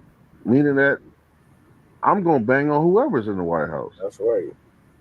And I'm going to do a video tomorrow about Trump's idiotic idea of putting that imbecile Herschel Walker in charge of missile defense. What the fuck are you thinking, Trump? You gonna put this idiot there? Right. Maybe you will be a goddamn disaster. Why would you put that moron in that position? What even said he was qualified Anyway, that's all I got to say about it. for missiles? Just because he threw a football don't mean he qualified.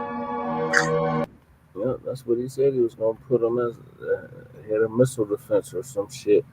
And then he's going to make Mark Rubio the Secretary General. Stupid. Stupid. So, speaking of our current president and what he's up to, Sleepy Jim Crow Biden does the bite and shuffle as he nearly busts his ass on Delaware Beach.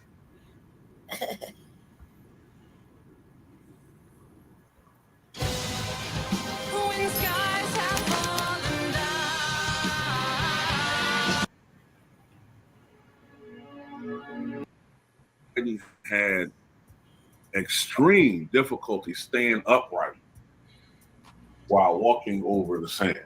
I mean, he was really, this guy is deteriorating fast physically. Okay.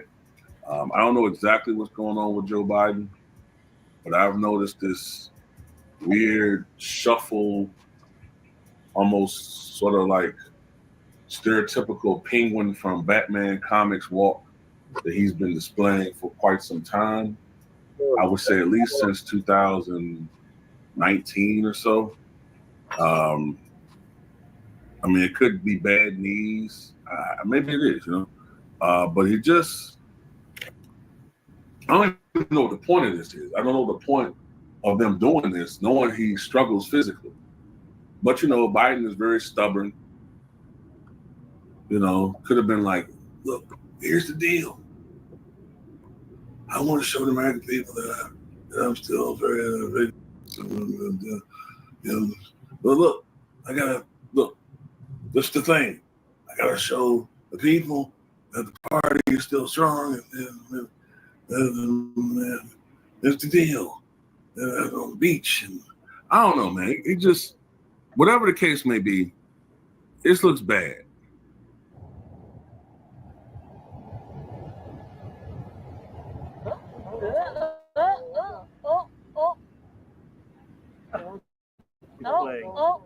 Playing. He's playing? Yeah. He's playing. Trying to learn. He's playing.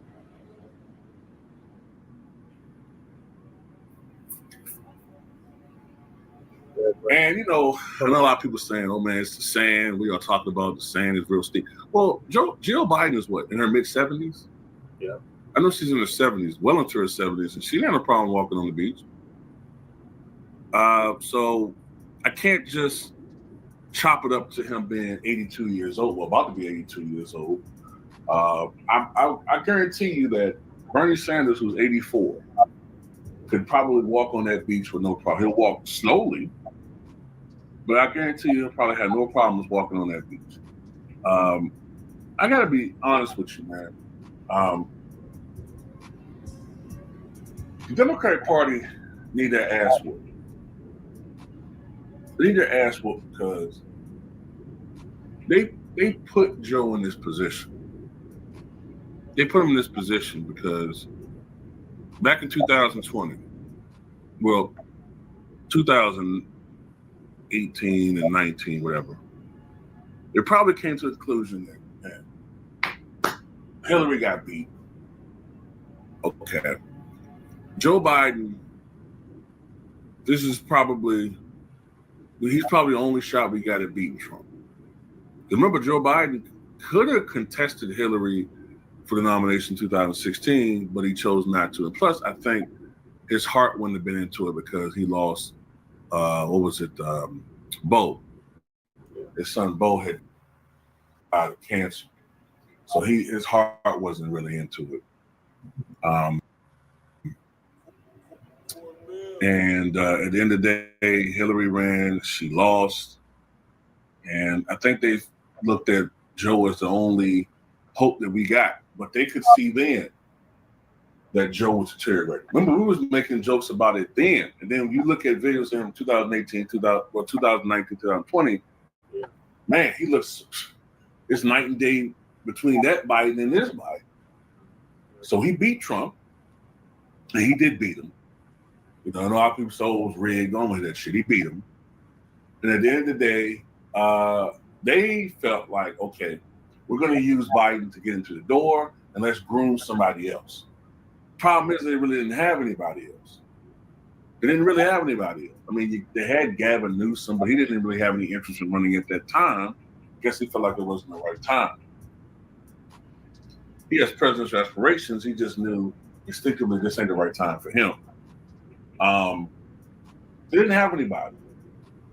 So 2022 goes on and the midterms, and what was supposed to be a red wave then didn't happen. Matter of fact, remember, 14 or 15 candidates that Trump endorsed in that election lost. Only one that won was J.D. Vance, who's now a vice president, about to be a vice president. So the fact that Democrats, I think, made some gains that year emboldened Joe Biden. And then a guy who's supposed to be this transitional president said, no, I'm going to run again. But they knew that they didn't really want him to run again. They knew he was just supposed to get the Democrats in the door. They had to groom somebody to succeed him and run in 2024. And they didn't have anybody. So the best they could do was Kamala. Since Joe was hell-bent on running again, even though, as we now see, his internal polling showed him losing a super landslide to Trump. So after the debacle of the performance in June, he steps down. They didn't have anybody. They were forced to run Kamala. They tried to lie and say that she's the most qualified female candidate ever. Hillary Clinton was far more qualified to be president than she was. A bunch of people lied to pollsters, as they did before. Pollsters underrepresented Trump's strength, and Trump mollywopped her on November the 5th. And now in the position they're in now. They're a party that is soon to have really no leader. They're a rudderless party. There's rumors now that despite, Barack Obama and Michelle Obama, stepping up for the sake of the party and trying their best to sell Kamala, well, to be honest with you, they really just shitting on Trump more than trying to sell her. But reportedly, they don't like each other. Obamas don't like Kamala. I don't know if any of that stuff is true, but at the end of the day, it might be true, but I don't know if it's true. But they knew she was a bad candidate, man. Right. And Joe's in a situation now where, to me at least, his presidency is going to be seen as a bit of a failure. He accomplished some things, but his presidency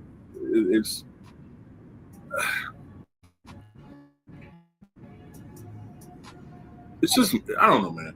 It's just, this whole situation leaves a bad taste in my mouth. You know what I'm saying? Like,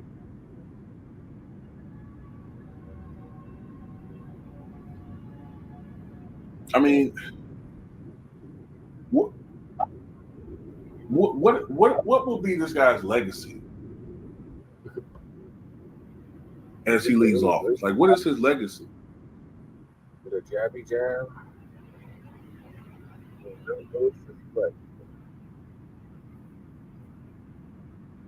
What is Joe Biden's legacy? I mean, he's a career politician who once was a segregationist light, which is why I don't care for him. Due to the shifting demographics of this nation and the shifting support of the Democratic Party, he had to move to the center left, I should say. And now, because the party is so left, he had to be the most left-leaning president since FDR. But, at the end of the day, the Democratic Party is in shambles. The only way out is through. The only way out. They're in shambles.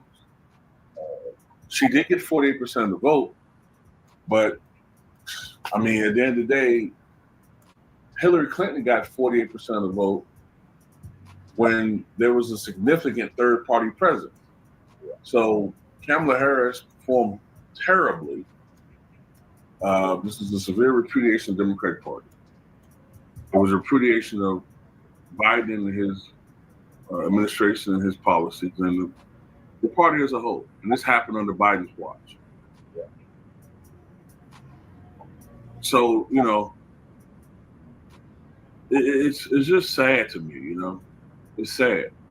Because 4 years ago right now, they're touting Joe Biden as the Democratic version of Ronald Reagan. And I guess that's a little bit appropriate considering he's fumbling and stumbling around. Right. But just not prime Reagan,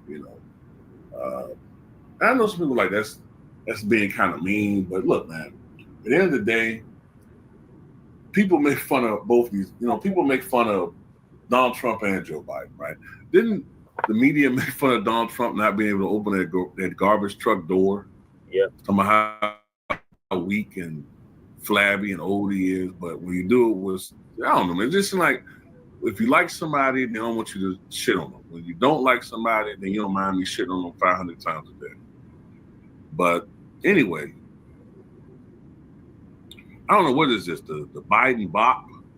The Biden shuffle? Yeah. I mean, honestly, Biden looks like, I'm not trying to be funny. Biden looks like one of those elderly people that you see in them homes who being walked around the courtyard, you know what I'm saying, by aide. Am I lying? Like, it just, if Joe Biden was to run for president, it should have been 8 years ago, in my opinion. But anyway, that's all I got to say about it. Some of you guys. It's time for Grandpa to sit it on down. Lady Che.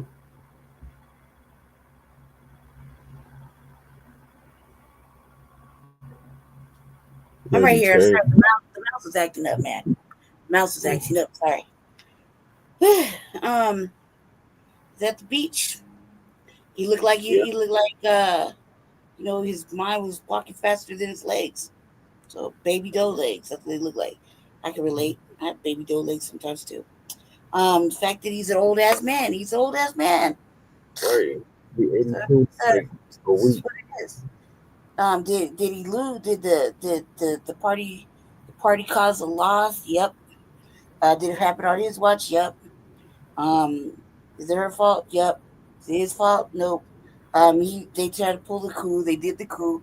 Can't really blame him for it because he had to sit it down. They invoked the 25th Amendment on his ass. Yeah. So let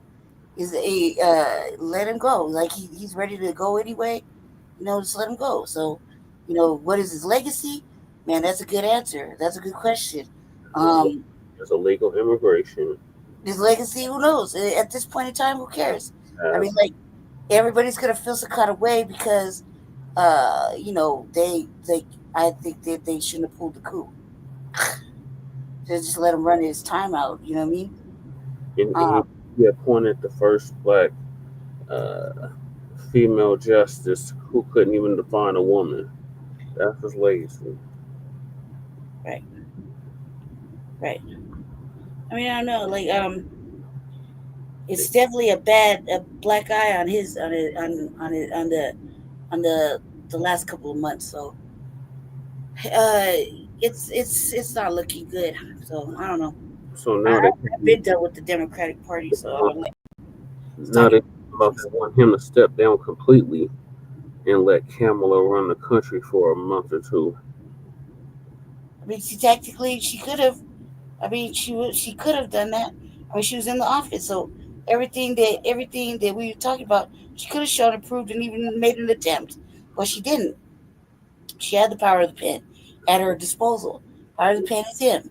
You know what I mean? And she didn't utilize it or even try to utilize it. Try to walk something through or try to get him to do a fucking executive order or anything. She didn't. And she could have.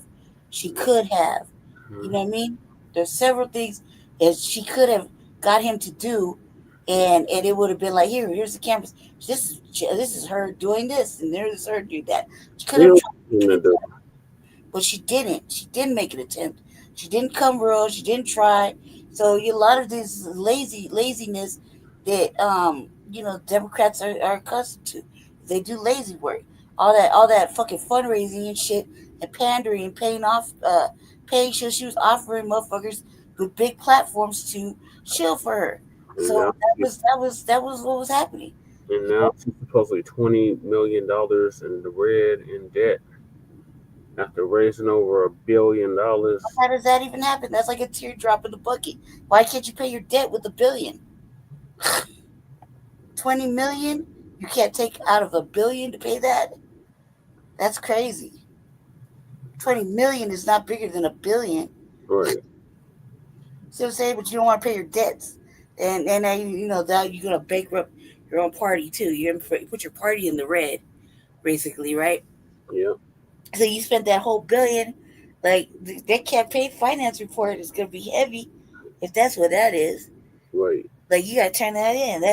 That's gonna show all the money that went out. Mm-hmm. Who got paid what? By whom? Who? How many? Who donated what? Who gave them $1 billion? Right. That's gonna show a lot, because that's gonna show all the money and the donors and everything, and then it's gonna show who she donated to. or who she gave it to. And that shit right there is gonna be like, oh my God. Oh my God. You know what I mean? Oh my.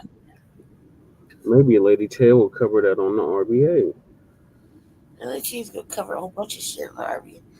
I mean, that the campaign finance is like, woo. That's how everybody be finding out shit over here.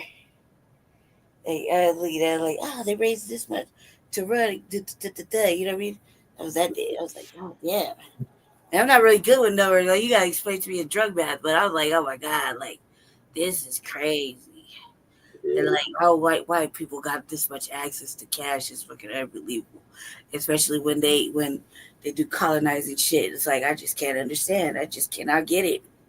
And I think about it like, you know, even if we did have a black representative, how the fuck what do they gotta do really to get elected? Because if white people can drum up all this kind of fundraising money, how the fuck does it happen for black people? Like, for real raise money. Like, who's doing it? Do you send the white people out there to campaign for you? Or how does that happen? What's the magic? Because that's what I think that I want to know. The magic is corporations. You get a white face to go propagate and pander so you can raise the money? That's what I need to know. Yeah, and you got corporations backing you. Because the white face asked them to. Yeah. Oh my God. That made my heart hurt. I was like, no way. Like, moving along, y'all. Besides this selection, there's a big event that is going to take place before 2025. Is it New Year's? No, it's going to be before New Year's.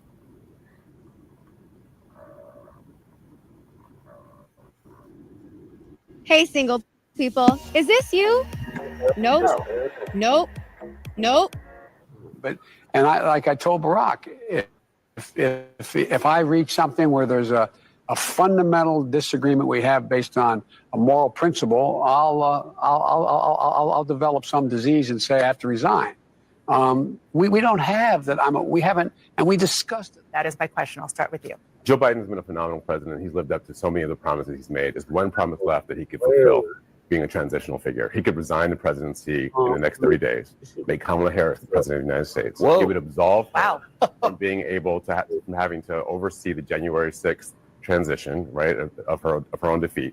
And it would make sure that it would dominate the news at a point where Democrats have to learn drama and transparency and doing things that the public want to see is the time. This is the moment for us to change the entire perspective of how Democrats Okay, this has now jumped from an internet meme to a Sunday morning show. Jamal's out here right now. Congratulations. Season of House of Cards. I thought you were going to say, what about the Supreme Court? That's also out there. What happened this week with the election result not only changes everything in America, but changes everything in the Middle East. Trump is at Mar-a-Lago, making calls to lawmakers and allies. Elon Musk and Robert F. Kennedy Jr. spending much of the day yesterday with Trump.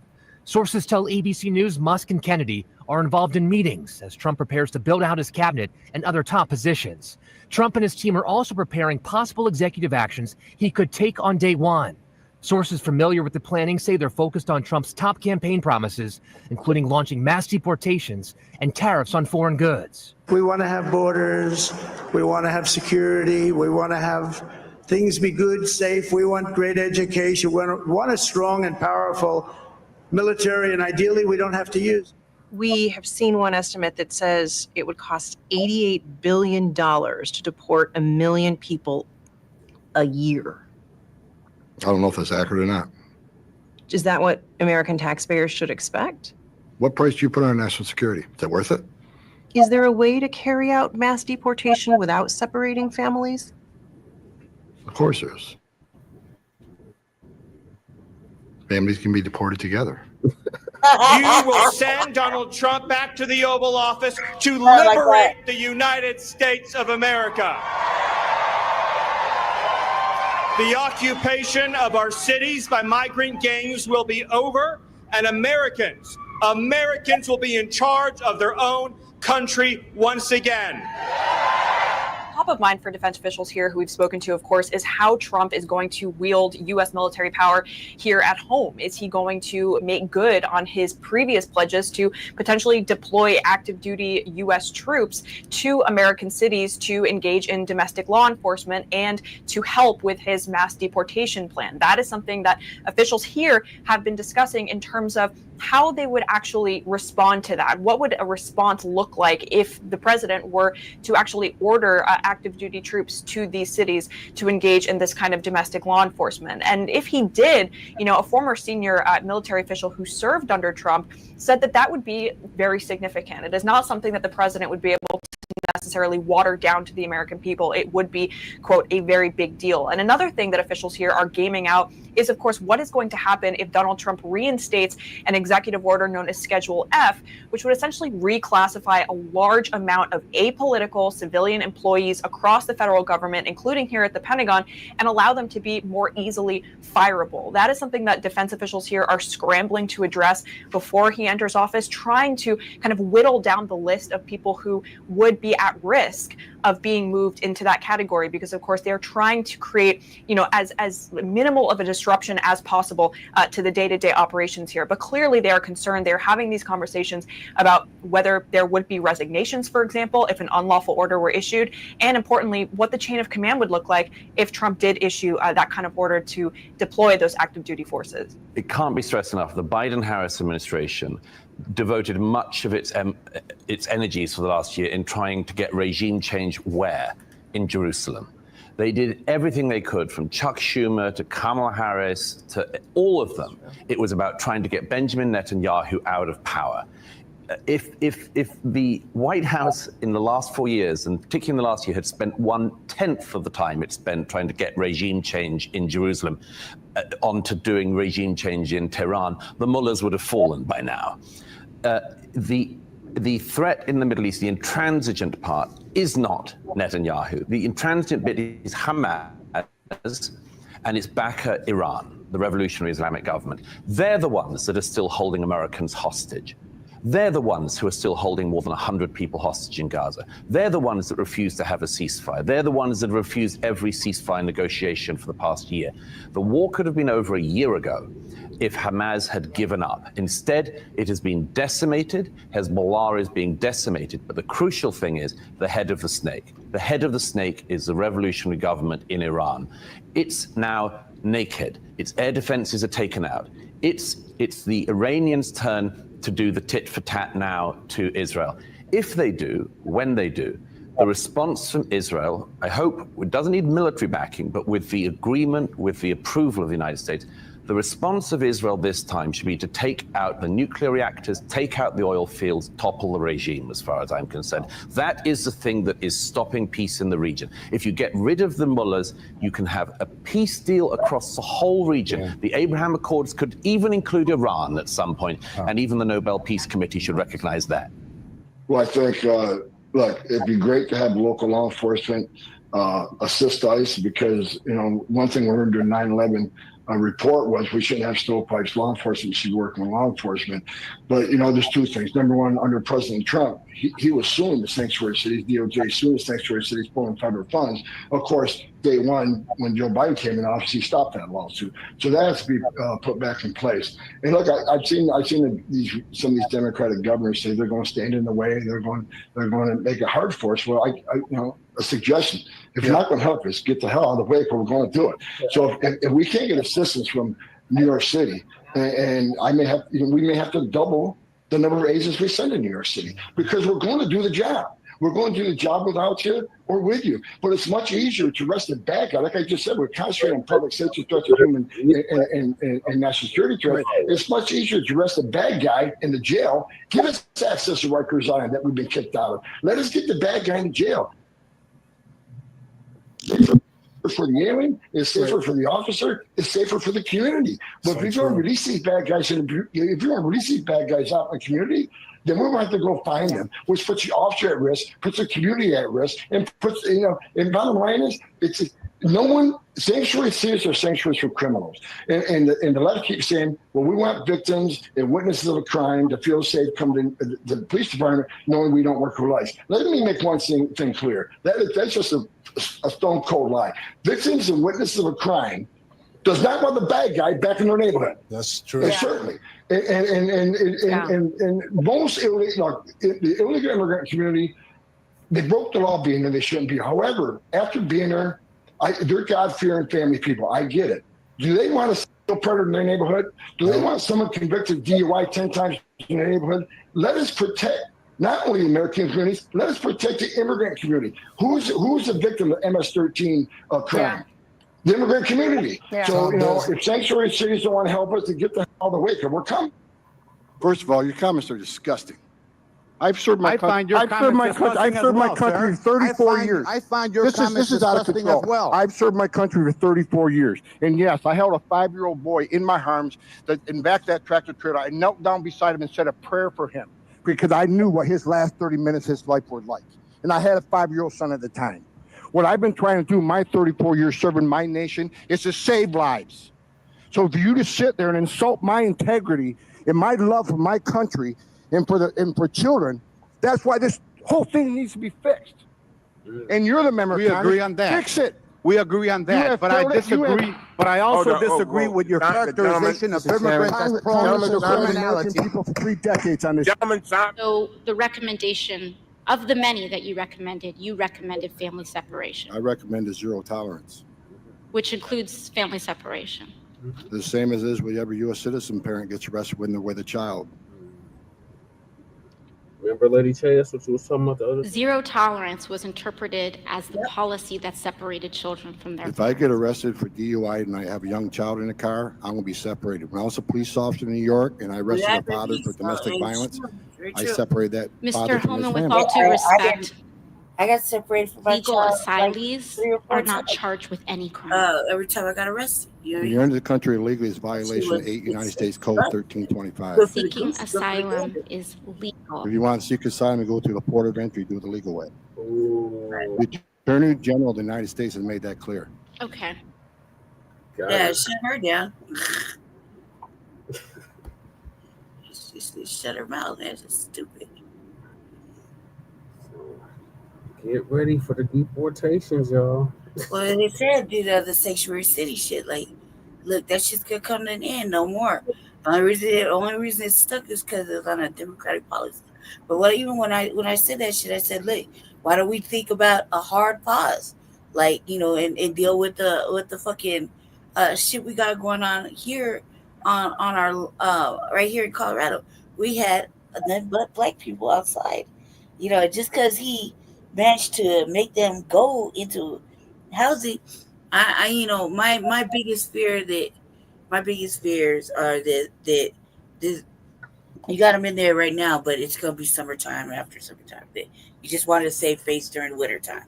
You know what I mean? You don't want, because every winter you know that you don't open up shit until it's 11 motherfucking degrees, and it's gone down to 23 this week when it was snowing. When you were over here, it was like 23 at the most, and then it's been like 57, 60-ish kind of daytime, right. Yeah, so you're not opening up these motherfucking warming shelters. You're lucky I can't access nothing right now, because I would be all over that shit. I know you're not. I know you got everybody put up. I know you got it, but you just, what's gonna happen in the motherfucking summertime or the springtime, and they never. I want to see transparency. That's why I was like, so with this audit, like, everybody needs a motherfucking audit. I think audits are great to fucking get a little perspective of what, when I say your budget is trash, I really mean it. And then this is why. You know what I mean? Like his shit didn't pass, right? The budget didn't pass. For John. Hold on it. I believe he's gonna decide on it this week. I thought it didn't pass with the voters. The 2R didn't pass. Yeah. Yeah, that's what I meant. Yeah, 2R, yeah. That's good. You're gonna fucking, like, they shouldn't. If you read all of this stuff, everything has to go with money from this and that. Taxpayers should stop. Taxpayers shouldn't have to keep giving up their ass to fucking do shit that the politicians are corrupting in their actions. They're funneling the funds. They do it all kind of extra shit, laundering, moving it around, fucking whatever. So taxpayers shouldn't have to keep getting bent over the barrel to fucking solve problems. Right.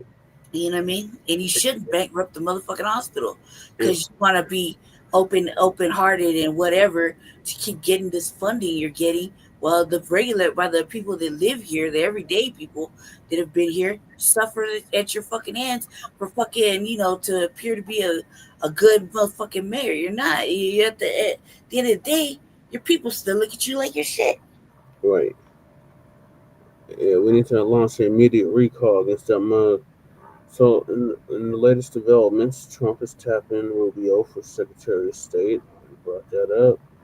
Judge decides whether Trump's hush money conviction will stand. Ooh, that's big. We'll see. So, switching gears, we're coming to the local and what's been happening here locally. So, one of the highly contested races we've had here in the state of Colorado was between Gabe Evans and what was the other chick's name? What was the chick's name? Lady Che. Yadira or some shit. Yadira Kavanaugh. He was showing his ass at that rally. That's really where you need to go with. He need to show his ass at that motherfucking rally. It happened there. He was. He was straight showing his ass. Him and Bobert. And there was like mega.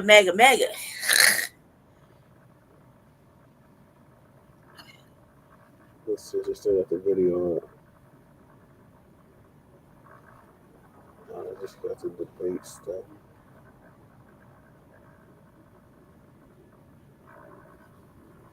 And the Speaker of the House,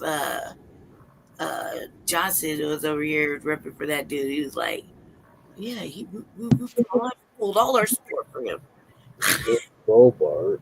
I want to know she was talking about when she was at the rally, man. She had a hat on and everything. She was acting so stupid. Oh, she won her seat too. Yeah, figures. I don't have the video up. Let me check. I'm here. This is right. Oh yeah, he did.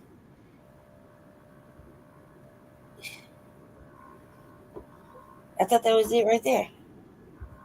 That was just him speaking at the debate.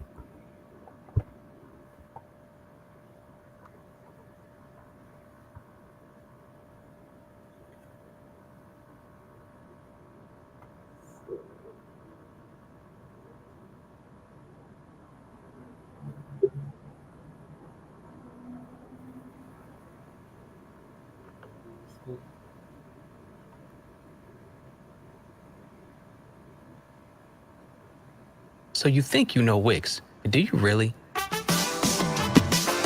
First up, we've got shape video masks. You can use different shapes to create completely different vibes and aesthetic. Going to Springfield and I'm going to Aurora.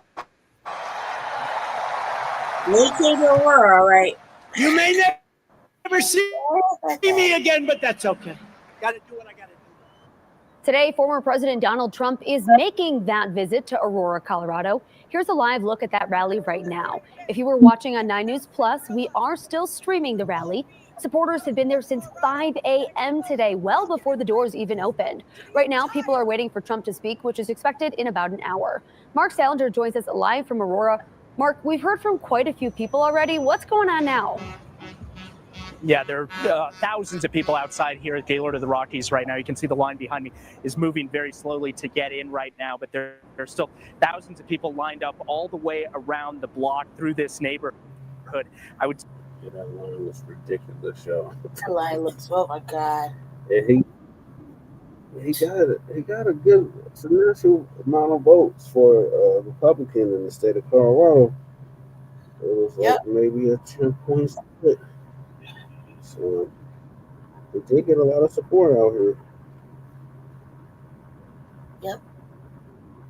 Well, she had a rally that day too. I think the capacity inside is 10,000. I know that several thousand have already gotten in. There's still several more thousand out here waiting to get inside. Obviously, a lot of Make America Great Again hats, but also we're talking to people about what former President Trump has said about Aurora, about the dams and the Venezuelan migrants taking over Aurora.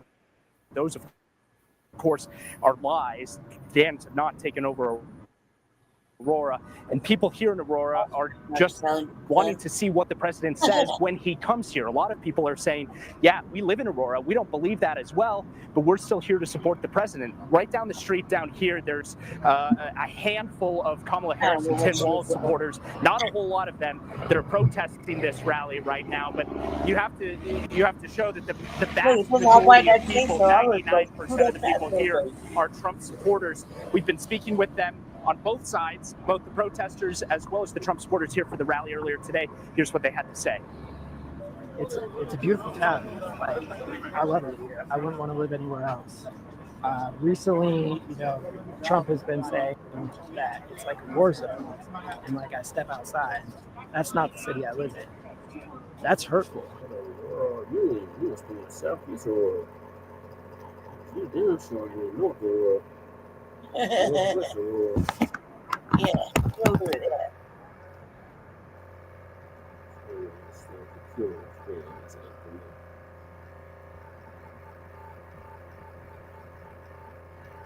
No, that wasn't it, but he said, I was trying to see if he actually spoke.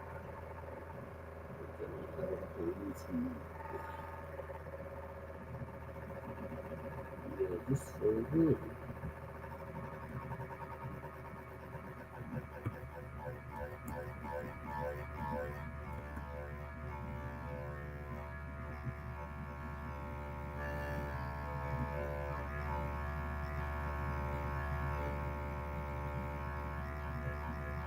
Ready.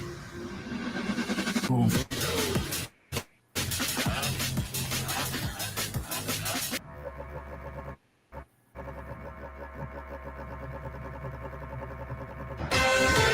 Colorado's 8th congressional district will have a new representative in January. The incumbent Democrat Yadira Caraveo conceded in that race today, so Republican Gabe Evans has narrowly flipped that swing district.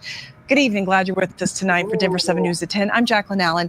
As you probably know from all of the ads, this was one of the closest watched races in Colorado and nationally. Now, our data partner, Decision Desk HQ, has yet to officially call the race. They're waiting on some cured ballot results. But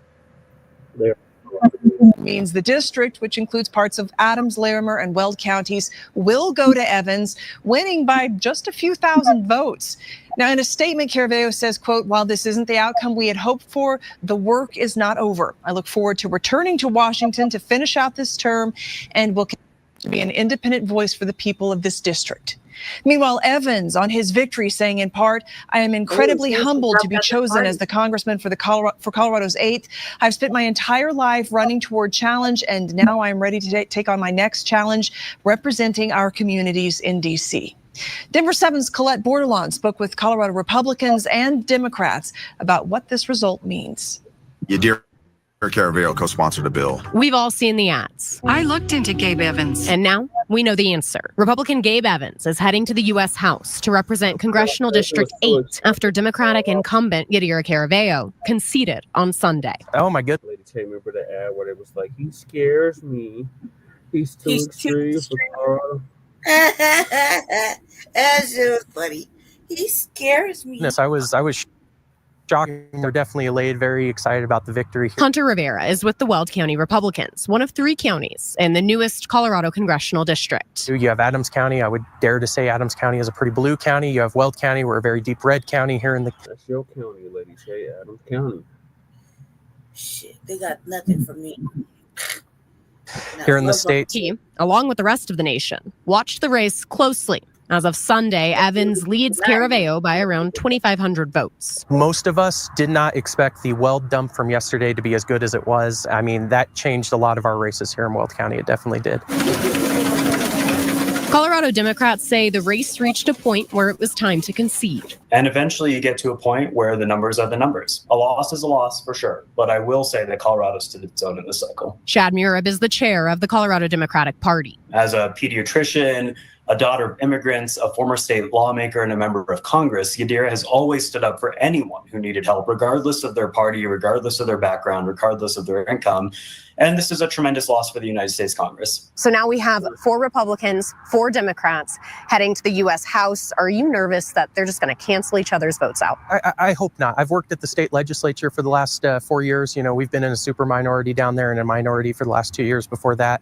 The biggest thing down there that I've learned is, you know, I think there's a lot of common ground between Republicans and Democrats. I really believe in bipartisanship. Well, it is, I think, frustrating for a state that goes in double digits towards Democrats to have been gerrymandered into a 4-4 situation. A close end to a competitive race for Congress. Colette Bordelon, Denver 7. And Caraveo did not respond to our request for an interview. Evans declined our request for an interview tonight, citing family commitments today. He plans to speak publicly tomorrow. And checking in on how Caraveo's concession affects the balance of power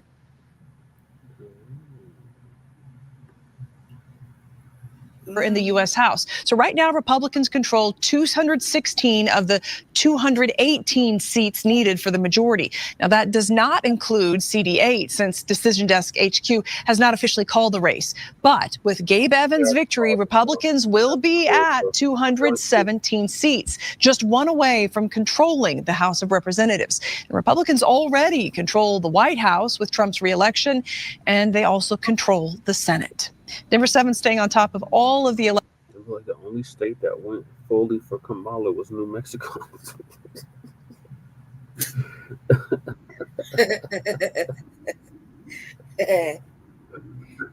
Shoulder shrug. I wonder why. Shoulder shrug. That's all you get. That's all I'm getting here.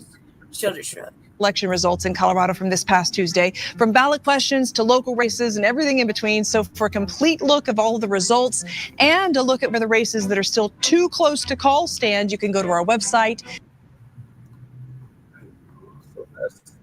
I want to hear what he said. I want to hear what he said. He said some egregious shit. I got to hear what he said. He was like, we're going to deport them all. He said the greatest shit. Man, I was leaving right when he was talking that day when I went to your house. I was like, oh my God, it's getting gritty. White people are allowed to talk about how they feel, you know. And everyone's like, oh, that's so wrong. He's so. I want to know what happened. Oh, yeah, they made that one dude, the one who said burn the flags, right? And Yeah. Did he quit or he's still there? Because he didn't want to concede either. He didn't Honor want to. your future with a respected degree online from WGU. Scholarships available at wgu.edu. He's talking about here in Colorado. Woo! Come on!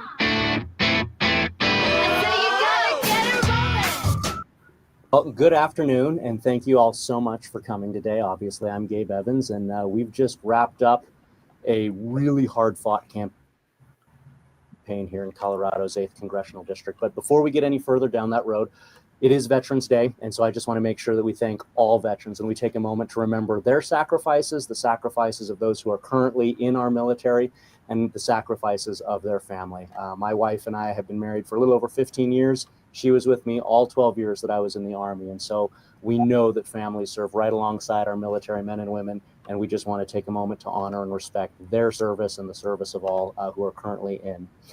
And for me, that really is how my story started just a couple of generations ago. On my dad's side, the Evans side, my granddad was a career naval aviator, 20 years. On my mom's side, the Chavez side, my abuelito Chavez was born in Mexico, immigrated to this country for the American dream. I knew it. In World War II on two Purple Hearts with Patton. Oh yeah, I knew he wasn't white. That's how I was brought up. You love your country. You take care of your community. You do whatever is necessary to protect and preserve that American dream and pass it on to future generations. And that's been the story of my life.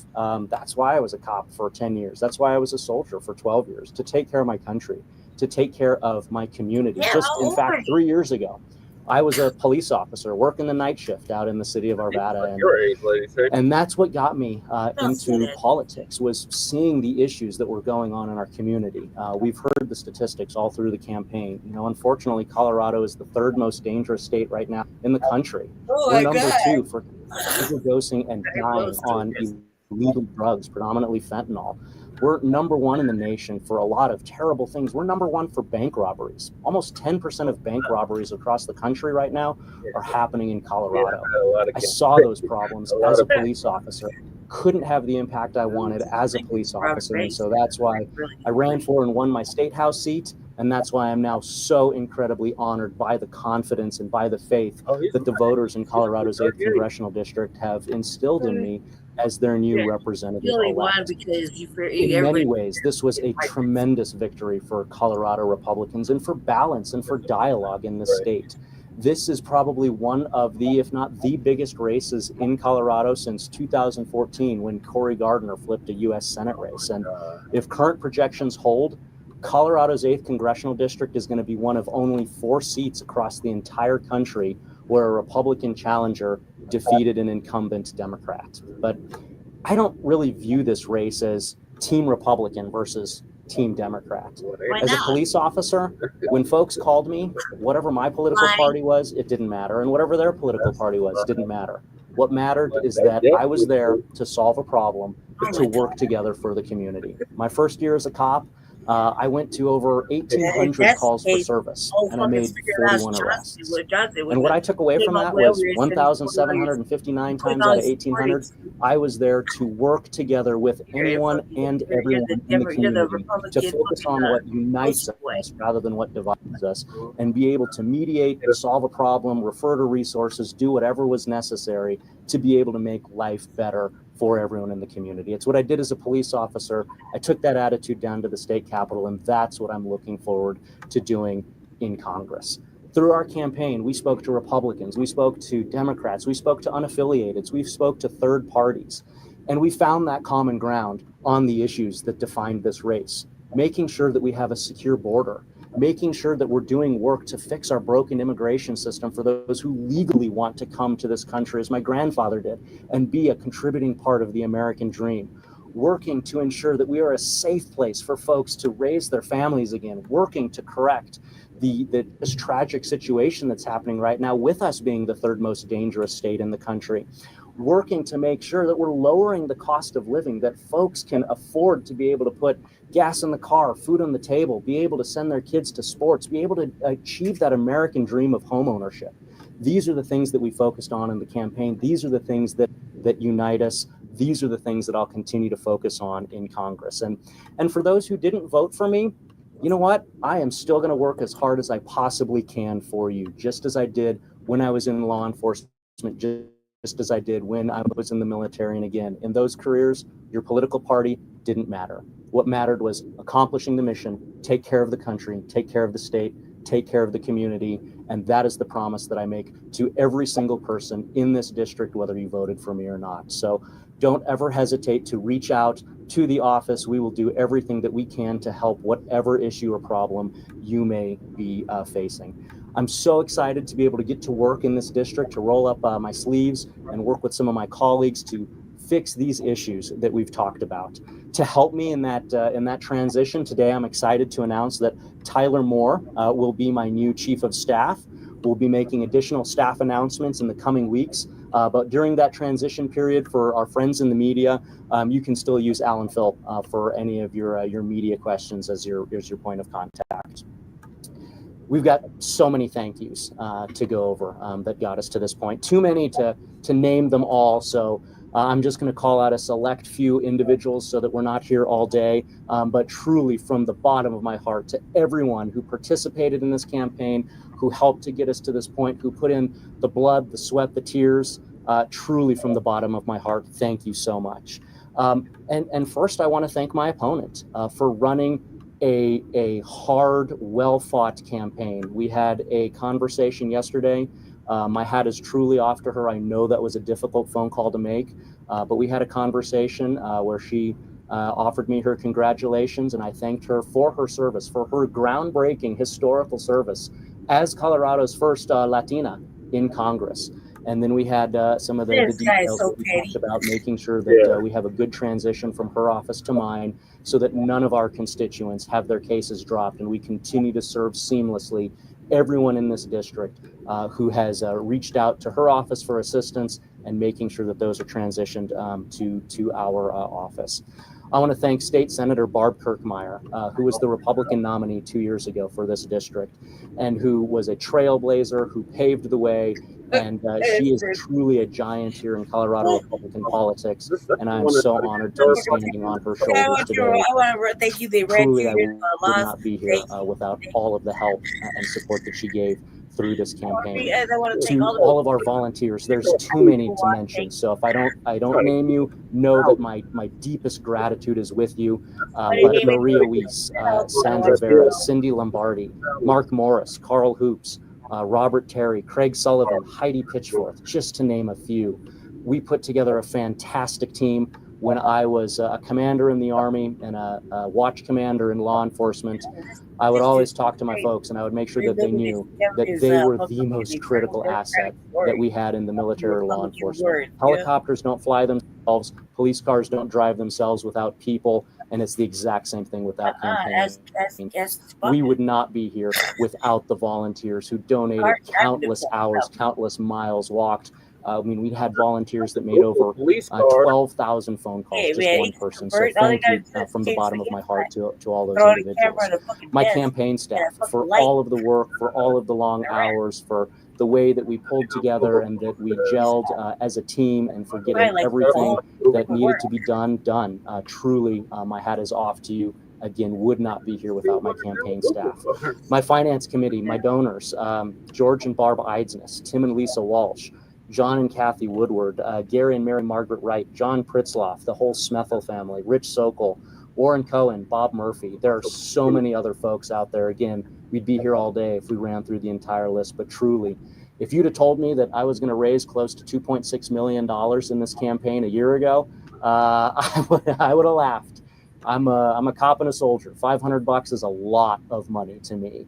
And so being able to just have that support, to have the resources to carry the message, to get us across the finish line again, truly, thank you so much. To my family, to my wife, Ann, again, we've That's how I was able to run on them goddamn ads. So many fucking ads, yo. God damn, man. I mean, he was tearing that bitch apart. Like she had like the one or two effective ones where them motherfuckers, he's dangerous. And them motherfuckers calling cat. He was like all over it. Standing there with the border patrol, standing there with the police. You know, they're making these. I was like, God damn, man. I mean, I made like 3 commercials. I didn't even know how to get them out. I would like made 2 for you. It's like shit. No, you this 100% under Kavanaugh. I was like, oh my God. You know what I mean? Like, this is just fucking crazy. And then when the Trump thing happened, he had the Speaker of the House talking, come down here and say, yeah, we're putting all our Republican support behind him. That's our guy. This motherfucker is like, yeah, he bent over, he's the poster boy for the Republican Party over here. Mm-hmm. You know, they get, yeah, Gabe. Gabe is over there talking about, man, this bitch is funneling money. This bitch do this. She over there leave the border open so fentanyl can get in here, and people are dying. I was like, man, is he too? Is she too extreme? Is he too extreme? Man, when them white people said he was too extreme and they scared him, that shit was hilarious. That was hilarious. But that wasn't like nothing that white people are fucking guilty of fucking making a crazy ass fucking commercial.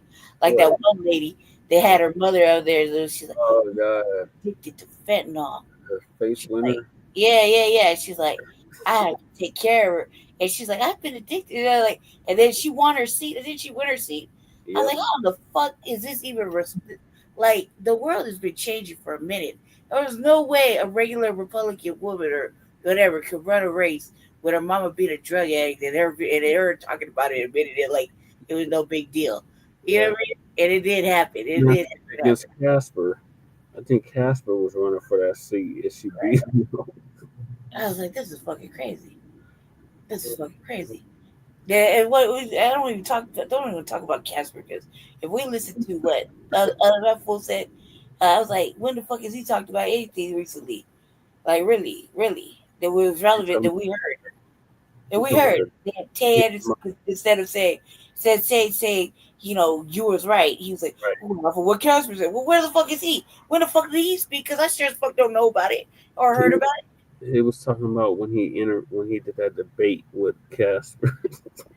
When was that? That was earlier this year. Oh, some irrelevant motherfucking. He can't even be. He's not even a relevant. I would never talk to him about political nothing since he gave up. I think it was in summertime, like June, July time. Fuck him. Fuck him. I don't know what Casper was saying, but whatever it was like a while back. And what we've been talking about has been consistent. Right. So he's like, he didn't want to admit that you was right, and because you was fucking with him too that last time. Yeah. I mean, that shit was hilarious. That shit was hilarious. Yeah, fuck them. Fuck man. I'm glad. Like, okay, well, good, you won. I mean, I don't think it'd be any different. The shit's still gonna be the same. Everybody's towing the line now, so yeah. So there's only one seat left, right? Yep. And I believe they got it.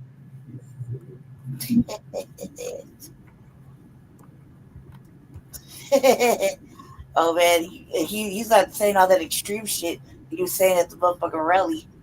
Hey, he's petty too. I know that was a hard call to make.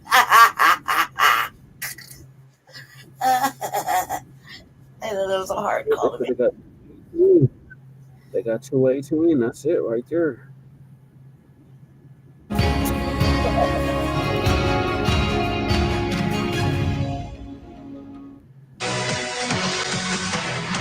Back now with major breaking news and a race. Oh Lord, that's over what I used to do to Fox News out here. This is Jeremy. He ain't really changed.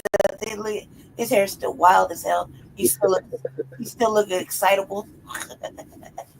It's called to announce the Decision Desk HQ can now project that Republicans will keep control of the House of Representatives. That means they will have at least 218 seats, Democrats at 209.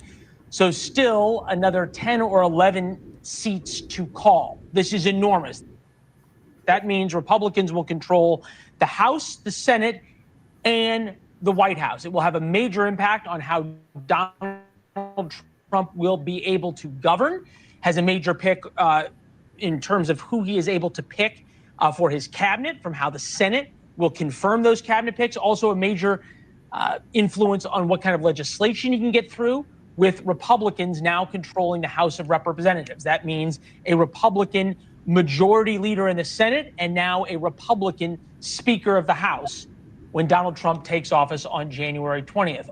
Thanks for watching. Go to joinnn.com to find News Nation on your television provider. Johnson will keep his job as Speaker of the House, right? He's a Republican. Yeah, Mike Johnson. Yeah. No. Fucking News Nation.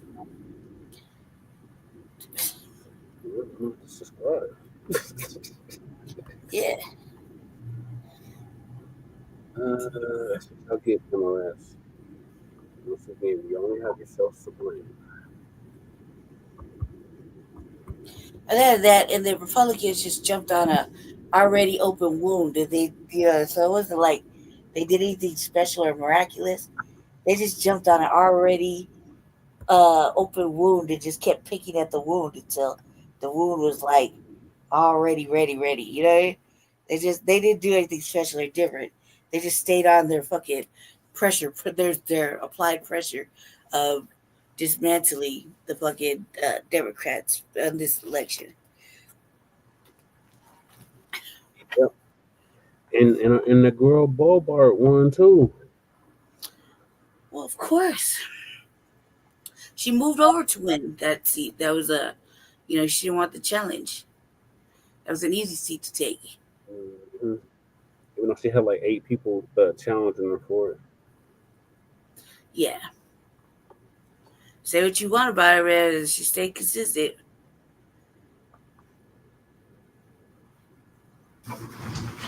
Sweetie. That tickles. Colorado's 4th congressional district. Thank you.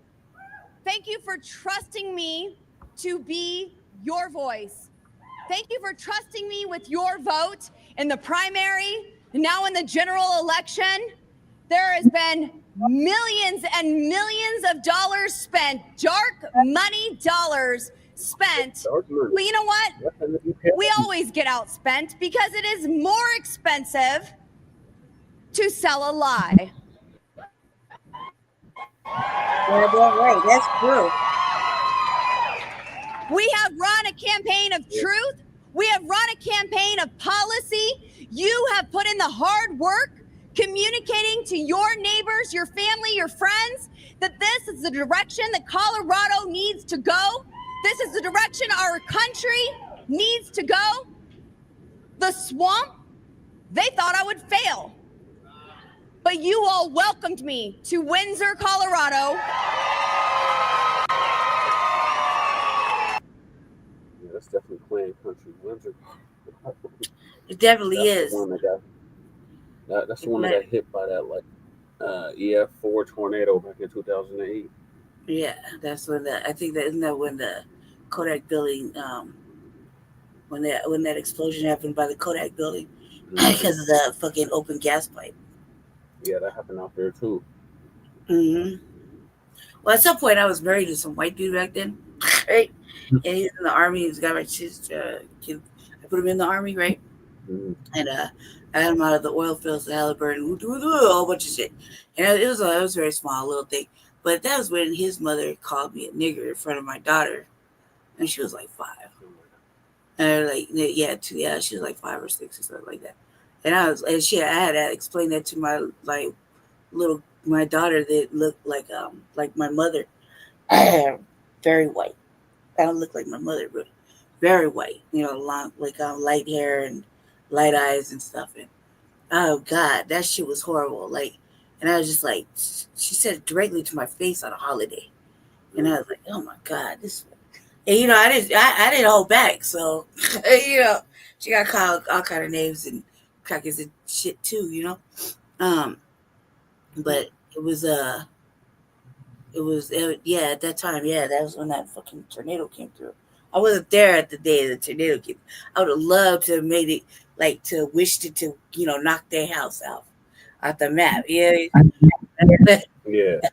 It was close though. It got close to their spot, that's for sure. That shit knocked over that motherfucking them pipes, man. They had a lot of gas. Yeah, they got hit. I was like, man, let me wheel this over there. Because that whole shit was like, that was a time where you thought this is where a motherfucker would divest and go get a white last name so they can get a job. I was one of those individuals because they couldn't get a job, and not just because of my maiden last name. Also, and the fact of the way I looked, I couldn't get a job. But on the phone, I get all the interview. If I got all the interviews I want, and then having the current last name that I have, it really didn't help anything. It didn't help. It didn't get any more any different for me, because when you see me in public, you don't look like a white lady, really. It just in general, right. So you can definitely see it's not. Same time though, I was one of those type of people that thought that if they had a different a different last name, they might be able to get the benefit of getting a job, or maybe going to school, or having access to shit. But that's a dream. That's a fucking delusion of grandeur. That's not a real thing. That doesn't ever happen. And I learned that through that. And then I learned that it didn't matter if I had a white last name or whatever. White men still want to put you under the motherfucking jail. Yeah. Tell your business, beat you, burn you, cut you, and still want to put you under the jail, accuse you of shit, and put crimes on you, and all that, and trying to take your life. So it didn't. If anything, this only enhanced my lived experience 2 times when I lost my kid, and then the other time I almost lost my life and almost went under the jail. So that's 2 fucking times too many. You know what I mean? To know that divesting with the vanilla side of things is not gonna make a motherfucker have a good life or get anybody any extra access, because that doesn't it's a delusion of grandeur. It's a delusion. Whoever says it's the truth, they must be some kind of special motherfucker. Because it don't happen. Like, divested women and men, I don't know what kind of life you're living, but you must be a special motherfucker for you to have access to things like that regular folk can't get. You know? Right. All right. Do you want to hear the speech or no? It's up to you, man. I don't really care. This was when the Trump rally was the shit that I was talking about. The Trump rally was like everybody was out of pocket then. Everybody was good to those. And rather than failing, I think it's kind of like an A+ with extra credit with this GED right here. You are all so amazing. And this is about the policies that change our future. This is how we stand for our farmers, for our ranchers. This is how we get a booming economy once again. This is how we stand up to the school boards. This is how we stand up to the unions, the Department of Education at the federal level, which I hope President Trump does away with. This is how we protect our children. That's that Project 2025 talk right there. Mm-hmm. This is how we make America healthy again.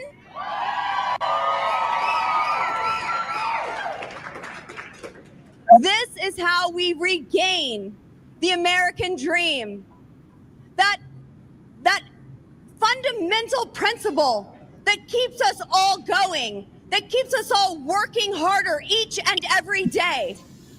My Democrat opponent just called and conceded and asked me to uphold our democracy, and my response was, I promise you I will uphold America's constitutional republic. There it is. There it is, Lady Shay. There it is. See? First time a motherfucker said it right.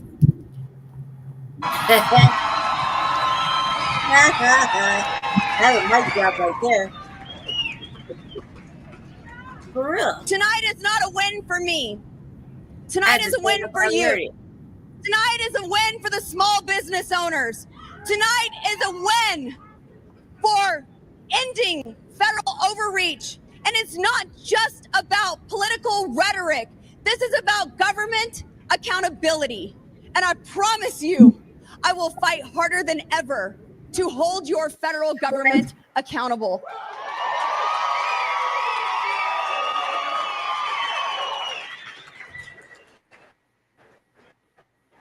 Democrats try to have control. They tell us how to live, how to love, how to load our rifles.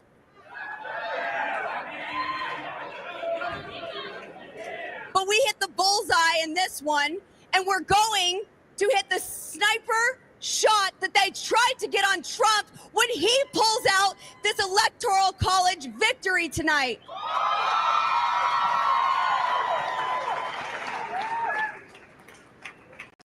We have got so much work to do, and I am so honored to do that work alongside of each and every one of you, to work with you, to serve you, to hear about the issues that are particular to you. That's where my legislation comes from. In Washington, D.C., there's a lot of legislative welfare. Leadership has bills that they just hand out to members of Congress and say, here, you need a win in your district. We'll make sure it passes. That's not where my legislation comes from. My legislation comes from meetings in Colorado with the farmers, the ranchers, the water districts, the small business owners, the moms and dads showing up at school boards. And I go back to Washington, D.C., and I have Chief Jeff Small, and I have Tabby Rosenthal, and I have Peyton Rawl, and I have McKenna Hamilton, and I have Alex. We are all working together to craft Colorado legislation in Washington, D.C., and I have passed more bills than any other member in the Colorado delegation this year. And that's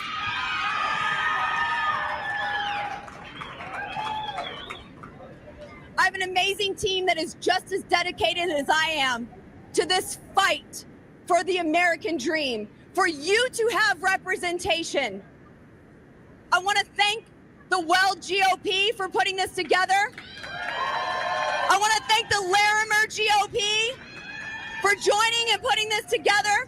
I want to thank Martin and Vicki Lynn for opening up the grain house for us. Martin Lynn, the founding father of Windsor. Thank you, Daddy Windsor. And I want to thank all of you. But if you wouldn't mind, I would also like to thank a special group of people in my life. Now, you all welcomed me to Windsor. And this move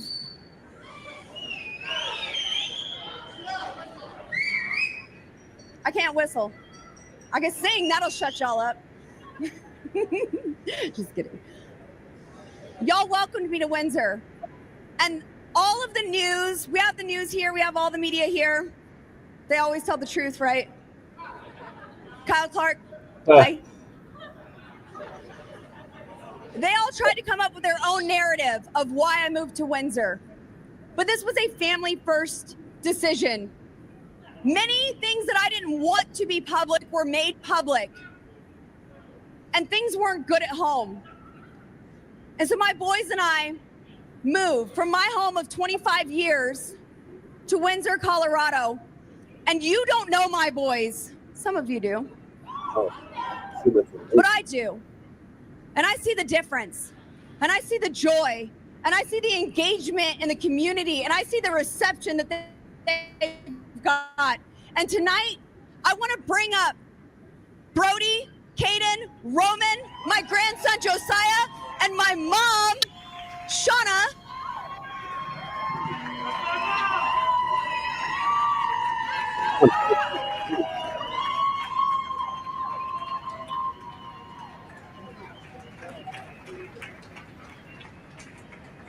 This is why I get up and fight every single day. In the 4th District, I have not stayed in one hotel after working. I come home every night, no matter how long the drive is. There are days that I drive 10, 11, 12 hours throughout the district, even sometimes end up in a hospital, you know, get a little blood clot issue. It's all right, we got it fixed. But I come home, and this year I've been able to make more dinners for these boys, more breakfasts for these boys, go to more sporting events with these boys, and that's because of you. And I want to thank you so much for not only allowing me to serve you and represent you, but thank you for allowing me to be mom.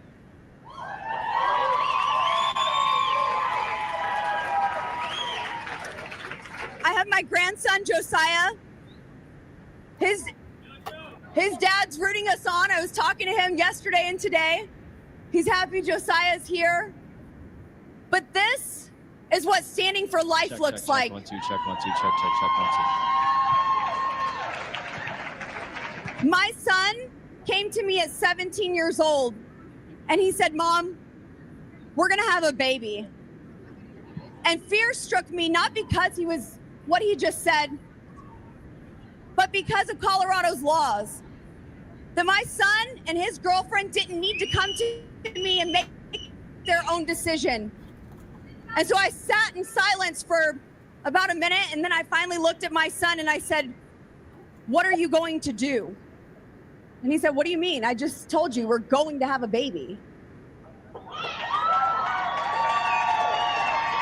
And now I'm the proud Gigi of Josiah, and I just want to thank you all so much. Roman, Caden, Brody, Mom, thank you. I love you. Since I have the microphone, I'm going to say one more thing. Many of you have heard my life story of being raised in a Democrat household. And it wasn't because my mom was liberal. It's because she believed the lies. She believed the lies of politicians, and it entrapped us in a cycle of poverty. We were able to break out of that cycle of poverty. And in 2016, after my mom wrote in Hillary Clinton in Obama's second term, in 2016, my mom voted for Donald J. Trump. And just like you, she is ready for him to win his third presidential election. God bless you, Windsor. Thank you so much. We're going to fight, fight, fight. Whoa. Definitely sound like a plan rally right there. Whoa. Mm-hmm. Whoa, that's right. Whoa. Sunny, I'm so true. So that's what's going on there. I think she's gonna be like, I like to thank myself, only myself. I decided that did all the work. I like to thank me and me. America is in a race for its future. Our nation has abundant oil and natural. Right now, we are keeping an eye on a few other statewide races. 9 News reporter Courtney Yoon joins us now live in studio. Courtney, we are still waiting for the results for some of these races. Yeah, that's right. Good morning, Jordan and Corey. There were a lot of statewide ballot measures for voters this election cycle. Let's start with Proposition 128, which has to do with parole eligibility. The Associated Press is projecting Colorado voters will approve it. That means people convicted of violent crimes would have to serve 85% of their sentence. If they approve that. Before being eligible for parole. Right now, they must serve 75% of their sentence. This measure would also require anyone with 3 or more convictions for violent crimes to serve their complete sentence with no chance of early release. Now, moving on to Proposition 130, this measure, if passed, would require the state to provide $350 million in additional funding for law enforcement. Oh, they did approve that. Enforcement officer recruitment and retention. It would also require the state to provide a one-time $1 million death benefit to the family of an officer killed in the line of duty. The money would come from Colorado's existing budget and not from new taxes. We're still waiting on a final result for that, but right now 53% of voters support the measure while 46% say no. Now let's talk about Proposition 127. This would end the hunting season for mountain lions, bobcats, as They didn't approve that. That did not pass. as well as lynx. Now, lynx are already protected by federal law. However, if passed, violators could spend 364 days in jail or pay a fine of up to $1,000. There's no definitive decision yet, but here are some of the numbers so far. About 56% of voters said no to this proposition. Around 45% have voted in favor. In the studio, Courtney Yoon, 9 News. All right, Courtney, thank you. Now on to some amendments that did pass. Coloradans voted in favor of Amendment H, which will create an independent board to decide judicial disciplinary cases.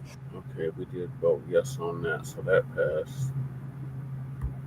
That board will consist of judges, attorneys, and citizens. The amendment will also make judicial discipline cases public once formal proceedings begin, rather than confidential until the process is complete. Amendment I also passed, removing the right to bail in certain first-degree murder cases. This allows the judge presiding over a case to deny bail if they determine that there is adequate proof that the person committed the crime.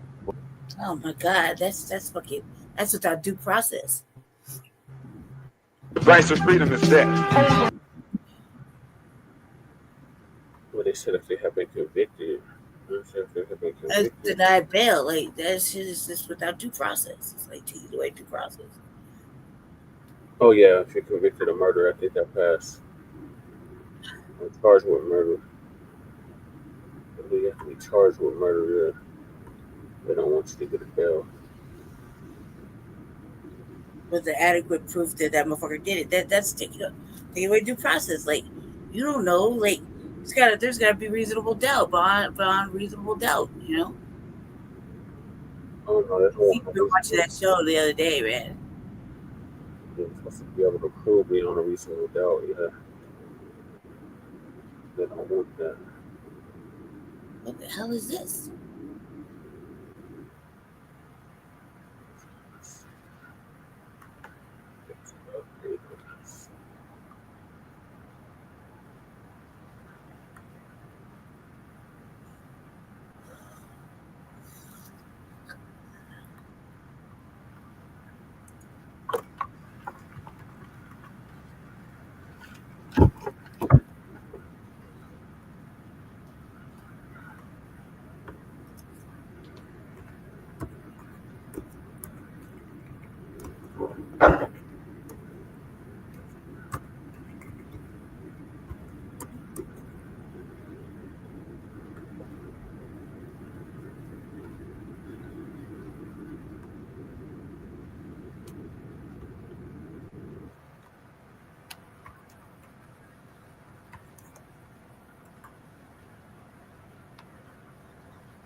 Alright, before we close out, we got an update on my selection.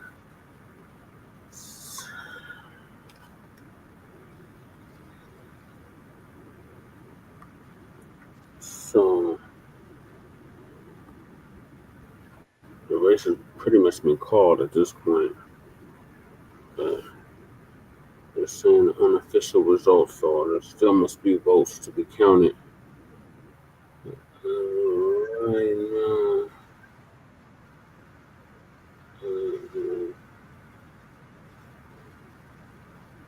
losing in a major way.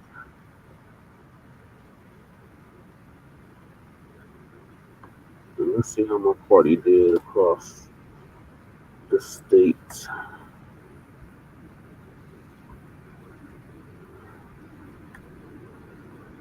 Okay, Critter got almost 4,000 votes. We're going Critter. It wasn't even close though. Look at this. Diana DeGette got 260,000 votes. Jesus.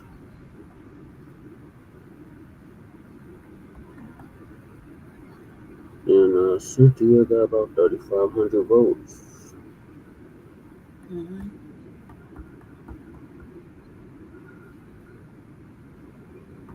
Didn't win anybody in this seat. Wait, Adam was wrong. Oh yeah, we did run. Yeah, we won. Adam got about 26,000 votes or 2,600 votes. It wasn't even close though. It looked like Jeff Hurd won that seat. Ooh. That's a major slap in the face right there. That's Bobart's old seat. The Republican won that seat again.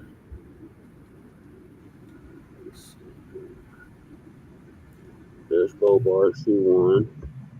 Paul got 1,300 votes. Not bad. We don't want nobody from the Unity Party in this race. Nobody in this race. Looks like Jason Crow won again, like you say. Fuck him. I don't know why you're talking about him with me. I don't really give a fuck about that dude. Oh, Brittany Peterson, that was the one that was using her mom. She got that chick is a cloud. 234,000 votes. Wow. Our boy Ron Tuba, he got like 5,200 votes. It's good. It's all good news, really, if you think about it. We just went over this race. It looks like Gabe Evans has been declared the winner. Oh yeah, Susan. Susan got about 3,600 votes. Okay. That's for that. This is good, man. Especially what is your final count? It's not final yet, but we're getting closer to 1,000. Let's see. Chapter. Where is TJ? Where is Eric? Eric went for Jefferson County. Clerk reporter. Something like that.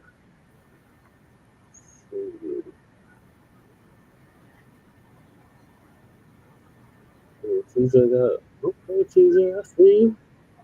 You got almost 60,000 votes. Okay. That's what's up, but it wasn't even close. Look at this. That's not the point. The point is they did better than they did last election. That's the point.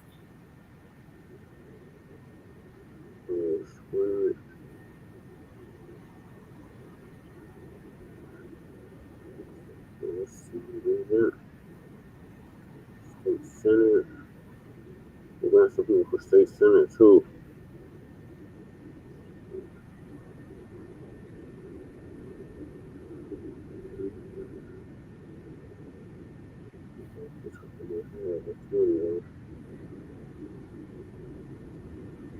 The Gary got almost over 7,000 votes.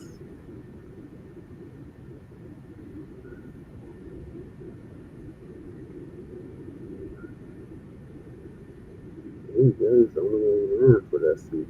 Yeah, this broad right here, she was trying to keep third-party candidates off the ballot. She ran unopposed. Almost 80,000 votes. Oh, Meredith got 1,600 votes.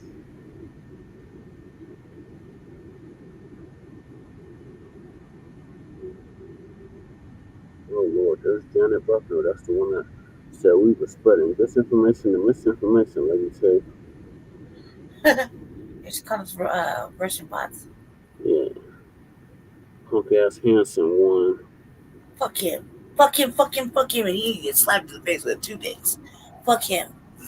Of course, Coleman won. We got 55,000 votes. Now to the House of Representatives.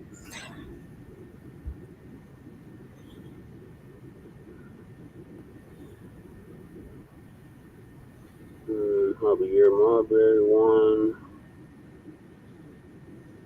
Stephen Woodrow won.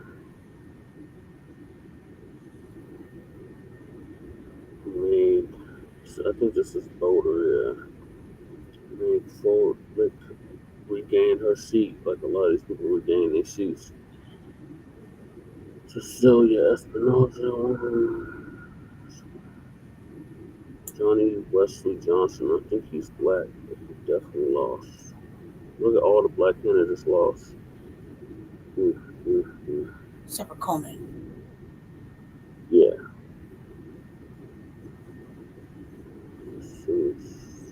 Camacho, he won. That's the one they put in Elizabeth Epps' spot. Jennifer Bacon won. She got 21,000 votes. The boy Ramon got 885. The Libertarians. And drum roll, please. For District 8. Fill up for Rudy. Got almost 6,000 votes. Nancy Gilchrist got almost 40,000 votes, y'all. And I'm at 968. That's good.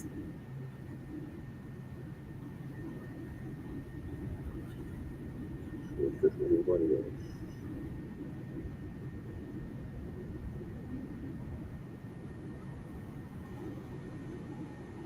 That's it.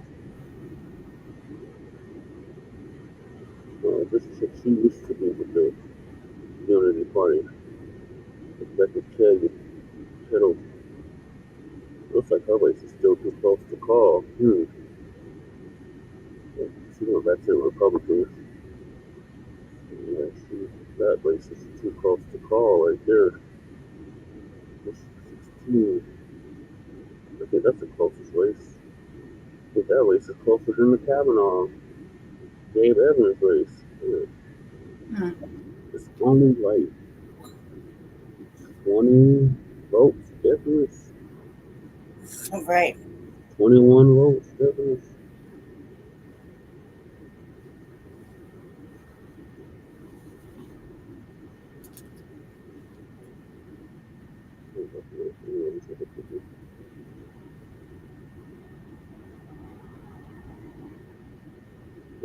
The approval party ran somebody in this race.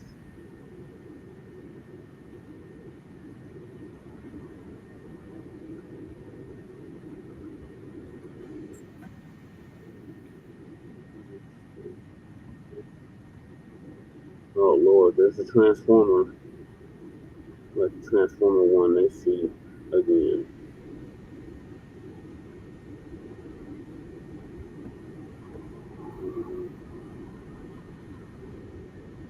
This race is real close. Well, at least you know. So. It's okay. I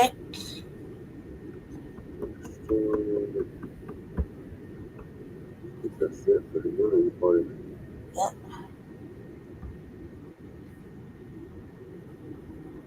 Oh, somebody went out for the Forward Party. Oh yeah, remember this dude? Yeah. It's the one that was running against Jason Crow last time. They attended the meeting, but Michael Carter won that seat. Oh, Jeff had Michael Carter on earlier. How do you know, Jesse? I might have been tapping in until they said, How do you know? Where were you tapping in from? your page.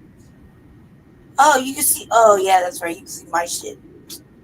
No, I didn't even go to your shit. I tried to set up another page, and the motherfuckers was like, what are you doing? You better not be commenting on my shit, because I told you not to comment.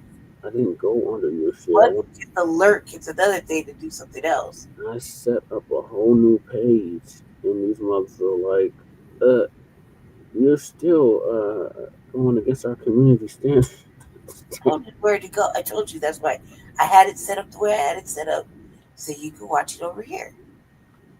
I got like 30 minutes in, and then it was like, oh, no, not happening. I told you. My shit's still good in the hood. Matter of fact, we can look at that later, but I mean, where was it? Oh, I guess we could real quick. Well, let me see. See where I can get out of it so we can show there. People said he was right. That'd be good feature right now. Yeah, Nikita Ricks won.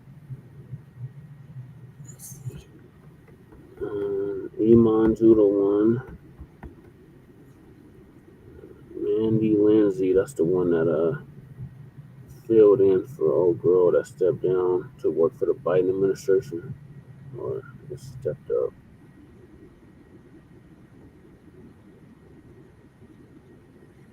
And that's the seat that Keith X was always talking about. Make sure you got that.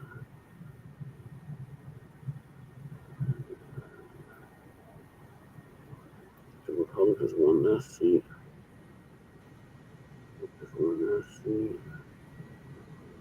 Democrats barely won that seat. Republicans won. Uncontested won.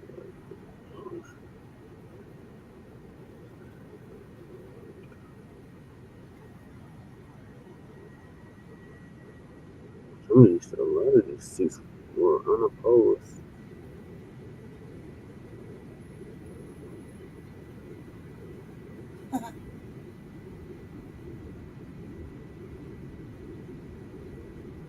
So that's it.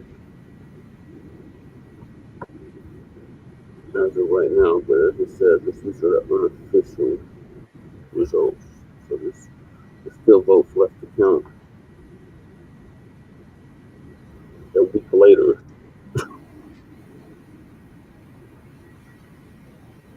Yeah.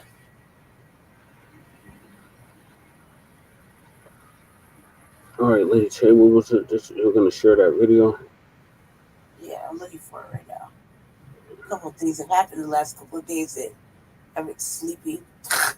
He hasn't uploaded none of those videos onto his YouTube, by the way. The only one he uploaded was the camera one.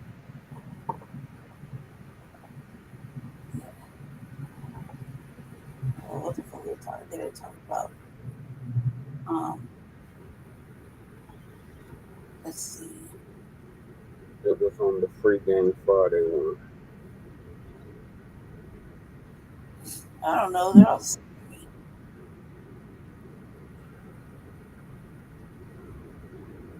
One, the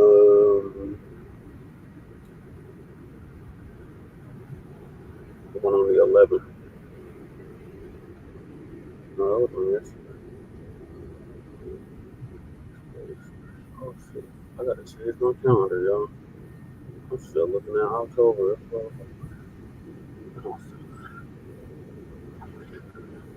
like, give it to me in days. Like, November 8th. No, that was. I found it. I found it. Hold on a second. Now I gotta get to the StreamYard. Fucking mouse. I gotta lay down. It's acting stupid right now. I think it's been charged.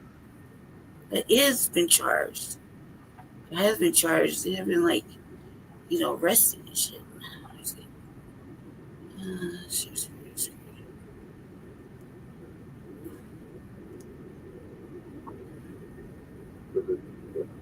After this, we gotta wrap this up. I already got 6-hour mark. I didn't do it.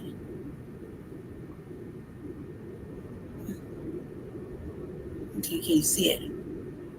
Yeah. Let me add it. Hold on a second.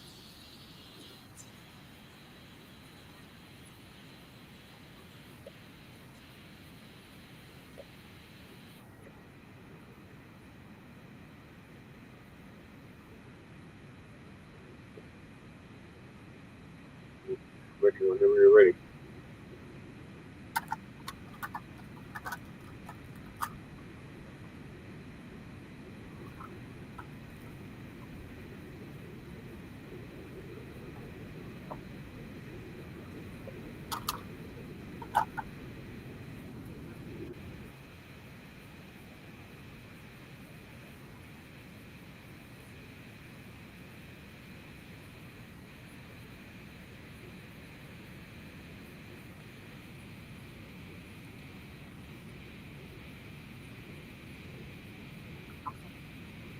It's ready whenever you're ready.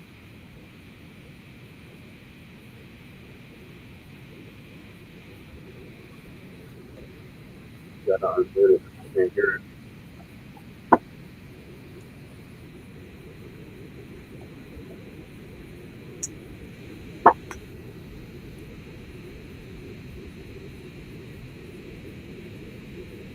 Can't hear anything.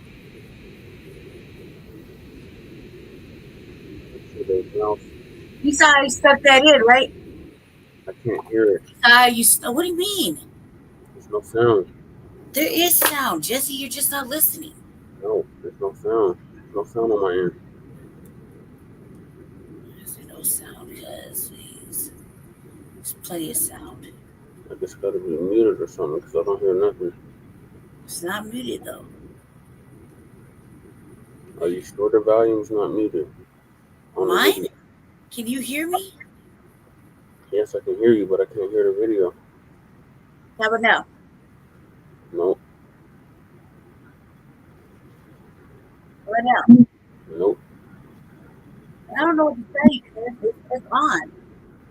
It's you. I don't fucking know. I don't hear nothing. No sound. I don't know why you can't hear it.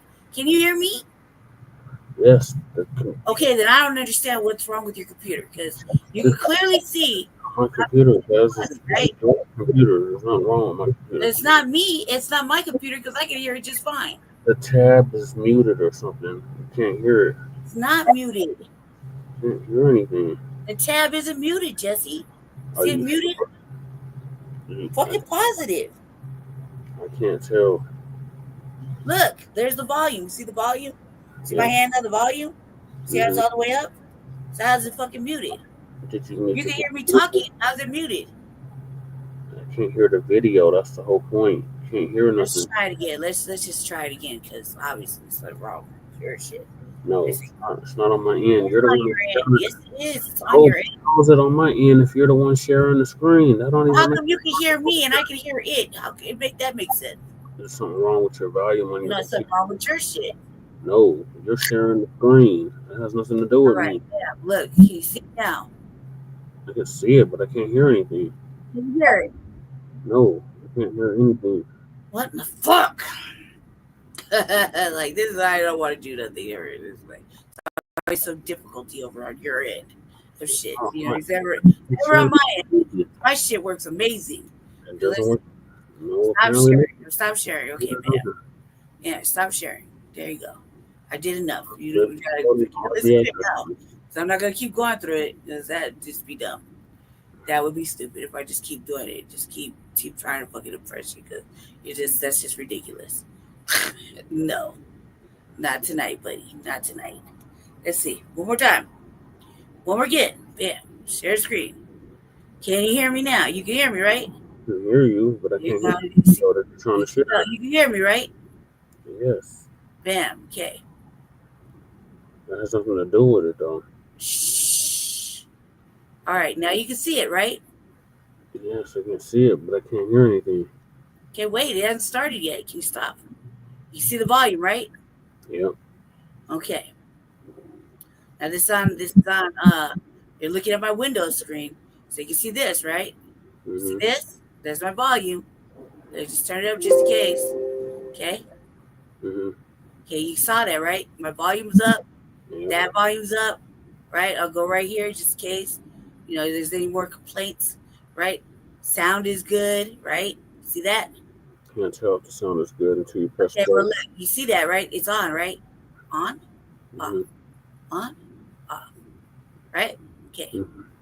I bet. Now let's play it one more again. Let's just make sure the captions are on, just in case. Okay. English. There. Okay. Just in case. Right. So the case you can't, you know. All right. One more time. Everything good. All right. Everything's good. Okay. Hold on. Now. One more again. No sound. All right. Well, you just have to read the captions.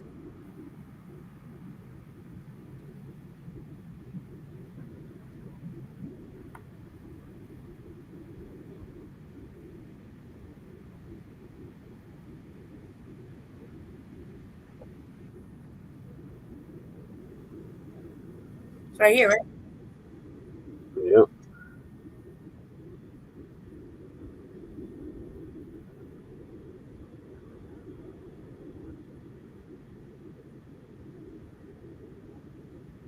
Yeah, I think the tab is muted.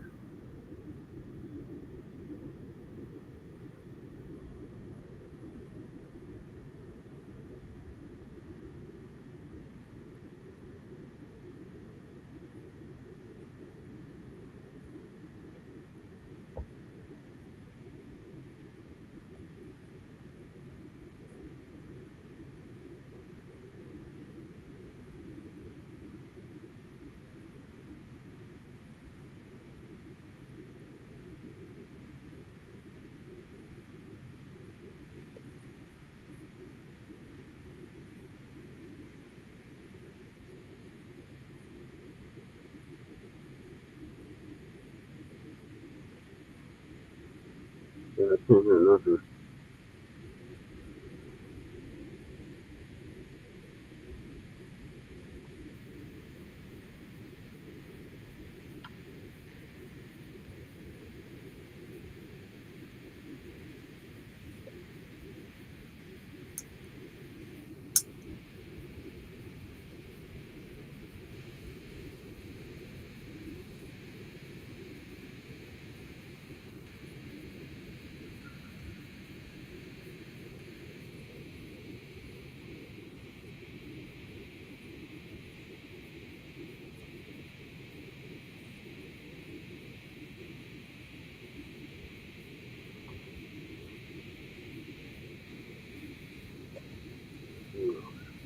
That's not what she lost. That's so cool. I know. I want you to. Oh my god.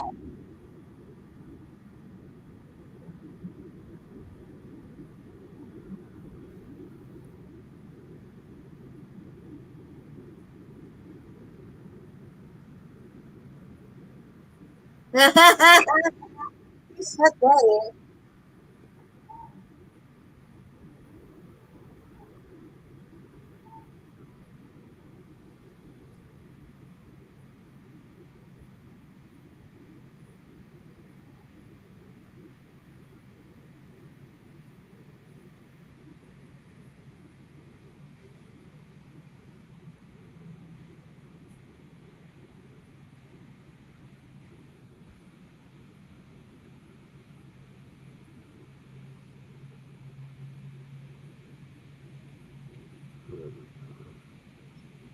Oh, such a good.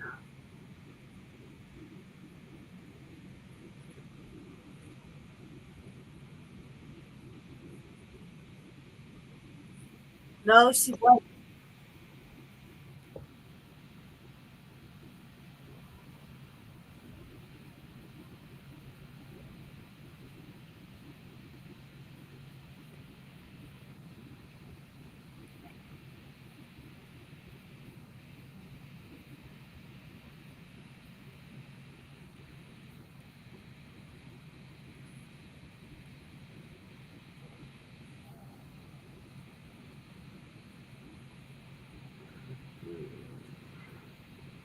It's like one of those silent films.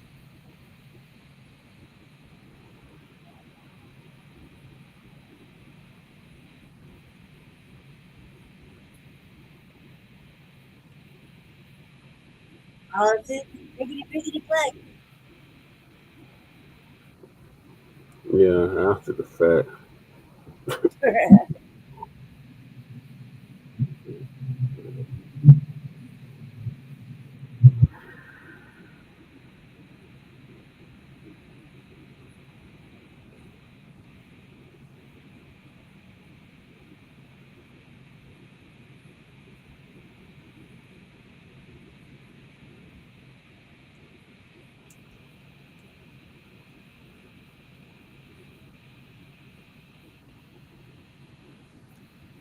No. What the hell are we voting for? He's stupid. Okay. Yeah. Finally. Oh, wait. Wait. I missed it. God damn it.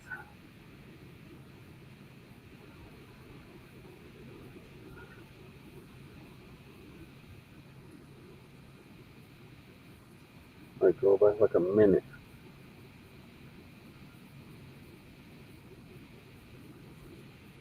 Yeah. And I told you that back in April.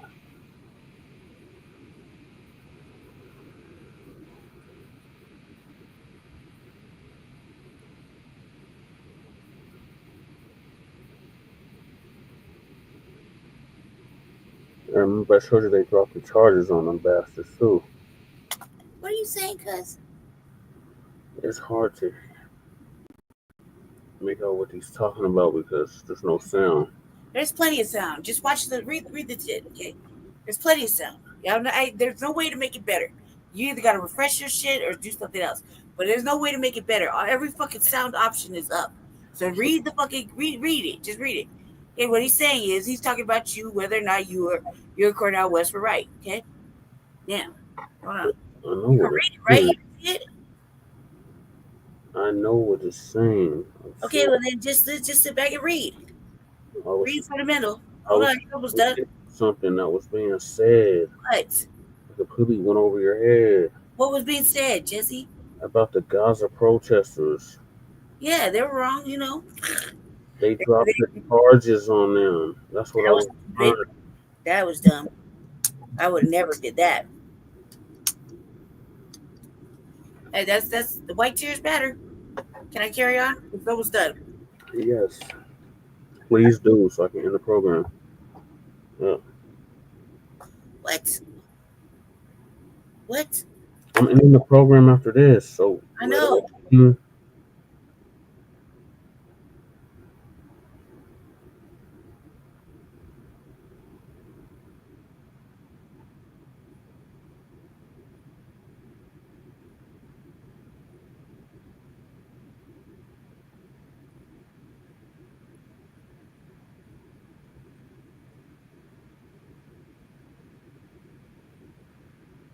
Yep. Yep, I did hold them to standards.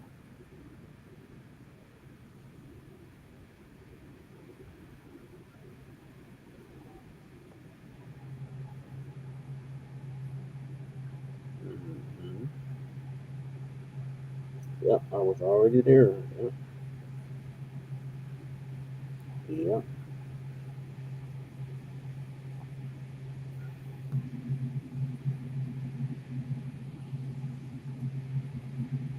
Because it's me, we can't give props though. He refused to give you your motherfucking accolades, right? Accolades. Yeah. Whatever. Yes, He refused. He refused. He said you weren't a visionary. Cause he said that he wouldn't go that far, but you know goddamn well. that's what he said. Let me run it back. In case you missed it. I didn't miss it. He said. You can't hear it though. It's the only thing. I really captures though. Listen, wait. His face. Yeah. He's like, oh my god. I can't believe you just said that. I wouldn't say that. See, you didn't say it. Tay won't say it. Jeff said it. Tay won't say it. Mm-hmm. Because he don't want. Look at his face. He's like, I gotta say Jesse Paris' name out. Come out my mouth, man. It's disgusting. He's disgusted just with that thought of having to say you're right. Look at his face. Utter disgust. And he's like, I'm not saying any of that. That's not what I'm saying. That's exactly what the fuck you're supposed to say. That's exactly what you're saying. We were ahead of the game. You motherfuckers weren't listening, laughing and shilling and talking all that motherfucking shit. And it is what it is. Third party fucking people couldn't win this motherfucking election if we wanted to. At least we can admit it. God damn, like just let it go. Like look at it, he's like, I'm not saying any of that. I'm not subscribing to none of that. You better, because that's what happened. You just told the people to do that. Mm-hmm. You just told them. Jesse has been saying tangibles and shit over tangibles for fucking like God knows how long. And now you don't want to get. Now you don't want to get. You want to spew the motherfucking narrative, but you don't want to get on board with who said it. Yeah. Let's see. Oh my God. 2 minutes. 2 minutes.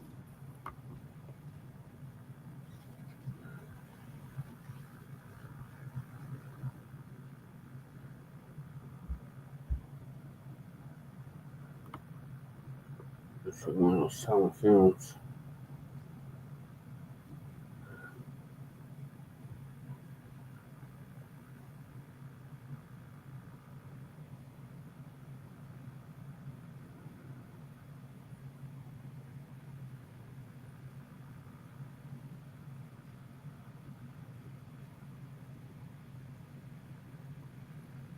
Yes, she could have.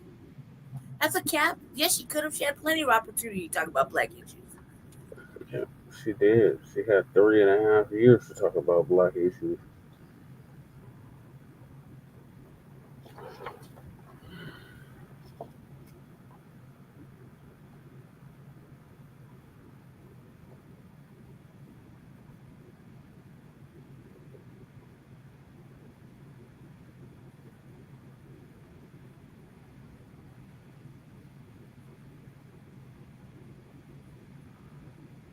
They're just making excuses. They got Eric Clark, who lost for the auditor race. And then John Bailey. No, not John Bailey. John Bowman.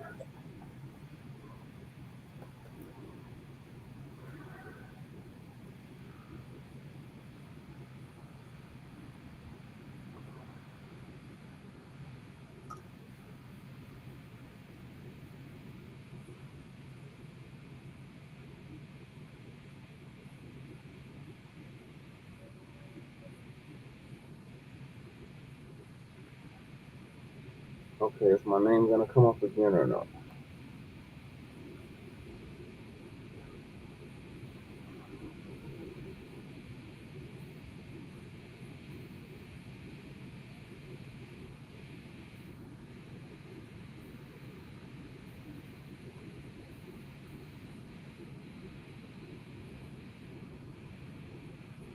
Man, it just sounds like white noise on my I end. don't think that they talk anymore about you, right? Or do they? I don't. Did you listen? Because I don't remember. I just remember they say that he had that disgusted fucking look about his face, like no, you know what I mean? Like, did they talk more about you? Should I skip forward? I don't know, Lady T. I didn't watch the whole thing. I only watched like 30 minutes of it. Let's see. But I need to wrap this up because it's supposed to hit 6 hour mark. Oh my God! All right, go ahead, Jesse. What else? That's it. That was it. That was the last topic. Mhm. For tuning in to season 4, episode 33, part 3, part Trey, part Trey of the Frontline Black News. We will see y'all tomorrow for Shabaka's Black Experience Enhanced, or later on today. In the meantime, make sure y'all like and subscribe to all of our platforms. Frontline Black News on YouTube and Facebook.